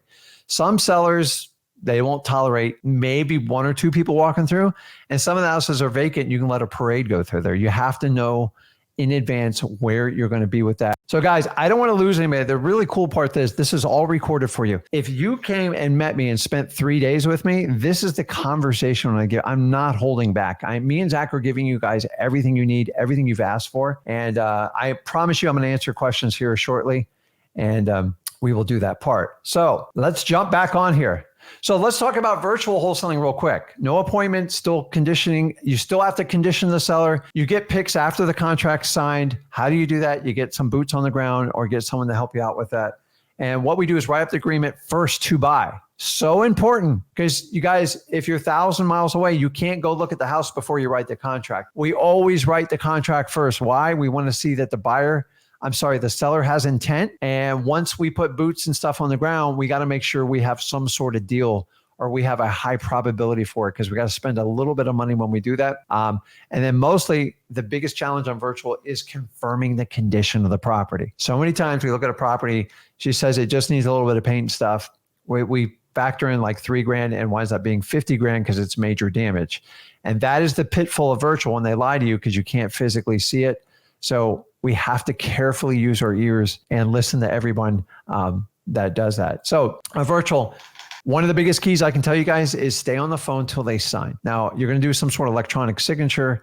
You go to freewholesaling.com. We show you services to use. These aren't complicated. They're relatively inexpensive. Don't be scared to mail a contract to them. You can overnight it with the USPS and put in a return envelope, and it will track when they mail it back. It's about $25. It's not the end of the world. A lot of older people like to do it that way. Or you can send a mobile notary. Remember, most of the contracts don't have to be notarized to get signed, but it's an efficient way to have someone out there sign it. Now, remember, the notary's job is just to verify the authenticity of the person signing the contract. It is not their job to explain it. So sometimes what I'll do is have a speakerphone or even like a FaceTime, and I'll work with the seller, and the notary's job is just to get the signature. Sometimes it's very effective. That costs you about $50 to $75 to do that, but sometimes it is well worth it. Let's look at any questions here, because I know I was busy talking the whole time there. So here's a good one. Yvonne puts on here, I'm stuck here. Locked in a price too high, need to renegotiate the contract. This is awesome information. So I'm going to give you a quick tip. So when you do this, I want you to understand this. Unfortunately, this is a common error in most wholesalers. I start out doing this, and most of you will do the same thing. Hopefully you use the go for no method and you can prevent this. It'll save you a lot of time. Now, you got to renegotiate. You have two strategies. If you're way off on your price, I mean like $50,000 apart, you really screwed up. What I want you to do is call the seller and say, listen, where do I send over the cancellation of contract? And shut your mouth. Why? Once again, we're using the go for no method. We're looking for a reaction, a response from the seller. If they go, yeah, go ahead and send it over, we'll go with that. And they go, oh, wait a minute. Why? I need this thing closed. That is the perfect bridge for you to renegotiate any contract. End of story. Now, if it's close, $5,000 to $10,000, I'm going to call up. I go, listen, Sally, I looked at the property with my contractor and we missed a few things. Do you mind if I go over them? Because I have to account for this stuff because you didn't tell me about it and I missed it. Listen, the good news, I still want to buy the property. We just need to make a slight adjustment. Are you open to that? Bam. That's it. Yvonne, use those exact lines and you'll learn them. Guys, go back and watch this video. I'm saving you 21 years of dealing with every human situation possible. And I have failed on a lot of them, but over time and experience, you learn what to say to people. And that's why I have my mission to teach as many people as possible about wholesaling. But I applaud you for making the effort. It's okay if you overpay, just let's fix it. And here's what you want to do as a wholesaler. You just don't want to keep repeating the exact same problem over and over, because that's where you're really going to have challenges when you do it. And I want you to understand. So back to it. I missed it on the first method. So sometimes I get brain fog on it. When we talk about the first seller method, this is it. So a lot of times, sometimes you guys have multiple people chasing down a seller. Please let me know in the comments if you ever run across any competition on your wholesale deals. I want you to understand, don't fret it. Remember, you have to be extremely different than everyone else. Me and Zach are teaching you the skill sets on how to set yourself apart from any other wholesaler or realtor out there. Now, when we talk about doing the first method, If you guys ever watched Ricky Bobby on Talladega Nights, he told his son for the longest time, either you're first or you're last. Okay. Does that make sense to anyone? Either you're first or you're last. And at the end of the movie, he says, son, I don't even know what I was talking about. You there's first, there's second, there's third. No. Me and Zach subscribe to the first and last. So if I have a competition, they go, listen, I got 3 wholesalers coming by and a realtor. I say, Mr. Seller, what time's the first appointment coming by? 10 a.m. I go, I tell you what, can I at least meet with you first? So I'm going to go meet with them first. Whoever meets with them first makes the best impression. It's about making an impression. I'm going to find out when their last appointment is. How do you do it? You just ask. My last appointment's at 2:00. It's fine. I'm going to wait around the block. And at like 2:15, I'm going to wait till that person comes out. And then I'm going to go in and I'm going to talk to them. And then they're going to give me all the information on all the other offers. And at the end of the day, remember, I never pay the most. I tell all my sellers that. But I'm going to care the most, and I'm going to make sure this gets done for you. And you know what? If I meet with them first and I meet with them last, you have a huge advantage. And never talk negative about your competition. It's not going to get you anywhere. And you just try to, so the seller always has a million questions when they get multiple offers.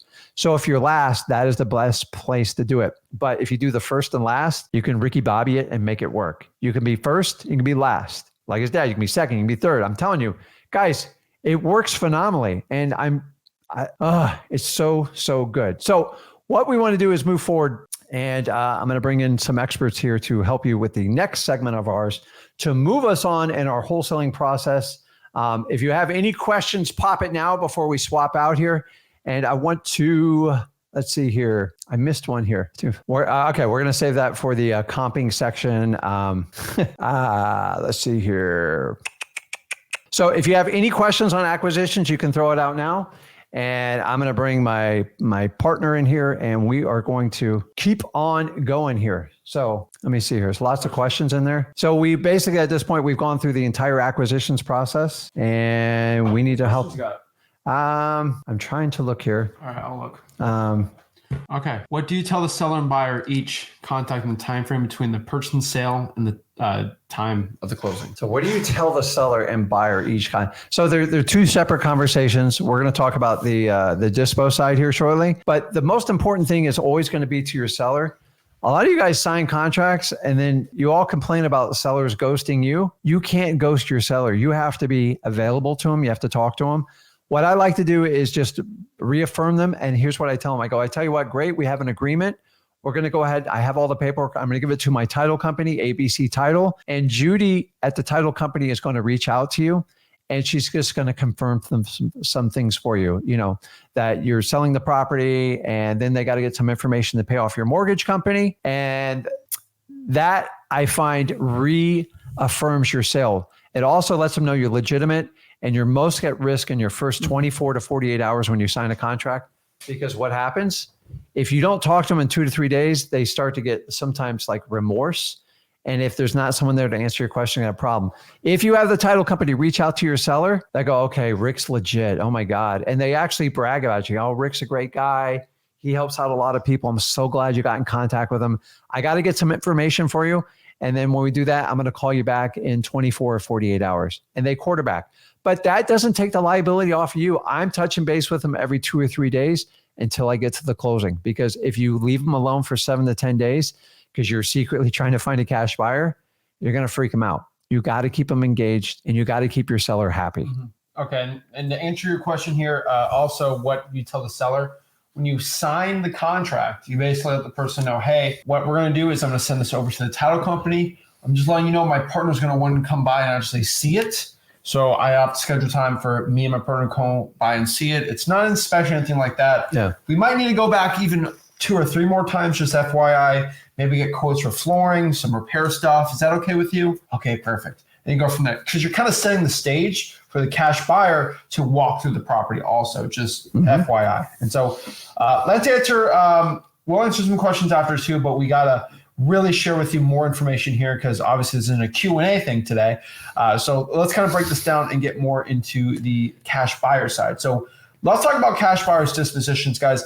Cash buyers dispositions, this is basically the process of selling your wholesaling deal when we get it locked under contract. Now, what I have personally found with cash buyers, so there is a tier list I've found with most cash buyers. And this tier list is interesting, but it's one that's completely true. Cash buyers can be pretty much categorized in 5 levels. I call the ones that buy the most houses, they're what we call slumlords, more or less. They own a lot of properties and they rent them out like it's insane. And a lot of them just buy and rent them out. Institutional buyers, stuff like that, they usually pay the least per deal. Now, you get to the next level, which is kind of like the high-end flipper, someone flipping over 20 houses a year. They're pretty good. They'll pay less than the medium level flipper, but they'll pay more than the slumlord. And then you have the medium level flipper doing maybe 1 flip a month. And then you got mom and pop flipper who's going to do 1 to 4 a year. They'll pay way more than the medium and high level flipper just because there's a lot less savvy and they will be able to stomach less of an ROI. And then my favorite are the fresh out of the seminar flippers. Those are kind of my favorite. They just went to a house flipping seminar and now they're like, I can make 5% in a month. Whoa, right? And they're nuts. Those are one of my favorites too. And I always get asked, always about how do I find the fresh out of the seminar flippers and all that. And we're going to break it down. But Facebook groups are going to be one of the best ways to find them too. But what we found with cash buyer tiers, there's basically 5 tiers of this from paying the least to the most. And they're all pretty easy to find, right? Yeah, I mean, listen, guys, this is true, this hierarchy. My favorite person is someone fresh out of a seminar or someone that just wants to fix a house up for their family and the dad's handy because he can pay more because he's underestimating what the cost is. Remember, everyone makes a choice when they buy a house. I don't know much about the house. And if they need like heavy rehab, like honestly, the less houses they buy, the rule of thumb is the more they'll pay you. Why? Because some of them are going to live in the house and do that, and they don't have to figure it out for 10 years. And I'm fine with that. It's not our job to tell you what to do with the house. Our job is to find motivated sellers and put them under contract and present them to cash buyers. Exactly. And so those are the tiers. Now, the question is, how do I actually go out here and find cash buyers, right? And so a lot of these are going to be cost money and a lot of them are free. Now, these are all of them, right? You can go to Craigslist, find them. They're not my favorite way, but that is a way. You can go to Facebook groups and basically find them. I'm going to show you kind of in the next slide my script for finding Facebook group cash buyers. We can go to Facebook Marketplace and find people looking to sell properties that they have or rent out properties. We can cold call cash sales, basically using a service like listrei.com, zachginn.com, dmzach.com of just cash sales and actually calling these people up, seeing they want to sell the property. We're actually going to do that today. That's going to be pretty exciting. We can go to local real estate investing associations. Not my favorite, but it's a way. And one that's really working lately really well is going to be Realtors. Realtors, they have a lot of buyers and they're okay. If you know the script to tell your realtor that hey, do you work with wholesalers? If I have a deal and you'll get paid on it, they work really well. Again, you can do cash sales and like text them if you want. Listrei.com is one of my favorite ways to do it. Hedge funds is another good one too. Now, some markets don't work well with the hedge funds, some do. You can either JV with other wholesalers or JV with us. Sellmypaper.com, right? So if you guys need help selling your wholesaling deal on the dispo end, I practice what I preach. I'm pretty good at getting deals sold. Sellmypaper.com, do it around the country. So just wink, wink. But also what you can do here is you can kind of run Facebook ads, Instagram ads. I'm not the biggest fan of it, but that is an option. And then one of my other favorite ones is just going after new real estate agents, like brand new green ones, usually like really young ones too. That works really well. But realtors they're very underrated source of cash buyers. Yeah. I mean, you guys, a lot of you go, wow, realtor is going to cost me money. I'm just telling you, I thought that too. They're going to cost me between 3 and 6%. They actually make you on average 15% more. So you're going to get a 10% bump by using the realtor. And what I love about the realtor is I don't get the drama. The realtor just wants their commission check. And a lot of these properties, when the realtors represent the cash buyer, they look at it, meaning the buyer's technically buying it sight unseen on the realtor's word, and your hands are completely clean. You get a little drama from the realtor, but it's very minimal. And honestly, I would pay, it's worth the fee because you don't have to go through realtors the ones that represent cash buyers, they do not waste time. They're extremely efficient. And what happens though, they go, hey, listen, if you find anything else like this, give me a call. And when you go, the second one goes even faster. On average, when I use a realtor, my deal sold between 10 and 14 days. I've had it done as little as 7 because we don't have to go through the usual hurdles we have to do on a typical cash buyer. Exactly. And so that's how you find the cash buyers. Now, what are kind of our cash buyer list building rules, I would say you're going to want quality over quantity. And say this a million times, 5 amazing, highly qualified cash buyers is always going to beat 3,000 bad ones, right?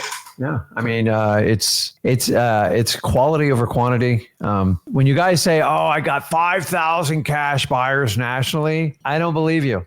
Nobody else believes you, and you can take that guru canned pitch and get rid of it because it's not real. The reality of you having 5,000 legitimate cash buyers, it takes an extraordinary amount of effort. The reality is you have to vet these cash buyers. And if you had just 5 high quality cash buyers that gave you a proof of funds that's ready to go, you were better off than the guy who has 500. Because if I have 500, guess what? 498 of them are other wholesalers. Period. You're wasting your time. And that's how you get in trouble in this business. When other people try selling your deals and everyone's trying to ride off of you, you need cash buyers. I have nothing against doing JV deals with wholesalers, but we need to be transparent about it when we do it. When someone disguises themselves as a cash buyer and they're a wholesaler just trying to daisy chain you, you better know that up front. If you do our system, you will snuff every one of them out. And you go, Rick, I called 10 cash buyers and 9 of them, they don't want to prove anything to me. That means you talk to one cash buyer. Yep. End of story. I see it all the time. So just be very, very careful with your list building. It's always about quality of buyers over quantity. Hey, don't be the guy, I got 5 million buyers. No. Trust me. No. Okay. Now, some big hack I'll tell everyone is I love the cash buyer Facebook hack. Most people, I'm telling you, you got to be doing it. All right. Okay. So make sure you go do that. So the free cash buyer hack, I'm telling you, this is it. So what's my free cash buyer hack? Basically, this is my hack to find cash buyers on Facebook. Okay. So when you go to Facebook, you can go and do it and find a bunch of ones on here. So let's go here. All right. So let's go here just to get the right slide here. All right. And so this is it. So screenshot this if you want. Let me know if this is what you want to do. But basically, this is it. This is my big script right here that I post in Facebook groups. And these are real estate investing groups. These are realtor groups, wherever it is. But copy and paste it if you want. But this one works really stinking well. Houses at a deep discount. If you are in the Port St. Lucie market, say Houston, Dallas, whatever market you're in. If you're looking to buy off-market properties for 30 to 40% off market value and make big profits on your next rental or flip, then private message, DM me, message me, right? And then ... drop your email or message and I'll send you some of these deals. Guys, I'm telling you, this works really well. Don't do this in a wholesaling Facebook group because you're going to get other wholesalers looking to steal your deal. But cash buyer groups, realtor groups, real estate in general groups, just kind of fishing out here, you will find a lot of great wholesaling deals doing this. But it's a quantity game. You should be posting this every day, every other day, and just building a list up like that. It will work really stinking well. I highly recommend you guys start doing that because it's one of the best ways to find cash buyers on Facebook. Now, cash sales, like I've said before, you can go to the section of all the people that bought a house for cash, which are in essence cash buyers. And you go in the zip code that you have the property under contract, pull the list, skip trace it, text call them. Hey, I saw you. This is my script basically for them. Hey, I saw you purchase 123 Main Street all cash. Are you looking to buy any more houses at a deep discount? Pretty simple, right? I mean, I did buy that house. And no, I'm not looking to buy any more houses. Or yeah, I actually might be. Well, my name is Zach. I'm a wholesaler. Are you possibly interested in me sending you some wholesaling? You go from there. I mean, they should understand what an assignment is if they're savvy enough, and you should be good from there. Realtors are good too. There's some websites like realestateagentlist.com. I'm not the highest recommend, but it is one. You can poll all realtors in the area, get their emails, phone numbers, and cold call them. I do like actually going back to cash sales and then going to the buyer's agent of the cash sales and calling them. So you can just use like listerari.com, dmzach.com, zachdata.com for this too. Ask if the realtor has any cash buyers, explain who you are, and then basically see if those realtors actually want to go out here and send you some of their deals. And it works pretty well. I mean, send some of your buyers. And what I mean by this is go to like listerari.com, dmzach.com, zachdata.com, go to cash sales, look at the buyer's agent, call the buyer's agent on like PropStream. It's actually like free. You can go there and say, hey, are you the buyer's agent for 123 Main Avenue? Yes, I am. Well, I'm actually calling to see if you have any other buyers looking to buy any more houses for cash. I'm a wholesaler and I get properties under contract all the time, and I'd love to get you paid for bringing a buyer for my deal. See what they have to say. Most of the time, if they're good, they'll say, oh yeah, perfect. Yeah, I'd love to do that, right? Sometimes they say no and they actually don't. So you just got to be very careful here and just understanding that. But they work really stinking well. And so if you have some money, and I'll tell people like this, this is the wrong one. Let's slide get in there. That was the wrong slide. Sorry about that. So title companies. So that's how you find cash buyers. Let's kind of talk about title companies. There's about 4 main questions to ask a title company when you're looking to vet them, right? And let's kind of break this down right here. And you guys can't skip this process. No. Because if you get a contract and you get it and you go, oh my God, I didn't do the title company thing, and you hand it to a title company, honestly, they can break you real quick. So we want to teach you the process of how to find a title company and, more importantly, how to vet them. Because remember, most title companies are geared towards realtors. Why? Because realtors, unfortunately, they drive 95% of the market. So they're mostly geared towards. So you got to find a title company that will basically cater to your business. How do you find them? The easiest way is to go online and just search other investors, look in Facebook groups and stuff like that. And if Zach's using a title company, it's working out for him and he's doing lots of deals, odds are it probably will with you. And I want to find a title company that's small, mom and pop, because I want to have someone's cell phone number. And if I got to call them on Saturday night at 10 o'clock to fix a deal, I need someone to answer that phone. I don't want to hear about your business hours. So a lot of these are small business owners. They do appreciate your business. When you get the big chain ones, you're going to be processed just like you're a realtor, and you don't want to do that. So here's the questions I'm going to go through when I get my list. So hopefully you found ones that deal with wholesalers. Now, I don't even use the word wholesale that much. I just simply ask, hey, do you work with assignment contracts? You can say wholesalers. It's not the end of the world with them. And once again, I'm looking for the response to it. And if they go like this, what's that? You're in trouble. You're in the wrong place. Get out, pull the exit side, pull the ripcord, get out of there. It's going to be a problem. Some title companies don't like dealing with us. They think we're risky. They think we're crazy. It's just their opinion. It's not law. It's not anything like that. Just move on. The next time I ask, how many wholesaling deals have you done in the past year? I'm asking as a company. Some of them don't have to share that information. They're like, listen, I do it all the time. I can rattle you off like 6 investors I dealt with this week. These are the type of companies I want to deal with it. Next one, really important. Remember, we deal with problematic properties. So I want to find the hardest problem right up front, which is, hey, do you handle probates? Once again, guys, the reaction is the most important part. Like, oh yeah, we do it all the time. We're extremely comfortable, and we can even show you a couple tips. That's what I'm looking for. And they go, probates? Well, you have to wait till that probate's done before we'll even process the title. Once again, listen to the response. You're not selling anyone. You're literally just going through a checklist. And then basically, who's my contact person? I need someone I can touch 7 days a week, not 24/7, but anytime that sun's up. And then I like to have someone's cell number. I don't want an office number. I will use the office number during business hours, but I want a cell number in case there's a problem. A lot of times we have contracts over the weekend and we need to get questions answered. Now, if you're doing business with them, they don't mind doing it. If you're just sucking information and not doing it, it's going to be problematic. Guys, these simple questions you ask your title company will make or break you as a wholesaler. Now, the problem is if you say you get excited, you get a contract and you skip this and you just hand it to your local title company, it's going to be a problem. I'm just telling you, like anytime I've used anyone outside of my own title company, it's tough. Remember, they're on your side. I know the title company is supposed to be neutral. Their job is to facilitate the closing for the seller and the buyer. And they say in a neutral position, it's not the truth. Whoever brings them the deal is who their loyalty is. Now, the other reason the title company is you build a great rapport with them is if your buyer's getting wanky or they're like trying to get out of your deal and they keep calling and asking your girl dumb questions, she should pick up the phone and go, hey, Rick, you know that buyer you have on 123 U Street? I think he's trying to get out of the contract. He's trying all sorts of games and stuff like that. And once you have that relationship with your title company, like when it comes to your assignment fee that's going to be placed on the HUD, 9 times out of 10, if you've conditioned your seller right and they're all they want is their money at this point. Rick, I just need my $100,000.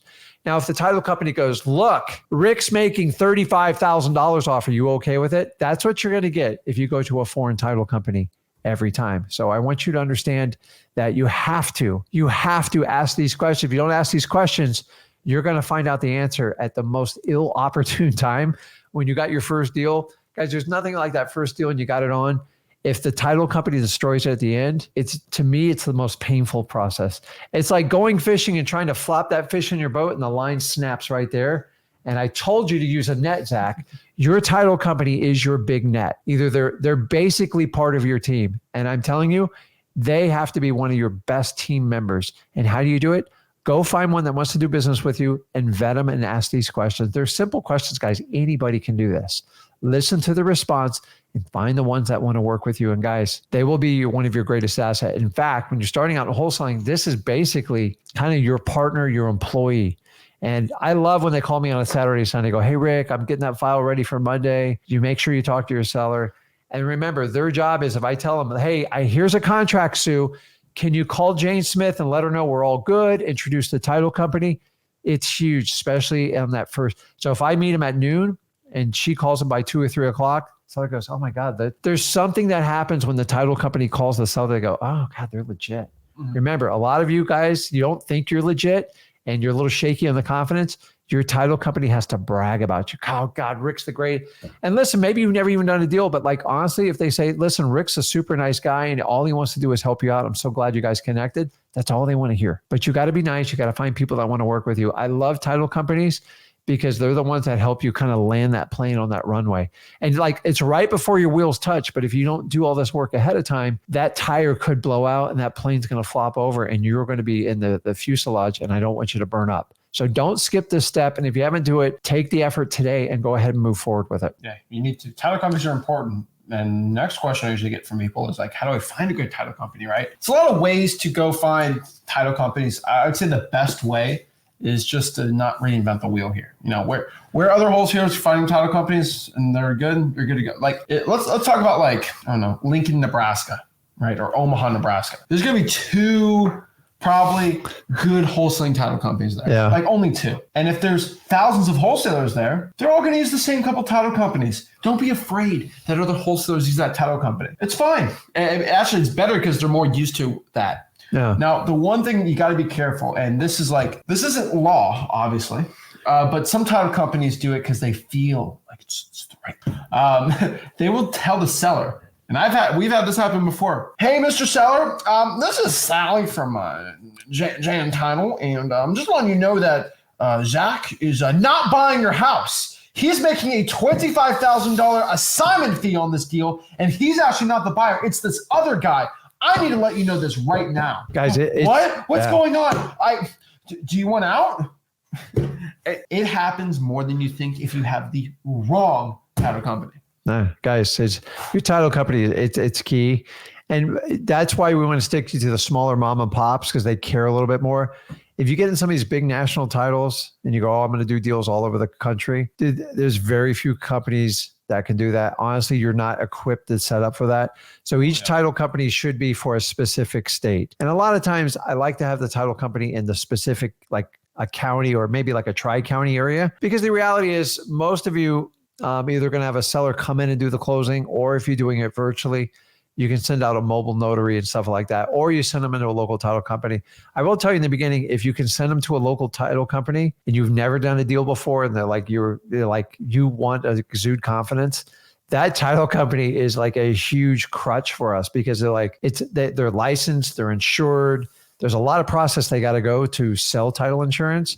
And by them going and then using a third party to authenticate, hey, Rick's for real, it helps you out a lot, especially those of you swinging the bat to get your first deals.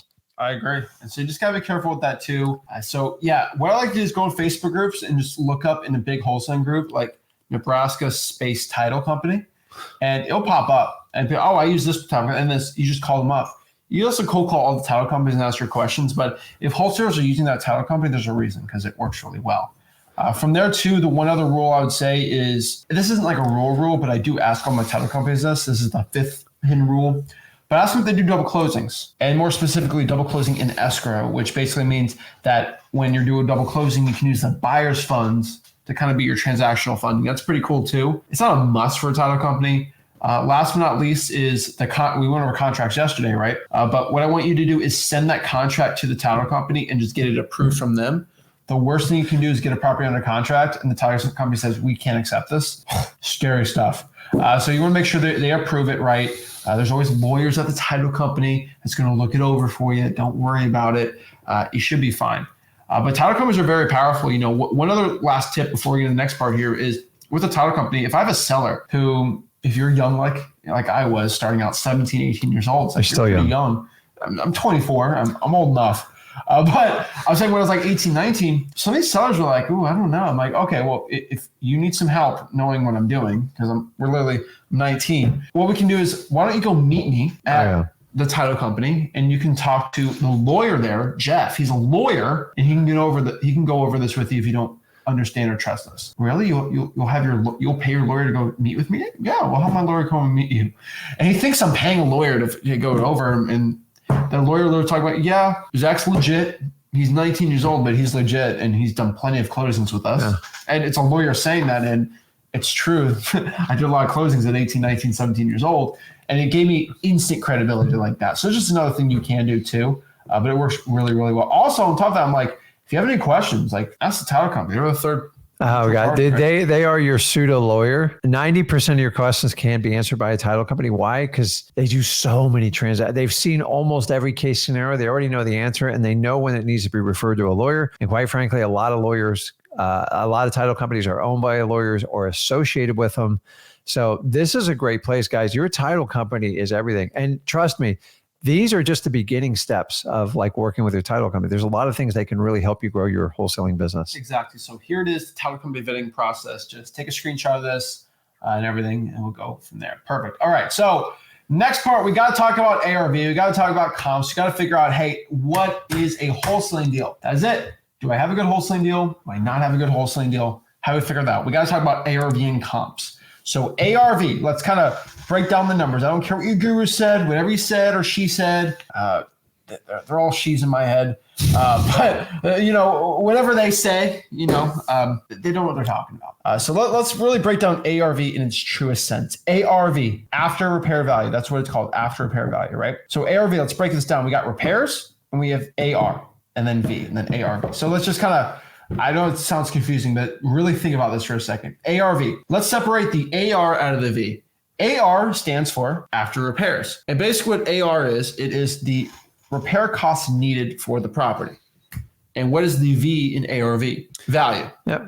And so value is actually another word for MAO, max allowable offer. And so if we're trying to understand this, V, value, is actually what the property is worth right now. It's actually what the value of the property is. It's value. Mm-hmm. Now, when we put AR before V, that is repair costs needed. So if we look at ARV, really breaking things down is MAO plus repair cost. That is, there's no other wholesaler that looks at wholesaling like this, but this is actually the truth. And let me know if I'm wrong, but ARV, it is MAO plus repair costs. Yep. That is what ARV is. And now, that being said, ARV is basically what the MAO is plus repair cost. And so if I'm a cash buyer, MAO is my break-even point, right? I got to put my repair cost in. So if I can buy it for 100 and it's worth 100 and I got to put 50 grand into it, I'm going to break even and make $0. I'll probably lose money if I'm a flipper. So that being said, I don't buy houses at MAO plus repair costs. That's stupid, because if it's worth 100 and I put 50 grand into it, now it's worth 150. I don't make no profit. Nope. And so your cash buyer wants to do is make money. He wants to make money, right? And so he wants to buy the deal for a discount. Oh my gosh, he's trying to make money? Oh my God. Yeah, duh. Okay. He's trying to make money. And so that being said, your cash buyer wants discounts on property. Now, wholesaling real estate, we buy properties at a discount and then we sell it for a discount too. On top of that, we want our cash buyers to get filthy rich. I'm the only wholesaler that's going to tell you that, because once they make money, they come back to you. And I'm in the business of making a ton of money in wholesaling and getting a bunch of buyers to buy my deal. So let's kind of go this from the top. I don't care what your guru says. Oh, my guru told me it's ARV multiplied by 65% to the fourth quadrant, to the fifth parallel, minus my wholesale fee, minus repair cost, but I got to divide repair cost by 2 and multiply by 3 and divide by 4. And then I have this little chart here in my abacus, and you guys make it way It's not real world. It's let me say one thing really quick, and you have to get this through your head. Your cash buyer is going to calculate their own ARV, their own repair costs, and their own MA. Whatever you do, it doesn't matter. They don't care. They don't care. I have cash buyers try to, look at this comp. This is why it's worth this. Well, I'm a buyer. Yeah. I am the market. What is a property worth? What is the value of something? What someone else is willing to pay for it, right? Correct. And so there's two things with that though. Because a market, the value of something, I'm a free market guy, is what someone else is willing to pay for it. There are different buyers for things. And for example, if we have a Miami Dolphins helmet right here, someone like me and you will probably be willing to pay $30-$40 for that, right? Because we love the Dolphins, right? Now, if it is a New England Patriots helmet, I will literally probably give you $1 just so I can throw it away in the trash where it belongs. That's Jets helmet. Jets helmet too, and the Bills helmet, honestly. So I'll pay $1 for it and throw it in the trash. Does that mean that a Josh Allen signed helmet is worth $1? To me, it's worth $1 because it's literally trash.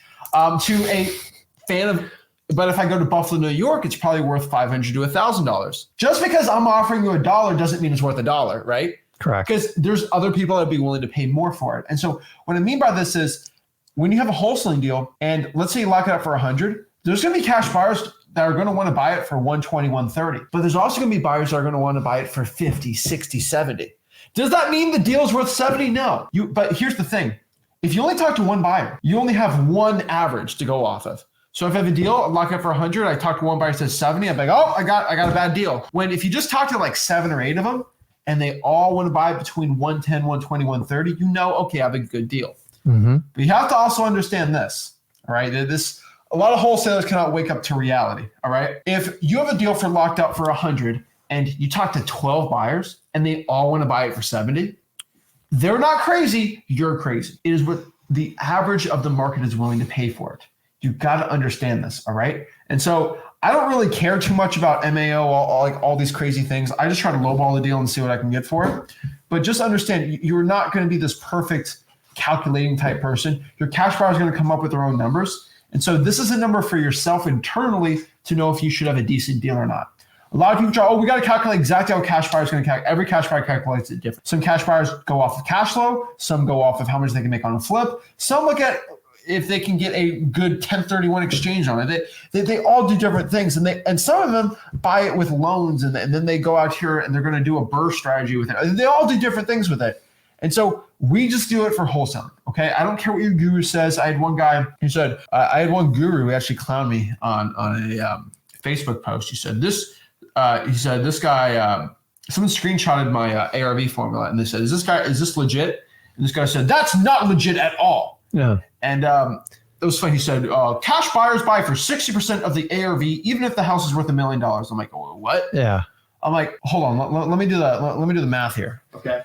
This is what people say. These are what people say, you know, and this is what gurus do. It's actually hilarious. They'll go out here and be like, okay, so if the ARV is 1.5 million, all right, and I got to put $500,000 in repairs, I got to buy that for 60%. Okay. Mm-hmm. That means I buy the house for $600,000. I put $500,000 in the house. And so if I buy it for $600,000, I put $500,000 in the house. I'm in it for 1.1. And I sell it for 1.5, that's $350,000 in profit.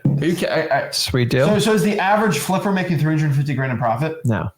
Those are dream scenarios. Crazy, right? Yeah, that's that crazy. means every flipper, and that means let's say we do another house, right? Let's divide that by 4. Okay, let's divide that by 4. So the average ARV is 375. That means the average flipper is making $85,000 on a flip. That's not reality. Okay, the average flipper when the ARV is 375 is not making $87,000. But your guru is telling you that the average buyer, did they make around $85,000 on each flip? No, that's the average flipper is making 30, 40, 50 grand. It's taking a tremendous risk. And so I'm letting you know, don't be doing the 65%. I hate when these gurus say it and they make you feel bad. But I'm telling you, it's because they're stupid. They're stuck in 2004 numbers. Yeah, you guys are going to be stuck on the sidelines if you stick with those old school numbers. They're never going to work. And remember, percentages change as the values go up because, what's 70% of $100,000? It's $70,000. Now take $1 million. I know. The numbers don't. Now the costs do go up, obviously. They do, but there's proportionally different numbers. When you look at flipping houses and what I've seen from buyers and us flipping bigger price deals, you usually are able to get less of a discount on the property. That's why when people flip multi-million-dollar homes, they're not getting 70 cents on the dollar or 50 cents on the dollar. Yeah. they're tight. They're getting 80 cents on the dollar. But because, you know why? A lot of these multi-million-dollar houses, the most expensive part on this, especially you're talking Beverly Hills, San Francisco, island country, places like Island, Miami, things like that. When I'm flipping a $10 million house in Miami, you got to understand, if it's on Biscayne Bay, $7 million of that deal is just the land. Exactly. And so there's no flipping the land, right? And so it's like, I need 50 cents on the dollar, and the land doesn't change. And when you look at like Beverly Hills, when it's on the hilltops, 70% of the value is really the land. And so like, I look at like where I live, like my place is 80% the value is the land. That's it. And I live in a really nice spot because it is on the water. Like, duh, I have a beachfront house. So I just letting you know, like when you get to these higher ARVs, a lot of that is in the land. And like we talk about like Austin, Texas, San Francisco, if it's a $800,000 house, 60, 70, 80% of that's land. Now let's kind of go to Fayetteville, Arkansas, right? That's going to be more property versus land, right? It's all dependent. But I hate these gurus telling me that, like, oh, you have to get 50 cents on the dollar. If I get 50 cents on the dollar in San Francisco, you make millions of dollars every deal. So I'm just letting you know, like, stop listening to these gurus. And so we have to find ARV. That's ARV. Now we got to find comps, or what we call comparables. Okay. When I'm looking at comps and looking at comparable properties, we want to go out here and actually find similar ones. And so, for example, if I have a Josh Allen signed football helmet, I think it's worth $1. But how do I figure out how much that thing's worth? I'm going to go on Google and search Josh Allen authentic signed football helmet. I'm going to see what they're selling for on eBay. Okay. They're selling between $300, $400, $500, right? Shocker, right? Like, that's what you do. And, you try to sell your 2016 Honda Accord. I'm going to go and look for what 2016 Honda Accords in that similar like mileage range are selling for. Everyone knows that's what you do. But when it comes to houses, people flip out. They freak out, right? Yeah. And it's hilarious to me because some wholesalers, they'll do this. They'll find a Nissan GTR, like a beautiful, like a Ford. Actually, no, this is better. If people have like a Ford Focus they're trying to sell, they look for a Ford GT or a Mustang 5.0 and they're like, well, this Ford sold for $100,000. My Ford's worth $100,000. No, that's a Mustang 5.0 V8 engine, and you have a Ford Focus from 2002. Okay, so but you wholesalers will do this. You'll find comps. You'll find the craziest, most high-end comp and compare it to your trashy deal. Well, here's what people do is people are very biased in comps. They are. You don't believe me? Go deal with a buyer. When you deal with a cash buyer, they're going to cherry pick the lowest comps and try to use that as a leverage. And then wholesalers do the same thing. They cherry pick the highest comps. Guys, at the end of the day, both sides are going to make up their own mind. The worst thing in the world is when wholesalers go, I have this deal. Here's the estimated. Every preparer is 10 to 15 grand, which I just multiply by 4 or 5 on average. And then they give me the comps. The comps are so outdated and they're so far away from the property. They only pick the ones that basically were biased towards them. And then they conveniently forget the ones that were on the lower end. And when you do that, when I do it with my cash buyers and you give them crappy, I was taught how to do this and it blew up on me quickly, is you discredit yourself. Do you want to be a realtor? You want to sit there and comp? He or she's going to make up their mind what they're going to pay for it. You providing the comps, you're actually, if you are not perfect, they're going to hold you accountable for it. Like, dude, where'd you get these numbers from? You guys with your rehab numbers, it's very clear. Like, stop trying to it's not your job to establish what the rehab numbers are. You guess to a point, but you don't know exactly because you don't know what. So if you say the rehab's 10 to 15 and the guy goes, well, it's going to be 50, he might have to do the 50 to get it to the high end, but he's going to push it to the highest end comp. And we get in this argument. And honestly, a lot of us don't know how to do the repairs. And we're like, and you start getting in confrontations with the guy. That's not it. It's really a yes or no decision. And maybe if he's the only buyer, then you negotiate with him. But stop trying to do comp bias. Both parties are guilty of it. And please don't add fuel to the fire. When you handpick 2 comps, people are going to pick you apart on it. They're going to find the 5 other comps that don't support it. And then you got to start all over. Yeah, exactly. One thing I can tell you, so when you look for that Josh Allen helmet, you don't like go for the $5,000 one, right? The helmet that he wore. No, that's not a game worn helmet. When you look for a Honda Accord, you're just looking for other Honda Accords. You're not going to go for like a crazy. You're not going to stretch it, right? Because you want to know what it's worth, right? One example I always use is like comic books. They're pretty easy. Like this comic book right here, that's an older one, right? It has the volume, it has the issue. You look that up and it'll tell you exactly what it's worth, right? Yep. Pretty simple. You're not going to go find like some other one, right? This is volume 99. You're not going to go to volume 94 and be like, oh, it's the same one. No, it's different. And so houses are slightly different because everyone's different. But there are some rules for it. And so when I'm looking for comparables, right, what we're going to do is use listari.com, dmzach.com, zachdata.com, whatever those websites you want. Zillow's a good one, realtor.com, Redfin if you have no money. What you're going to do is look for similar bed and bathrooms. And what we mean by that, if it's a 2-bedroom, 1-bath, look for other 2-bedroom, 1-baths. If it's a 3-bedroom, 1-bath, look for other 3-bedroom, 1-baths. Now, the only caveat on this is I see this happen all the time, and I don't know why.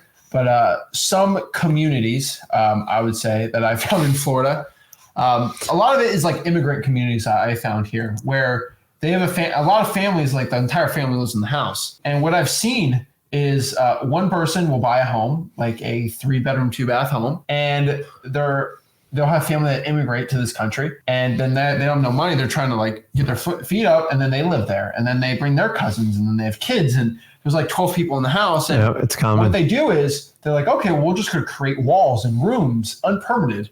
And they'll have a garage and split it into 3 bedrooms. It's crazy stuff I've seen. And so I've had I remember one deal in Fort Pierce, Florida. It was an 8-bedroom, 1-bath. Now, it's a busy bathroom. So what am I going to do here, right? And it was 1,000 square feet. Yeah. What should I do? All unpermitted, by the way. So that's not good. And they kind of did their own little drywall thing, and the electrical, I'm surprised I'm still alive going through that house. What should I have done there? Oh, well, it's an 8-bedroom. Let me go look at other 8-bedrooms. Oh, there's an 8-bedroom here for $4.5 million. No, what you do is just, okay, well, the bedrooms is not similar. Let's just go off of square feet. Yeah. And that's the best comp for that. Square feet's the best way to do it. It is, but it isn't, because there's 1,000 square foot 2-1s, and then there's 1,000 square foot 3-1s and 3-2s. Mm-hmm. The 3-2s are going to be worth more, obviously. It's the same square footage. And so you have to roughly kind of like do your own, you're smart, okay? Like you watch it, like you're smart enough to understand that. But similar bed and bathroom is good unless people start doing crazy stuff to houses. Now we deal with human beings, and you know for a fact human beings are nuts, and they'll do crazy stuff. And so you just have that under assumption. Now, I don't like to go look at comps that are above 250 square feet or below that. And so what I mean by that is if I have a 2,000 square foot house, I don't want to do anything that's over 2,300 square feet or under 1,700 square feet, just in that range. I like a 10-year built range. What I mean by that is if I have a house built in 1988, I'll do comps from 1978 to 1998. I don't want to go anything crazier than that. That's pushing it too.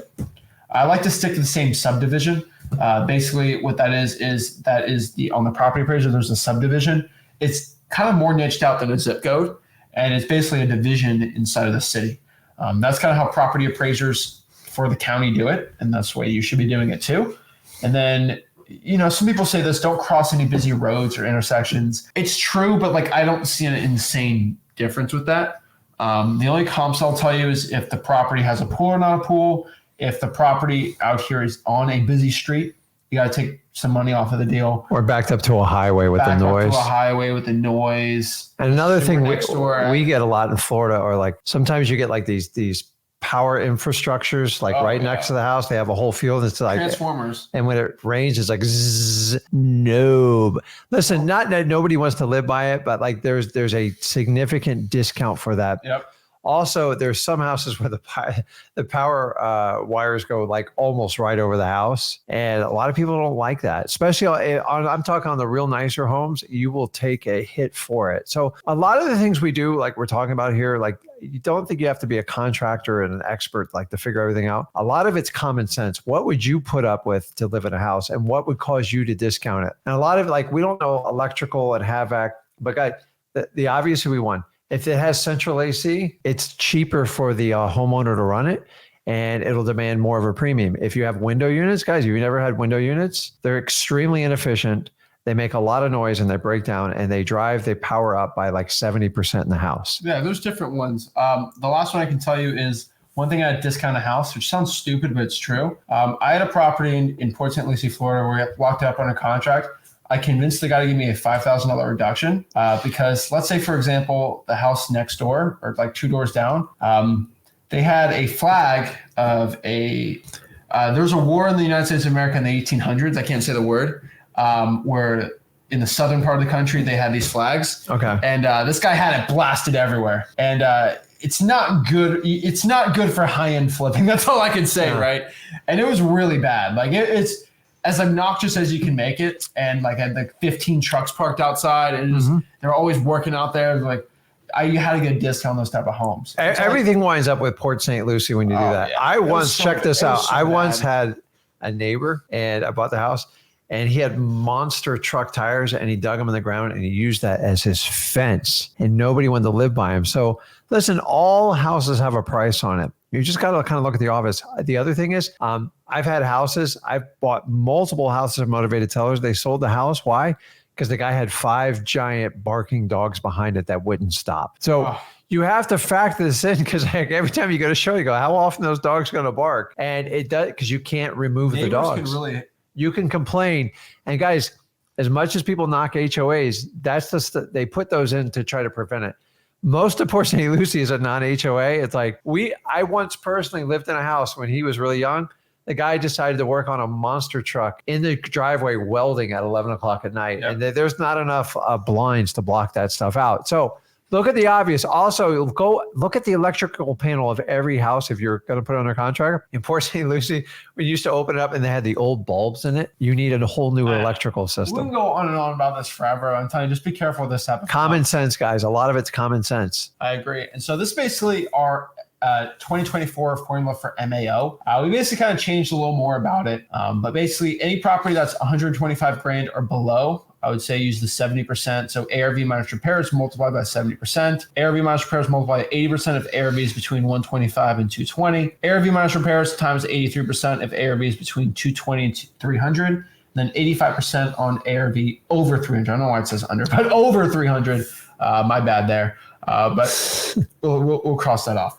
But yeah, ARV over 300,000, my bad on that. But that's our MAO formula. You can screenshot this, just change the under. But yeah, that's pretty much our formula for it. I want everyone to understand these are guidelines. Okay. When we're out talking to people, sometimes I already have a buyer lined up for a property. And if it gets tight, say the guy wants 200 for it. I already got a guy who's going to buy it for like 210, and I can't find any other buyer, something like that. Don't stick so hard to the rule that you leave $10,000. Like always, wholesaling is you have to link the risk versus reward. If I have almost no risk and I have a buyer already lined up, who cares? I'm exceeding Zach's number. Exactly. Hey, just be careful for it. And so the last part on here is just repair costs. So this is our 2024 repair cost worksheet. Pretty similar to the other one, but we just had to switch a couple things off.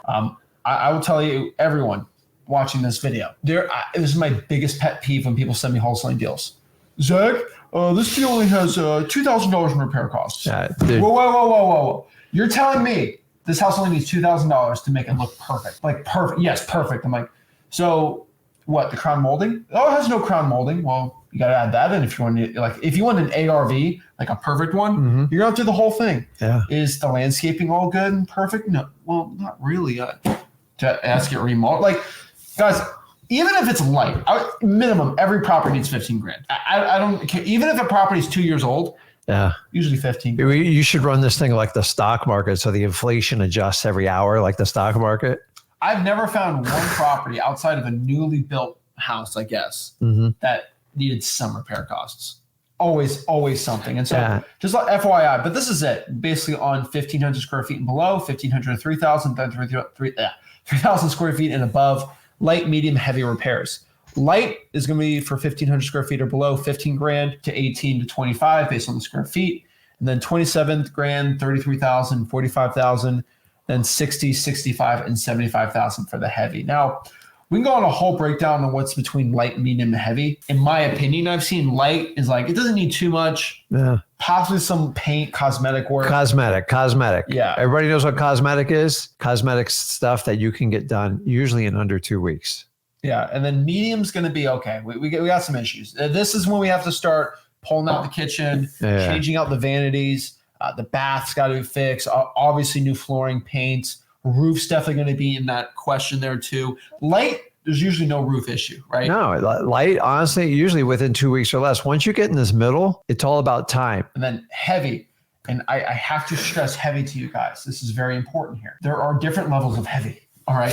And what I mean by that is we have to replace all the drywall. It's Chinese drywall. We have to replace everything. Full rehab. It's an ugly house. Yeah. And then there's this crack house I did once. Hoarder house too. It is the worst house I've ever done in my entire life. It's actually on my YouTube channel. You'll find one worse. Channel. Had 300 views when I first started. I showed you. This house had no roof. It had mold all over. That was bad. Rats, cockroaches. It was the pool was green. Cracks everywhere. There were people doing crack in the home, like at night. There are piles of needles. I don't call it a crack house to be funny. It's like, yeah, it's really bad. Imagine no roof. Like no roof. Like, have you ever watched The Last of Us? That video game where they played it? Like, you see a house, there's no roof. It's like from the apocalypse. Like, that's what it was. It was really bad. And so I could tell there's every inch of the property had mold in it. It was just as bad as you can imagine. No electrical. There's no electrical there anymore, right? Rats chew it up. And so like that is a different level than like we got to completely redo the whole thing on heavy, right? And so just letting you know there is a difference between heavies. And so it'll go from 60, 65, 75, but it can go up to 80 or 90. I've had $100,000 ones plus before too. So just keep that in mind. That is the repair cost worksheet. And so that's basically ARV. That's repair cost. It's calculating the value of the deal. So yeah. Well, I want to give a kind of final reminder here. The reason in wholesaling why you want to get the deepest discount possible, because you're never going to get the repairs perfect and stuff is going to come up all the time. I always go back to that one story when we were working together on buying a house and they go, it's got Chinese drywall. Remember that? Realtors going crazy on us. And Zach, I go, well, what's the big deal? We had such a deep discount, even if ready for this, even if it cost 30 to 50 grand, which was her estimate, we still would have made a ton of money. There's no Chinese. It wasn't. It was all fake. They just tried to get a discount. But I'm just telling you, you want to get the deepest discount in wholesaling using our go for no method. Listen, we are somewhat guesstimating and estimating on repairs. You're never going to get exact. There's always surprises. So guys, get the deepest discounts possible, because deep discounts cures most problems. When you overpay for something, it's painful and it is a learning curve and you have to unwind it. Even to this day, we still have contracts. Sometimes we have to go back and fix because we miss stuff or stuff pops up. We cannot read all sellers' mind, read the property's mind. So guys, if your deal's tight and problems come up, your deal can go south quick. So you've got to work with your sellers, build that rapport and get the best possible outcome on it. So perfect. What are we going over now? Now what we're going to do is we'll have Rick head out just so we can do one person here, and then you'll come back for the end here. But what we're going to do basically is kind of break down exactly like on a live sense this method of finding ARV, finding comps, and exactly figuring out how to find the buyers. So kind of more of an interactive implementation sense of what we're doing here. Okay. So we're going to talk about it. We'll shift this part up, and we're excited for it here. And so we got Matt back here. Hey. Make it easier for everyone on here, but Matt, welcome back, man. What's up, Zach? Yeah, dude, I don't mean to kick out Rick, so I hope he's doing well too. I love what you guys have been doing so far. You gotta check out some deals. There, you guys, practicing what you preach, man. Your Josh Allen trash talk was cracking me up too. So I love big game for the Dolphins on Sunday night. So we'll see. Oh yeah, Awesome, man. I'm very, very excited. I know came on yesterday, really covered quite a bit of ground in terms of driving for dollars, virtual driving for dollars, reverse driving for dollars, like figuring out how do you build that great list? How do you get in front of that great list? Really, really excited to make 2024 your guys' best year. Everybody on here live, making that, whether it's your first deal, your next 100 deals, like putting you on that fast track. Matt Camp over here with Deal Machine, head of partnerships over here. And just to briefly introduce us, I know if you haven't heard of us, we're the highest rated and most reviewed app out there to find off market deals. deals. So, we've had over 10,000 deals done using the app. We've had a couple hundred YouTube videos on our channel talking through exactly how to go find deals from our customers, breaking down deals they've done. So we've got a little bit of authority to be able to come in and say, like, here's the data we're seeing. Here's how you come in and not just find great deals, but what we talk about today will be, okay, how to figure out what to offer, like you said, how to really come to that comping value. And then talking about cash buyers, like how to find great cash buyers to dispo to, and really break it down step by step for you guys today on how to do that. So I'm ready, man. I'm excited. Awesome. I do want to mention too, I know yesterday we gave away live, had over 100 people comment. We gave away live 50,000 free skip traces, which was awesome. A ridiculous amount of free skip traces with a year of Deal Machine Pro, which is 50,000 leads. We'll talk about more info later on exactly how to get data like that for cash buyers and for everything we're doing here today. But I do want to remind you guys too that we're doing one more giveaway. So if you do go in and you want to try us out and you just go to dmzach.com, do a 7-day free trial to follow along and run these comps for yourself, to go through everything we talked about yesterday and today. Whether you're watching this live right now or you're catching up on the recording, the giveaway is going to be next Thursday. So 6 days from now, you can go in there. If you start your free trial, you are entered into that giveaway where, again, we're going to be giving away another 50,000 free skip traces and another entire year of Deal Machine with that. So it's going to be over a $5,000 value, and excited to give that away to people too. Want to make sure I got that out there, man. Exciting. Yeah, love it. So, to kind of start off, Zach, I know you and Rick have been talking about like acquisitions, dispositions today, like really getting to that max level offer by comping and understanding how using comping to get to that after repair value, which, that's something I just frankly on our end, like that makes a massive difference on if you buy right or not. Right? Like getting great at that one skill, like Rick said, not every yes is good, not every yes is a real deal. Like getting great at this skill is going to make you way more money per deal, close, way more deals, and just have way more confidence, which like Rick said is the rocket fuel to being successful with this stuff. So, is there anything else, Zach, you wanted to add before we jump into the actual comps tool itself? No, I want people to kind of see how to do it, kind of implementing what we talk about, right? Because there's talking about, then there's doing it. Like I said before, you can't read a book on how to ride a bike. So I'd rather just people kind of get it. I'm such a visual guy. So I love seeing that stuff. Let's do it. Awesome. So to kind of kick us off, and I try to share my screen here for you guys. I would love if people can jump in the comments, if anyone can put a zip code for me. I love for somebody to throw in a zip code, be able to run with in real time, somebody here to help them out. Again, I showed this off yesterday. What you're looking at is the desktop version of Deal Machine right here, which again, you've got a mobile version, a desktop version. What I show you guys today, it's mobile friendly too, and it's using MLS data. So you can do this on your phone in the field. You can do this on desktop. We'll go through and show this for you guys specifically on desktop today, but this is MLS data that like usually you got to be an agent to access this, right? Like it's something that is the most up to date, the most accurate, most recent information out there for pulling comps. And especially if your market's moving, throughout the year, like that, it's just so valuable and important to stay up to date on info, right? So it's going to include that. It's going to include things like days on market, which is great to understand. Like, hey, is this an area that things are having trouble selling? But I'll walk it through specifically. We've got a lot of zip codes in here. Awesome, guys. I'll pick out one of these. Let's see who is first. I'll walk through specifically with you guys one of these offers here. So, or one of these comp methods here. So let's go with, we've got 98273. Where is that? Washington. Nice. Okay, cool. So I'll put that zip code in. I do have a single family filter on right here. So, if you go up on the top, you'll see like, this is, the map where you're looking at, whether it be through this general, standard view or satellite view, you can really see, that specific area. And let me go back to 98273 for you to get to that. With that, you'll see at the top, we've got a ton of different filters you can work with. I recommend clicking on the single family filter, and based on that single family filter with 5989 98273 rather in Washington, that alone is going to get you to about 6,000 properties. So we're in the right place to start, right area. Appreciate you sharing that with me there, guys. And I know, Zach, appreciate you figuring out the screen share so that way we don't. Yeah, we got to be careful. Obviously, there's a privacy policy. So if you want like a full deal machine tutorial, it's in freewholesaling.com, like 'cause it's on my private server. But if you do show too much, then the stream will get cut. Yeah. I don't want to strike on the channel. Yeah. So I'll try to be careful here. So let me see here, Zach, tell me if this is okay to show. Maybe turn off the screen share to make sure that you're good to show this real quick.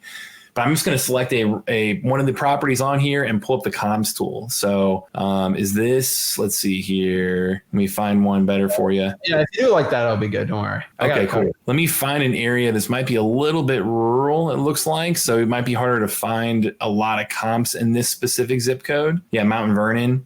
Yeah, let's see here. You know what? Let's try the Phoenix area for you guys, just because I want to really show as many comps as I can for you.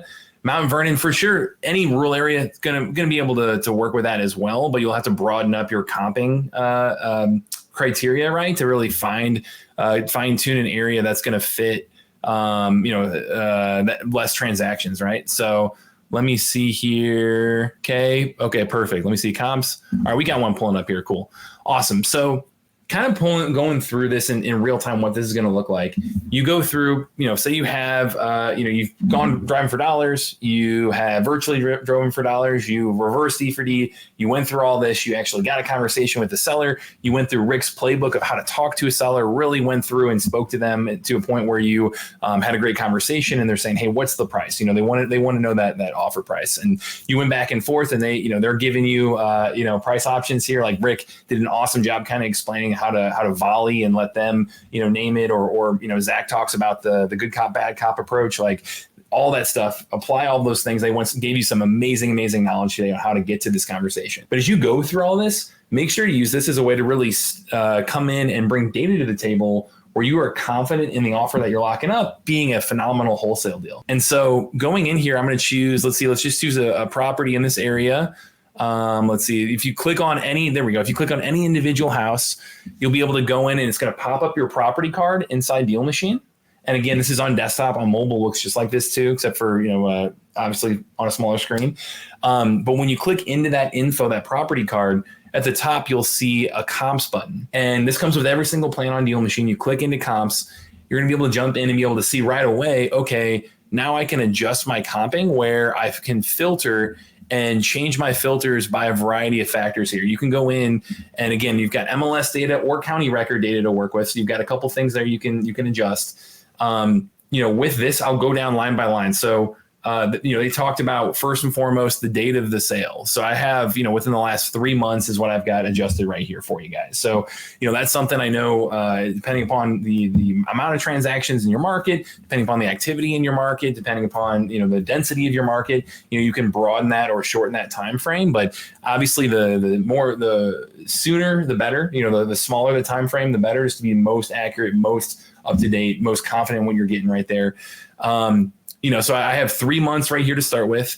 Square footage, you can go in here and adjust all of these and say, hey, yeah, I want square footage. I have a general range of plus or minus 15%. I think it's a pretty good rule of thumb. I know Zach had said plus or minus 250 square feet as an option. Square footage range, 10%, 15%, 20%, somewhere in there is going to really give you that plus or minus 250 square footage, obviously. Like, depends on the size of the property, but recommend starting there. Next level down, you can go with year built. And, Zach had talked about, let's adjust this to 10 years, since I know that's something that you talked about, Zach. Let's broaden this up to 6 months, just because I want to try to see if I can pull in a few more properties here for you. So I've gone in here and adjusted and say, okay, here's my date range. Here's my square footage, plus or minus. Here's my year built, which again, we went plus or minus 10 years. So that way, that the general developer, general architecture is going to be similar. That's coming up within that year built range.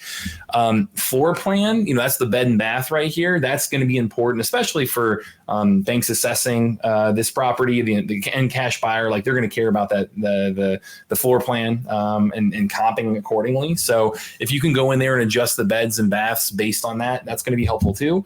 And then final thing is range right here, which I would say that range of sticking to somewhere between half a mile and a mile. There you go. You can see all that pretty well. Half a mile and a mile. You can get really, really exact here if you want to zoom in and, not cross any major streets by using this draw tool, this upper left corner. You've got a little draw tool right here, Or if you click into that and say like, yeah, I don't want to cross, let's see, West Indian School Road. I want to stay to this subdivision, this area. Cool. Awesome. I can draw around this. And now I've nailed that down on the spot to 3 individual comps that are MLS sold within the last 6 months, fit the plus or minus 15% square footage, plus or minus 10 years built, similar floor plan, and all of that laid out for you right there. So you can pinpoint block by block with that draw tool. Great for cities where every block can be very drastically different depending upon the city. But going into this, you can see that, hey, I've got these 3 comps ready to go. I can even click into it and see if there's any MLS photos. Let me check to see if I've got any. It's going to be dependent on the property itself. So if you click into that, a lot of times we'll have MLS photos for you there to really compare those. But just like Zach had said, once you've got that all lined up, it dynamically divides all of these into $1 per square footage to give you that estimated value on the spot. So you've got a $304,968 estimated value, a very specific offer, which I think those specific offers go a really long way as well with sellers, because it shows you put some thought into it and you're not just pulling out a round number like that. So I think, from a comping perspective, again, they did a phenomenal job of showing you, exactly the criteria to think through. Here's how to put it into practice on the go or on desktop right there for you. And Zach, I want to show it off on the AI version as well. But any thoughts here? Yeah, you also got to mention the really important part here is you get a repair estimate on there too. Yes. And so that's a really important part, because it's right there too. When you click it, you can show everyone. Mm-hmm. Yeah. So if you go into the info of the property, you go down here, this repair cost. So I was going to dig into this here briefly with the AI piece. The repair data right there is awesome. Like, that is something that's going to give you another leg up, because it's a general range. Like, Rick talked about that, like, don't have a comp bias. Like, you're not going to get to the exact dollar, what that repair cost looks like. But on this property card, you'll see we've got a building condition code straight from the county. And it'll tell you like, hey, is this, what's the building quality? What's the building condition there? I scroll down there for you. And you can be able to look and see it's taking that building condition code. It's taking the repair cost per square footage in that area. It's multiplying that by the size of the house, and it's coming to a general estimated repair cost based on all those factors. So that repair data right there, that's something that is going to be unique, something on the go. We've had people validate this, like literally drive by properties and be like, yeah, that's pretty damn good. So having that and knowing that's factoring into your equation here in the comping, that goes a long way. So awesome. I agree 100%. The only thing I will tell you about software, and I know, Matt, you know this, how most software works is they're all accurate, but you still have to always verify. If I have a deal under contract, I'm going to look it up. I will say it's never perfect. And so even Deal Machine, every software has this. Matt's not individually looking at, 200 million properties and then individually putting the data in, because that's impossible. It's using APIs. It's trying to go from county websites. Some county websites are weird. They'll put under air and then they have weird lists for the API. And sometimes they'll say this, it might be 1,500 square feet, but in reality, it's 1,300 because it had a porch that is not under air, but it came with the API. So I would go to the property appraiser just to check it out, just to make sure, because never 100%. If you need to get like perfect numbers on there. But for most of the time, it's absolutely perfect. My only worry is some people take the Deal Machine value as like gospel, as like, this is what the thing's worth. And sometimes you got to like look in the comps and dig a little deeper on it. That's the only thing I've ever seen. Just always look at the property appraiser just to completely verify it. Because I've been wrong before. Sometimes people put additions to the property that's not permitted, and then like Deal Machine doesn't have it. But like for software, it's the best you're going to get. Yeah, it's a great pro tip right there, where you're coming in and saying like, yeah, for sure, how you should think about technology is a productivity tool. It's not a replacement tool. You're not coming in and completely replacing all of what you do and your value. It's making you more efficient, more effective, and helping you do more deals and better deals, but it's not coming in and replacing everything. Like, I highly, highly recommend you as the human, you investing in your knowledge. You're here today. You're at a huge step up compared to most people by just going through today's and yesterday in these 7 days right here. Use that knowledge you've learned, put that into practice, and let technology amplify that. So, it's the shovel, right? You're trying to dig with your hands, exactly, right? And so it's all about All right, let's see what we got here. Yeah. So going into this here too, now the other option as well that I would also recommend, you're talking about like validation. I think using our AI assistant that we've built in for quick analysis is also highly, highly recommended. Like this is something that we've gotten awesome feedback on. We call it Alma inside here. So if you hear me say Alma, that's what I'm referring to. But it's really the first of its kind AI assistant to help you guys go deal finding. It's like a co-pilot for deal finding. And so it's all completely real estate investing specialized. It combines the power of using AI and, ChatGPT in the back end of that with just our, massive amount of off-market property data. It can give you insights and guidance that you wouldn't get through just Googling it or using an outside AI tool because, hey, you're getting data that you wouldn't have access to otherwise.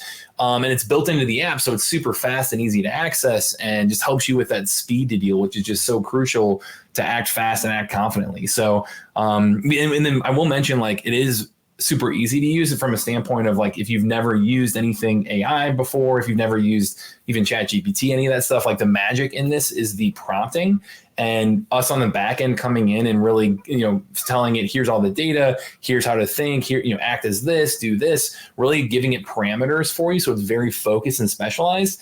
And then you coming in and having even some preset prompts to just click on to work with, like that's going to be what guides you and really helps you really do, that property evaluation analysis on a second level too. So it's been super, super helpful. There's a lot of use cases, in terms of like ways it can be helpful, but I would say property analysis, property valuation, that's one of the top ones out there on how to use Alma here. And this is for Deal Machine Pro and up. So if you're on Deal Machine Pro, I'd recommend going in and like, for example, let me just find, pick a random property, go in here. Cool. I've got a lot of data on it. This little bottom floating tool right here, you click on that and it's going to pull up Alma right inside Deal Machine for you. And it says, hi, I'm Alma, your AI real estate assistant. I'm still in the learning phase, so please be patient. We launched this like 8 months ago. So, it's still newer. Feel free to ask me anything about this address. And you can go in and you have a couple preset prompts right here. You've got analyze this property and you can click on that. Just simply start there. Don't overthink it. And when you go into there, it'll say, hey, what kind of investment strategy are you looking to use? Let's wholesale. And it'll come in and say, well, hey, based on this, it's going to look at the loan amount. It's going to go and do back of the napkin math on what the max allowable offer is that, Zach and Rick were talking through, which you can adjust a lot on there. You can adjust like the discount percentage, how much wholesale fee you want. Like you can adjust all that math in here for it if you go back and forth with it. But it's going to say like, hey, yeah, this current owner has, $337K in equity. It looks like it's free and clear right here. The max allowable offer is $177K. And it'll go in and say, hey, this could indeed make for a good wholesale deal because your max allowable offer is bigger than the loan that needs to be paid off on it, which is zero. So it'll come in and, say the loan's bigger than your max allowable offer. It'll come in and say, hey, this might not be a good wholesale deal. So it'll kind of come in and just help you do a little bit of quick analysis on the property itself. And you can even go in, kind of take that next step with any property and just say, okay, well, let me click on a property. And if I want to pull up Alma right here, I can go to my prompts and just say, calculate the offer price. That's one option right here. And again, you've got the comping tool. So that's a great place to start. But if I want to go in and say, like, what is the wholesale deal offer price for this? It'll go through and do that max level offer for you right in front of you. Like it's running the numbers, it's coming in and showing you, well, hey, here's the ARV we just calculated. Here's, we have a discount rate of 70% is the default. Here's the general repair cost from the rehab data that we have down here from the 53K. And it'll lay that out for you right in a table and just help you, again, double check your math. Here's the repair cost right here. Double check your math and say, yeah, here's the max allowable offer of what we recommend for this property. So this thing, again, like Zach said, productivity tool, helps assist what you're doing. Don't take it as gospel, but awesome, powerful technology to be able to tap into and use on the go anywhere. So yeah, also, like I've said before, the AI, it's only as good as the questions you ask it. Mm-hmm. And so, for example, it's using 7%, which is very smart to do just in general. You can say, can you change the 7% to 80? Can you change this to this and do this? Like you can just manually just tell it something and it'll go out here and just switch it up. That's why I love it so much. You can also, the cool part about that is, if my average square feet on the comps is X, right? What would this property be worth? Or like You gotta be smart with the answer conversation on it, but like you can, if you give it dumb questions, it's going to give you dumb answers. Smart questions give you really smart answers for it. One other thing I really like too is you can ask it specifically. You know, you don't have to ask, you just get. It's kind of cool. You get the phone because you have Deal Machine. Basically, skip tracing is free. Like I don't think it's unbelievable to me, and I have to repeat myself again, but like, because no other person on the internet talks about this. You just click a button and get the phone number right there. No one ever talks. It's free skip tracing. I don't know why I keep repeating this, because it's like nobody outside of us talks about this, which is nuts to me. And because they always to spend $3,000 on their skip tracing program, it's crazy, but almost great. Thanks, man. Yeah, just to show you that conversation, like you said, you know, I put in, can you change the discount rate to 80% and rerun the numbers? Well, you can go back in here and there it does it for you right there. So you can come in and see, okay, well, hey, here's the max allowable offer now. It's 220K instead of 186. So it almost great for the property analysis. You can do things like it helps you communicate with sellers, like coming up with SMS copy and, you know, email copy, or, you know, help me practice negotiating, things like that, like kind of go back and forth and have conversations there, or helps you find resources, you know, that type of stuff. But I think the property analysis piece of it is you know, where most people are starting with it. So, oh yeah, it works really, really well. On top of that too, you got to tell exactly like what you can do, but like, you can also input your own repair cost numbers in it too, and it'll pop it up in there, make a little calculation. Yep. Switch the repair cost to this. Switch it to this. What's the average repair cost if it's 1,200 square feet for a roof? And like, it's just stupid stuff to ask. I don't think I've ever asked that, but like it'll pop it up. It's great. So like, if you're really new, I mean, this is kind of a must-have type thing. Like, if I could have asked someone exactly roughly what the flooring would cost for a 1,300 square foot house in Phoenix, Arizona. Crazy, right? This is stuff you can do. So that's why I love it too. But the skip tracing I think it's bar none insane for it too. So I love it. Yeah. So let me show that for you guys here. I know we touched on it yesterday of like a couple different ways to be able to use this skip tracing, but you know, on the dispo side, on the cash buyer side, like now that, again, you drive for dollars, you virtual drive, you reverse D for D, you get the, you know, go through the whole conversation like Rick and Zach both showed you guys today. You run the comps, you know, have a great offer, blocking a deal. Now looking on the dispo side, going through the whole process. Okay, you know, how do I find great cash buyers? Well, the unlimited free skip tracing goes toward that as well. So I highly, highly recommend going in here and use this as an awesome way to build a cash buyers list. Again, Rick said it's quality over quantity, right? So if you can just simply start off and say, I got a deal in 63109 St. Louis, that's, you know, I'm in St. Louis here. So looking at South City, St. Louis, say I just had a deal, you know, I've got a deal right here ready to dispo. If you want to go into that cash buyers piece from here, you can simply, you know, put in that zip code. So I put in 63109 up here for me. I went in and then also filtered out and said, hey, show me all the single family homes in this area. So, you know, I'm knowing like this same asset class is what they're owning. And based on that, you've got a quick filter right here that you can just step by step click on this, go in and scroll down and say, hey, show me all the potential cash buyers in this area. And when you click into that, the criteria we're showing you is they own at least 2 or more properties. They own at least one of them free and clear. And a lot of these smaller portfolio owners can be that like fresh out of the seminar type investor that maybe they own that second property and they're like, man, this is a great strategy. I need to get into real estate more. And they're looking to scale. Like, this is a great way to be able to start building that list where you can say, yeah, now I've got, you know, 739 properties right now that fit that exact criteria. And, you know, export that list, like go in there and hit build list, confirm build. And every single one of those properties that we're coming in here with is going to give you that unlimited contact info. Like that's something we told you guys yesterday is where our goal is to change the industry here and make it so you guys never have to pay for skip tracing again. Like, come in here, you've got all the phone numbers to text and call, and you've got emails, all the contact right through here built into every single new Deal Machine account, even our basic plan. So use this as a way to like come in, get that cash buyer info. And it's data that we've spent a ridiculous amount of you know, money and resources on to make it like killer data for you guys. Like, it's the same data that you're using at 911 call centers and call, you know, your spam caller IDs, like that's what they're using. And like banks and financial institutions use this stuff for compliance. Like it's really, really high quality from that perspective. So go in there and take advantage of that by just going in, pulling that list. And then if you go to your leads tab right here, which Zach, you might be able to You might want to keep this hidden. I think there's a lot of phone numbers on here. But there we go. Now I've got it fixed. Buyers too. The reason why DMZach.com works really well with it is because it's dummy proof. Like if you have a list of people that are buying houses for cash, like you're on the right list. Okay. Like, there's no way to be stupid with this, okay? And you just and then here's the problem. The reason why I try to support DMZach.com, number one, as best skip trades you can get for the money you're going to spend and driving for dollars and all that great data. But like you guys are doing something that's going to change the industry, and you guys are doing it. And without you guys, you'd still have to pay $3,000 a month in skip tracing, which you're giving people for free when people sign up. But the most important part why we added DMZach.com with this challenge is because it eliminates the worst thing possible for people getting started: excuses. Oh, I don't know how to find buyers. Go to DMZach.com, click cash sales. Oh, I don't have $5,000 this month to spend in skip tracing on 500 leads. To call 500 buyers, which you should probably be calling 500 if you want to get the deal sold, get like a really ton good quality. It's that's $500 in skip tracing, and get 5,000. So 500 is going to be at minimum $75, $80, which is insane, which is less than what Deal Machine even will cost you.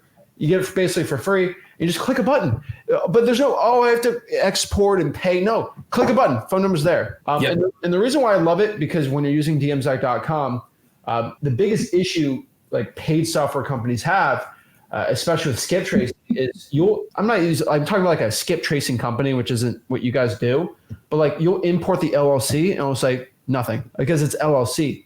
But the cool part about how you guys work is you click the LLC, go to the mailing address, you'll go to where the guy lives, and then you just click his phone number right there. Yep. And that's a big secret. Yeah, that's a huge one for us. So basically what we're doing on the background and what you do in a normal skip trace in general is very, very different. So a traditional skip trace is based on the property itself. And so when they move, it's bad data. It's, like you said, if it's an LLC, it's not going to give you that person behind it. Like it's why a lot of times when you skip trace, you get 5, 10 or more numbers a lot of times, because it's is pulling that kind of property records or that property data rather. Now what we have on the back end is we're matching people to phone numbers like this. So you're coming in and we have a database of people that, if you have an LLC with the same mailing address as that individual, we're tying those together. Like that's why it's improved accuracy. That's why you're getting phone numbers of people that you wouldn't normally get, is because we're matching them on the back end like that. And our goal with that is to give you the best cash buyers list out there, because you can look behind who's that LLC, the same mailing address, boom, already linked together. And now, hey, Larry, if I want to get in contact with Larry, I can touch the email address, click on that phone number, get all of that. If I click on that individual, it's going to tell me more information about them. Like it's got that demographic data in terms of their portfolio size and estimated worth there. And, a lot of things that you can really dig in to get to know that person and really qualify them further. So this is an awesome list to start with, of just being able to go in, outline your area of where you have that deal, click cash buyers and start there. And you've got the contact info all ready to reach out to them and nurture them. And even like that Facebook group script you gave, Zach, that is an awesome place to start. Just simply email that to them or text them or call them. And, you're already going to build these quality, serious relationships with cash buyers that way. Oh yeah, I 100% agree. So let's see how we cold call these cash buyers and actually find them. Love it, man. Yeah. Do you want to do it? I was going to say, I'm game. I'll follow your lead. No, just pull the list and just show people how to get it. Yep. So going in here, the one I just pulled is right here for you guys. And so I went in again, I went to the map, went to 63109, filtered by single family homes, and clicked on cash buyers. You've got 739 properties that fall under that criteria, owned by these individuals. So you've got all that right at your disposal right there. And then I hit build list. This bottom quarter, I hit build list. That's going to pull that list into your leads tab. The leads tab is kind of like your CRM to work these leads. And when you jump into that, I pulled up that list and I've got, all 739 leads ready to go with phone numbers, with email addresses, all of that ready to dig into and start calling right on the spot. So, that would love to come on in the future and literally, call people live with you, man. But that's the process for you step by step. Keep trying to make it simple. Simple, it's easy. It's DMZach.com. I mean, there's not much debating on it. I'm telling you, stuff works. And it's insane how much you guys have upgraded. You definitely changed the way a lot of softwares are being done. And I think it's just going to overall help the wholesaling industry. That's why I got to support you. Like, I just want everyone to understand this. I I've told David this a lot, but the reason why no other guru, other person will ever talk about you is or DMZach.com, how amazing it is because they own skip tracing companies. You didn't believe, they own companies just to. They're used to pouring and giving you $4,000 or $5,000 a month in skip tracing to give you 300, 400 leads. That's what they're used to, right? And they get the data for a penny, charge you 12 cents for it, and then they try to. And the thing is, they're scared right now because they can't make money off that anymore. And they're like, oh, shoot, Zach's giving these free challenges away. I can't charge $12,000 to go to a seminar. And like, it's stressing them out. And so that's why I want to put their foot on their necks, and just have the best software out here. And I'm telling you, the word's coming out there, DMZach.com. I love it. Great skip tracing for the money. I mean, the best you can get for the money. And it's definitely just going to help more people talk to more sellers, which is more money.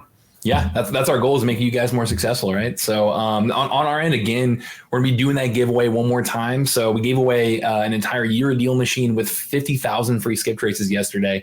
Going to do it again. All you have to do is, if you want to try out deal machine, try this stuff out, see how the skip tracing works and all the free contact info. Again, yesterday we gave a ton of advice on how to build your list with it. Just if you go to dmzach.com and start that free trial, then on Thursday next week, everyone who started it, while watching this, is going to be in a free giveaway for another entire year of it, as well as those 50,000 free skip traces, the pro plan. So, we're excited to do that next week, man. And I'll let you know who wins. Awesome, man. Love to see it. Appreciate it. Good stuff. All right. Sir, see you, Matt. Thanks, guys. All right. Beautiful. So appreciate Matt there. Love to see it. Let's plug this little thingy in here. All right. Let's go. There we go. Yeah. So, I'm telling you guys, it's insane. So DMZach.com, check it out.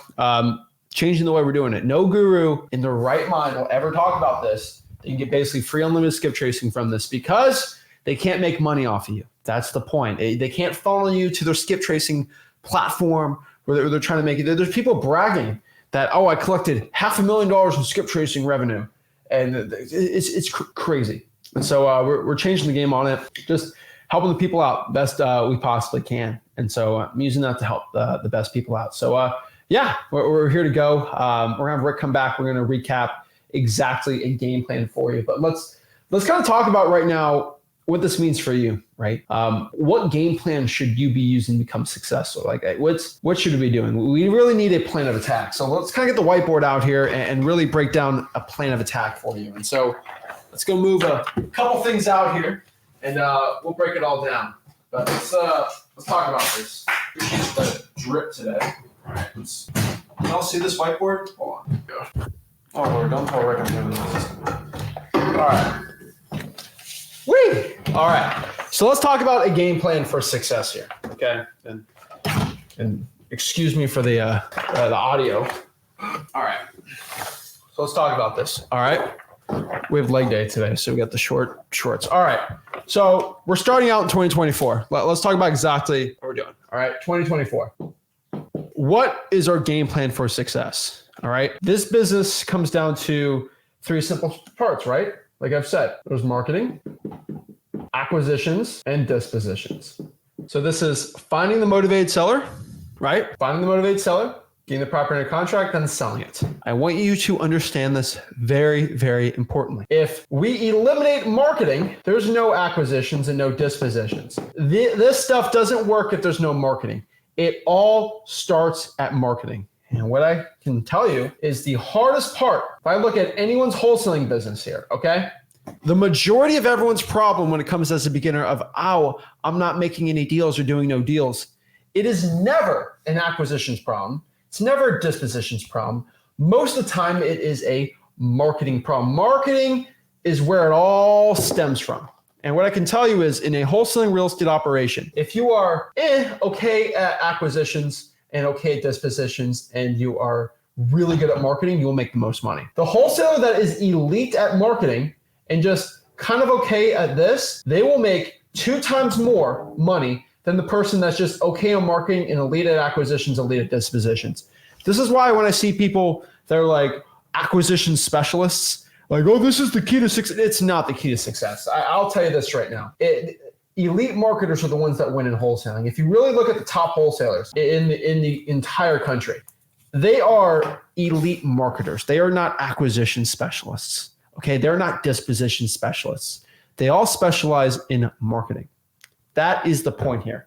And so how do I get started marketing? What's kind of a game plan for success for the marketing side? Because the scripts and dispo, like it's all in there, right? We kind of always show you. So if we're looking to get started here, we have to kind of break down exactly what we're going to do. And so this is a budget, right? So we're going to do I have bad handwriting, FYI. So just chill out with that. We have a budget, right? And budget's divided by two things, time and money. So we're going to look at, let's do January 1st if we're going to start the year, right? To the 30th, all right? Forgive me. Let's do January, okay? Let's break this all down. Yeah, I know I have terrible handwriting. But we have, this is literally why I just talk to sellers on the phone. I don't do anything. All right, we have a time budget and money budget, all right? We have to understand here in wholesaling real estate that our money, we don't really need it. So if I have $0 and I have 20 hours a week, based on this, I can do a lot of stuff, right? Now, if you come back to me and say I only have 2 hours a week, but I have $1,000 a week I can spend on marketing, we can do different things. And so it's all going to depend on what we can do here. And so we can go back to this little chart here. This is what I always do for wholesalers. We can kind of do a method here.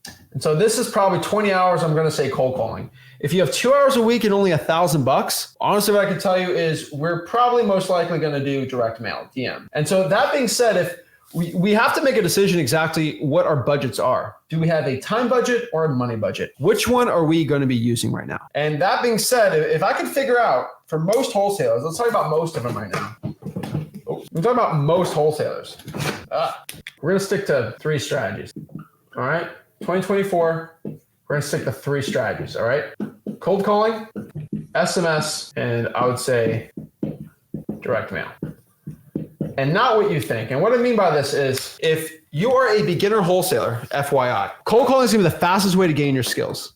Fastest way to gain your skills. It's not even close. If you want to gain your skills talking to sellers, cold calling is going to be the way. SMS, you don't have to pay for an SMS program. All right. All you have to do, okay, is use your Google Voice, use your personal cell phone, all of these things, and it'll actually help you out the best of texting the sellers out. And then last, direct mail. You don't have to send mail out. You can send you can send postcards, but you can send sticky notes out here. Actually put them on doors. That is direct mail too.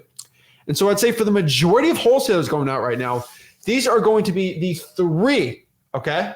These are going to be the 3 most likely ways. I would say for 80% of all wholesalers, 80% of everyone watching this today that's going to get their first deal, they're going to use these 3 strategies. And I help hundreds of thousands of people out with this. 80% get it from these 3 strategies. I don't care whatever you're going to do.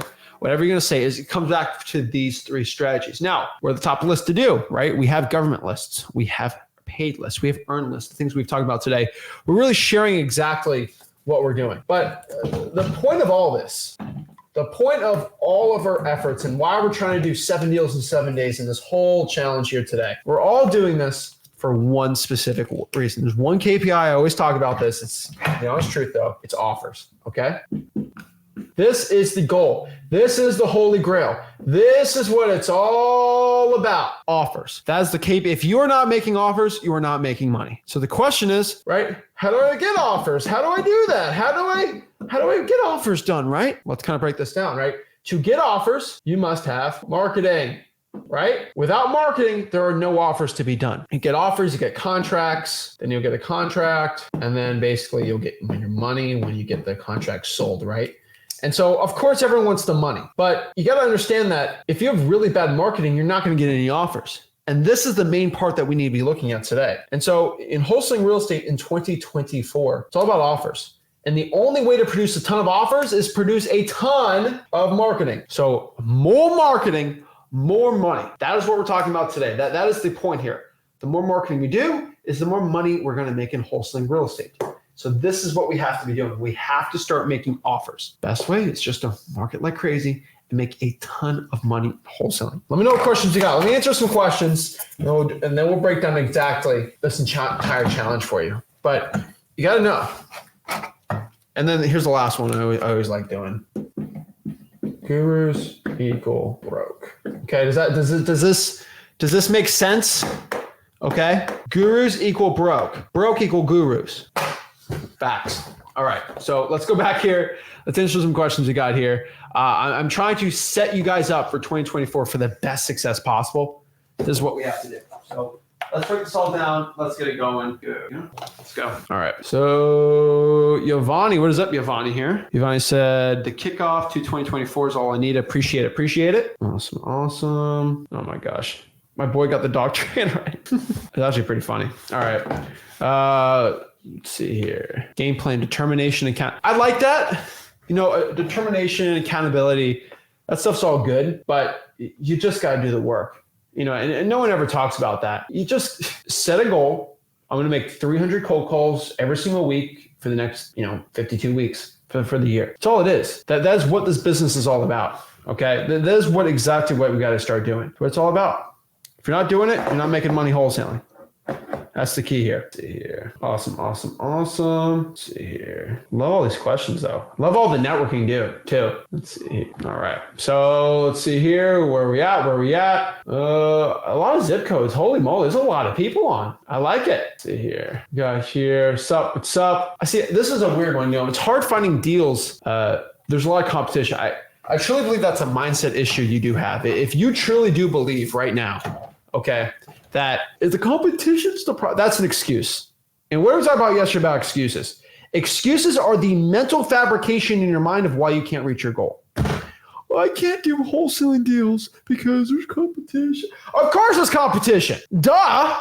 You got to rise up. You think Kobe Bryant cared about competition? He didn't care. Just rose above it. That is the point. It drives me crazy. Gaxiolia. What's up, Gaxiola? Olia said, do I decide the assignment fees? Yes, you do it. You do decide your assignment fees. How do you decide that assignment fee is always going to be dependent on exactly like what you want to do, but usually the market rate. And so whatever buyer will buy it for the most, minus off your contract price. And that's basically where you're at. There's can't really complicate it too much from there. That's basically how you decide your assignment fee. Fear says, Zach's 24-year-old multimillionaire living in his own house. If you're not listening to this information, you seriously think you're right, you can do your own thing. Click. Actually, my haters are right. I do live in my mom's basement. That's actually where I really live. But yeah, no, just kidding. But yeah, no.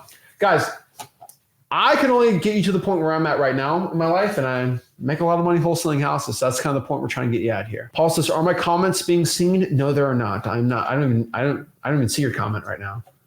Just kidding. I just pulled it up. Duh. Of course I see everyone's comment. So got Rick back here. He's got to move this whole thing for you. But yeah, that's some questions. Oh. All right. Nice. All right. Okay. Perfect. All right. So let's see here. Awesome. Let's see here. Hey, Zach, I'm joining from Michigan. Awesome. No more buying courses following Zach and Rick. I'm telling you, save you $6,000. Save your life. Jeez Louise. Let's see here. Eat or be eaten. I love it. Let's see here. Yeah, we'll do a JV deal, sellmypaper.com, if it's being done by a realtor.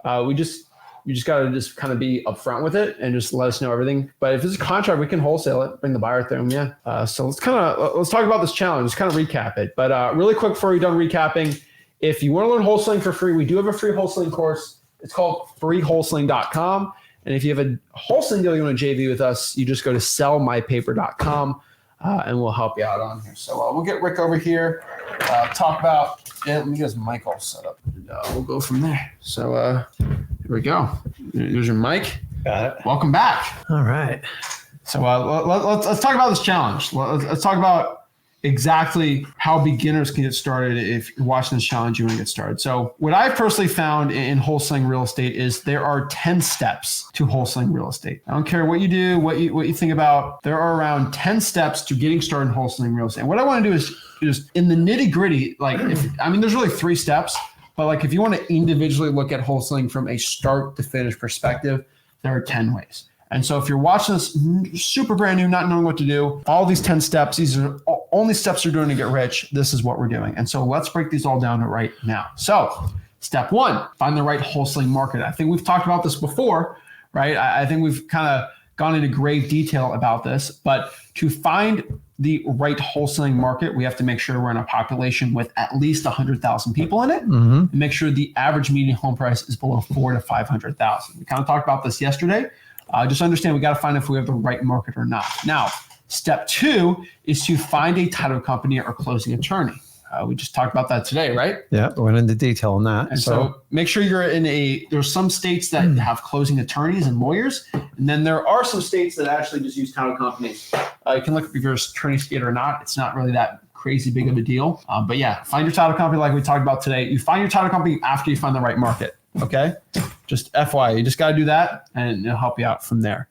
And then we go here to step 3, is to find at least, and I'll tell you, minimum, I'd probably focus on finding around 5 qualified cash buyers.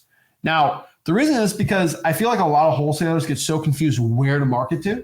So I'll say try to at least get your feet a little into this business, right? Find at least 5 buyers. You can do other things too. You can try to find 12 buyers or 1 buyer, but I would say just try to find 5 just to kind of get a good grip on this and try to understand and find at least 5 qualified cash buyers. And now, the next one here is to pull 3 government lists, right? Yeah, I mean, real straightforward. Where there's smoke, there's fire. So in wholesaling, you need the highest motivation humanly possible. And that's why we always want you going after government list. High motivation, they're free, but you guys are going to have to work through the process of getting this list. It's not the easiest in the world, but it's definitely worth it. Yeah, and so let me repeat myself. I did not start here. 3 government lists. You choose 3. So it can be any government list that we've talked about, right? It can be a fire damage property. It can be a code violation, a foreclosure. You have to choose 3. That is the rule. You have to choose 3. Drawing for dollars count? No, it's on a government list. Choose 3 government lists. Simple and easy. I will if you can reverse draw for dollars and replace 1, but pull 3 government lists all for the past month. And step 5, we are going to pull 100 drawing for dollars leads a week. Whoa, a little scary, right? And so if you're in person, you can do 2 if you're going to drive for dollars even crazier. But it depends if you're virtual or not. If you're doing virtual, do 4 government lists. But step 4, pull 3 government lists. Step 5, we're going to pull 100 drawing for dollars leads a week. And I repeat myself, I'm not stuttering here. It's a little scary. But hey, we want to get successful, right? Yep. Step 6, we're going to skip trace all 1,000 records. Simple, easy, right? Pulling those 3 government lists plus those 100 should be around 1,000 records. Now, we kind of talked about before. You can do on cyberbackgroundchecks.com like we talked about yesterday, or truepeoplesearch.com. DMZach.com is going to be way easier for 1,000, like quick, easy, simple, and the snap of a finger. But you can do whatever you want. I would also reverse drive for dollars, but you don't have to. I mean, we'll talk about it a little later here. But you can skip trace all 1,000 records. Now, step 7, we start calling.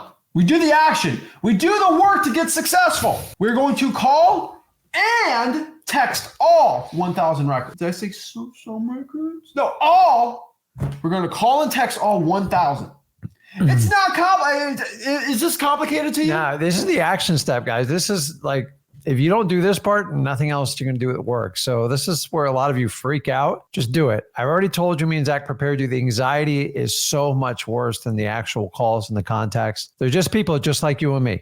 You're going through a process. Just don't let your feelings get hurt, because the only person that can hurt your feelings is yourself. So if you let them, it's just how you interpret the data. Make the calls. You're going to get more no's than yes. Prepare for it and have fun with it. For God's sakes, it's not that bad. You guys make it so much worse than it actually is. You guys do. Seriously. So 1,000 texts and calls. Guys, you can use Google Voice. You can use your cell phone to the text. It's not 1,000 is going to be 10 days of free texting if you do it the right way. Google Voice and your personal cell. Simple. We teach at freelisting.com how to do this, right? Start calling and texting those 1,000 records. If you want to really know where exactly the script is, go to freelisting.com. It's right there. Number 8. We find these motivated sellers, write up a contract. Now you might be like, wait, how do I get a contract? How do I fill out a contract? Well, guess what you did yesterday? We literally made it part of this challenge, dude. So you don't have any excuses. Stop with the excuses. Stop with the games. Like, what are you stopping yourself for? You're literally keeping yourself in this perpetual cycle of being broke. You have to break the change right now and make a change. If you don't change, nothing changes. This is what you have to ask yourself right now, so you actually make this change right now. Go out here and do it. Right? Find the sellers. Go after it, talk to them. Find the sellers and then lock up the deal. Step 9, pretty simple, right? Yeah, just sell your deals to cash buyers. Just make sure they're qualified. And the word cash buyers is very loose out there. You actually have to vet them to find out if they're real cash buyers or they're wannabe pretend wholesalers trying to make money off your back. No problem with JV deals as long as people are transparent and upfront with it. Most wholesalers hide behind their cash buyers and just try to pick off because other people teach them. Just pick off other wholesalers to do the hard work and you just find a seller for it. That's kind of called being a realtor, but the best way to prevent these people from wasting your time is vet them. We went through thorough questions to ask people and it will shake every one of them out. Guys, if you skip this process, you're going to go all the way to the finish line and you're not going to get there because you need real cash buyers for these contracts and you need people that are qualified so you can move your deal so you can put cash in your bank account. Yep. And step 10, closing day. Get our money. Done. Get your money. Easy. So let's go over this one more time, right? Screenshot this if you want. It doesn't matter. But this is it. Find the right wholesaling market. Find the title company or closing attorney. Find 5 qualified cash buyers. So when you get the deal locked up, you have no excuses. Step 4, pull 3 government lists, at least 300 each, I would say. 300, 900 plus 100 drawing for dollars leads, 1,000. Skip trace all 1,000 records. Start calling and texting all 1,000 records. Find this. There will be a deal there. Find the seller, lock up the deal, then sell that deal to a qualified cash buyer in closing day. What's a qualified buyer again? They actually met all the criteria that we asked them to, right? They're actually looking to do an assignment of contract. They're okay buying cash, all these things. It's all there. It's simple. It's easy. It ain't complicated. It's just wholesaling houses in 2024. This is going to be either the best year or worst year of your life. Best year because you change it, you make the financial freedom and everything changes. Or it's just another year and just whimpering by. Your choice.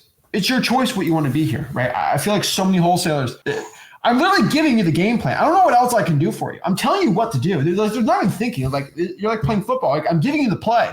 Stop overthinking it. Run the play, go it and do it, right? Yeah, I mean, the tools are laid out on the counter here for you. Who's going to grab them? And who's actually going to use the tool? Because just grabbing the tool and going into freewholesaling.com, it's not enough. You got to take that final step. You got to believe in yourself. What's the difference? We all have problems. If you actually have money and you aspire, you can choose the types of problems you have. You're getting problems if you're broke or you're rich. The question is, how are you going to deal with your problems? And when you got money, you can do a lot more. And think about all the people that you help out doing this, guys. I have changed so many sellers' lives by fixing their problems, and them entrusting me. It's extremely fulfilling. I'm just telling you, wholesaling, the bigger the problem you solve, the more money you'll make. And once you get the skill set and you figure out this journey of wholesaling, it becomes a lot of fun. In the beginning, it's a little rough. Why? Just because you're just completely uncomfortable. But if you want it, we can all be comfortable. You got to do the things that nobody else wants to do if you want a life that very few people will ever attain. The reality is most human beings are just complacent. They're lazy. They accept what's going on in life. And if you want to be the exception and not the rule, and you found wholesaling, but hopefully between me and Zach or whoever it is, just believe in yourself and take action. It doesn't take much. I didn't know any more about wholesaling than anybody else watching this. The only difference is I just stuck it out and I kept going. And I'm here 21 years later. He's doing it. He's having a lot of fun. It's all in what you make it, guys. There's plenty of money to go out there and get it. I love wholesaling because you're in control of your final destination. And remember, if time is important to you, and remember, time, in my opinion, is more valuable than money. Wholesaling is the absolute perfect fit for you and your family. I agree. And so, guys, let us know in the comments. I want to know, the people watching this live are doing this. Are you ready to make a change today? I need you to say in the comments, I'm making a change. I'm going to get my first deal. I'm going to get my 100th deal, whatever deal you're going to get next. Write in the comments. Make it. Put pen to paper and actually make that decision right now. I'm going to make a change. I'm going to cold call and text 1,000 leads this month. Write it down. Write it right now in the comments. Let it stay here forever. And we'll put it on the screen and make it permanent, right? So we got Erica, MJ, Jessely. Let's get it. Yavani, Erica. This stuff's permanent too. This ain't going off the screen as the recording comes up. So I'm gonna get my first deal. I love it. Visionary, Laura, Diane. I love it. Erica, Maria, Dream Chaser, Jessely. We got here Raymond. Awesome. Jabba. I like it. I'm going to make a change here, guys. We're seeing a difference being made here. We're seeing everyone going out here and making the change. Junior, Missy, everyone's out here doing it. They're going to do it. I'm going to make a change. This is permanent. This is staying here. Now, the question is, you're writing it now. You're going to make the change. Are you actually going to do it? Here's the problem. Biggest issue. You're excited here. You're watching this live event we're doing here. Like, we're pumped up. What are you going to do when you get home tomorrow or on Monday? And now you're tired. And, you're a little hungry. You don't want to do the work. Well, what do you do? Like, what do you do when, here's the problem. Motivation only gets you so far. When the motivation's gone, you need this one thing called discipline. That's the truth. I get anyone jacked up about wholesaling, but it's more about when you wholesale, when you don't want to, than doing it when you do, right? It's like anything else in life. I mean, the days that either you want to eat right or work out and you don't feel like it, maybe you got a headache, maybe you got a little bit of a sore throat. I just skip today. I'll start next week. I'll start next month. I'll start in 2025. Guys, you're here. We're in a new year, 2024. It's up to you to make that leap of faith. And I'm more charged up about wholesaling than ever. I've been around this thing 21 years. I'm not going anywhere. He's obviously not going anywhere. The question is, where are you going? Either you come along with us for the ride. You got to put in the hard workload. This is a train where you just don't hop on and you ride it. You actually have to shovel coal and you got to dig hard and you got to feed that engine. You got to feed it leads.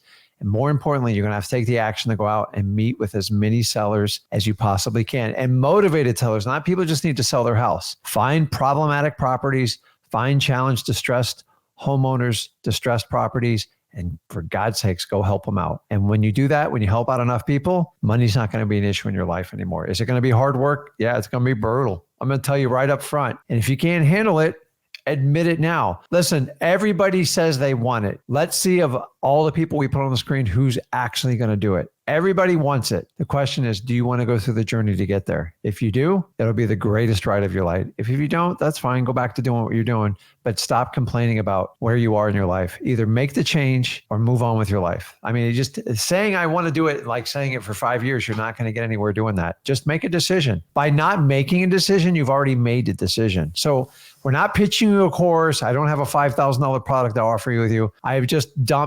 We have dumped 3 hours in today and just gave you a virtual live training like you came to an event. So just pretend you just spent 20 grand, because I could easily charge for that, but I'm not. A lot of people in here. Yeah. And go out and take the best way you can pay me back is let's partner up, do a deal today, sellmypaper.com. Let's roll. Start at freewholesaling.com. Let's work our way through. If you guys need some additional help, Flip with Rick Plus. But as I said, it's never been a requirement. Everything we do, we have a free path. JV deal, you get Flip with Plus for free. Exactly. Right. So Jessley says is just watch. Here's the thing, Jessley. I don't care what you say. And I'm saying this in the nicest way. And I want everyone who's telling themselves they're going to do it. I don't care what you say. I want you to say it, but at the end of the day, I don't care what you say. I care about what you do. And it's not what you do tomorrow or the next, because you're going to be motivated for a while, right? It's what you do 2 months from now when it's 3 p.m. on a Wednesday and you're just not feeling it. That's exactly when you tell me to just watch. Not now when you're motivated. No, when you're not motivated, when you're tired, you go off the shift and you're ready to go. That's really when the rubber hits the road. That's really when the wholesaling starts. Muhammad Ali said this. He says, I don't count my sit-ups until they start hurting. And that's what you have to do in wholesaling. Don't start the cold calls or the work until you don't want to, or it's painful, and then you keep going. That is the main change, and that's what you got to see in your life. So guys, if you got any value from us, do us a favor. If you want to learn wholesaling real estate for free, for the low price of $10,000, we're slashing it today to $0. You go to freewholesaling.com. It's our free wholesaling course, right? Yeah. I should have done the 10,000 slash the 5, right? I would have gotten this.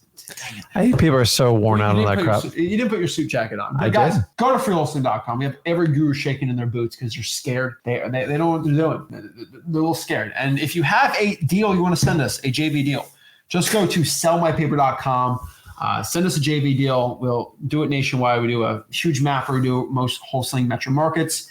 And we want to help you become the best wholesaler possible. If you do that, you actually, for everyone that sends us a successful JV deal, you get Flip with Rick Plus absolutely for free, which is awesome. You get to see our next event in April to May. We don't know exactly when. And that'll be an awesome one. We're going to do a live event. You can come for free by just sending us a JV deal there, or you can pay and just come. But I would rather you go and send us a JV deal. But if you want to learn how to do a deal, go to freewholesaling.com. And like always, guys, smash that like button, subscribe, click that subscribe button, and comment below if you're watching the replay right now. If you're watching the replay, comment below exactly your declaration to the world that you are going to make a change. You paid $0 for this challenge.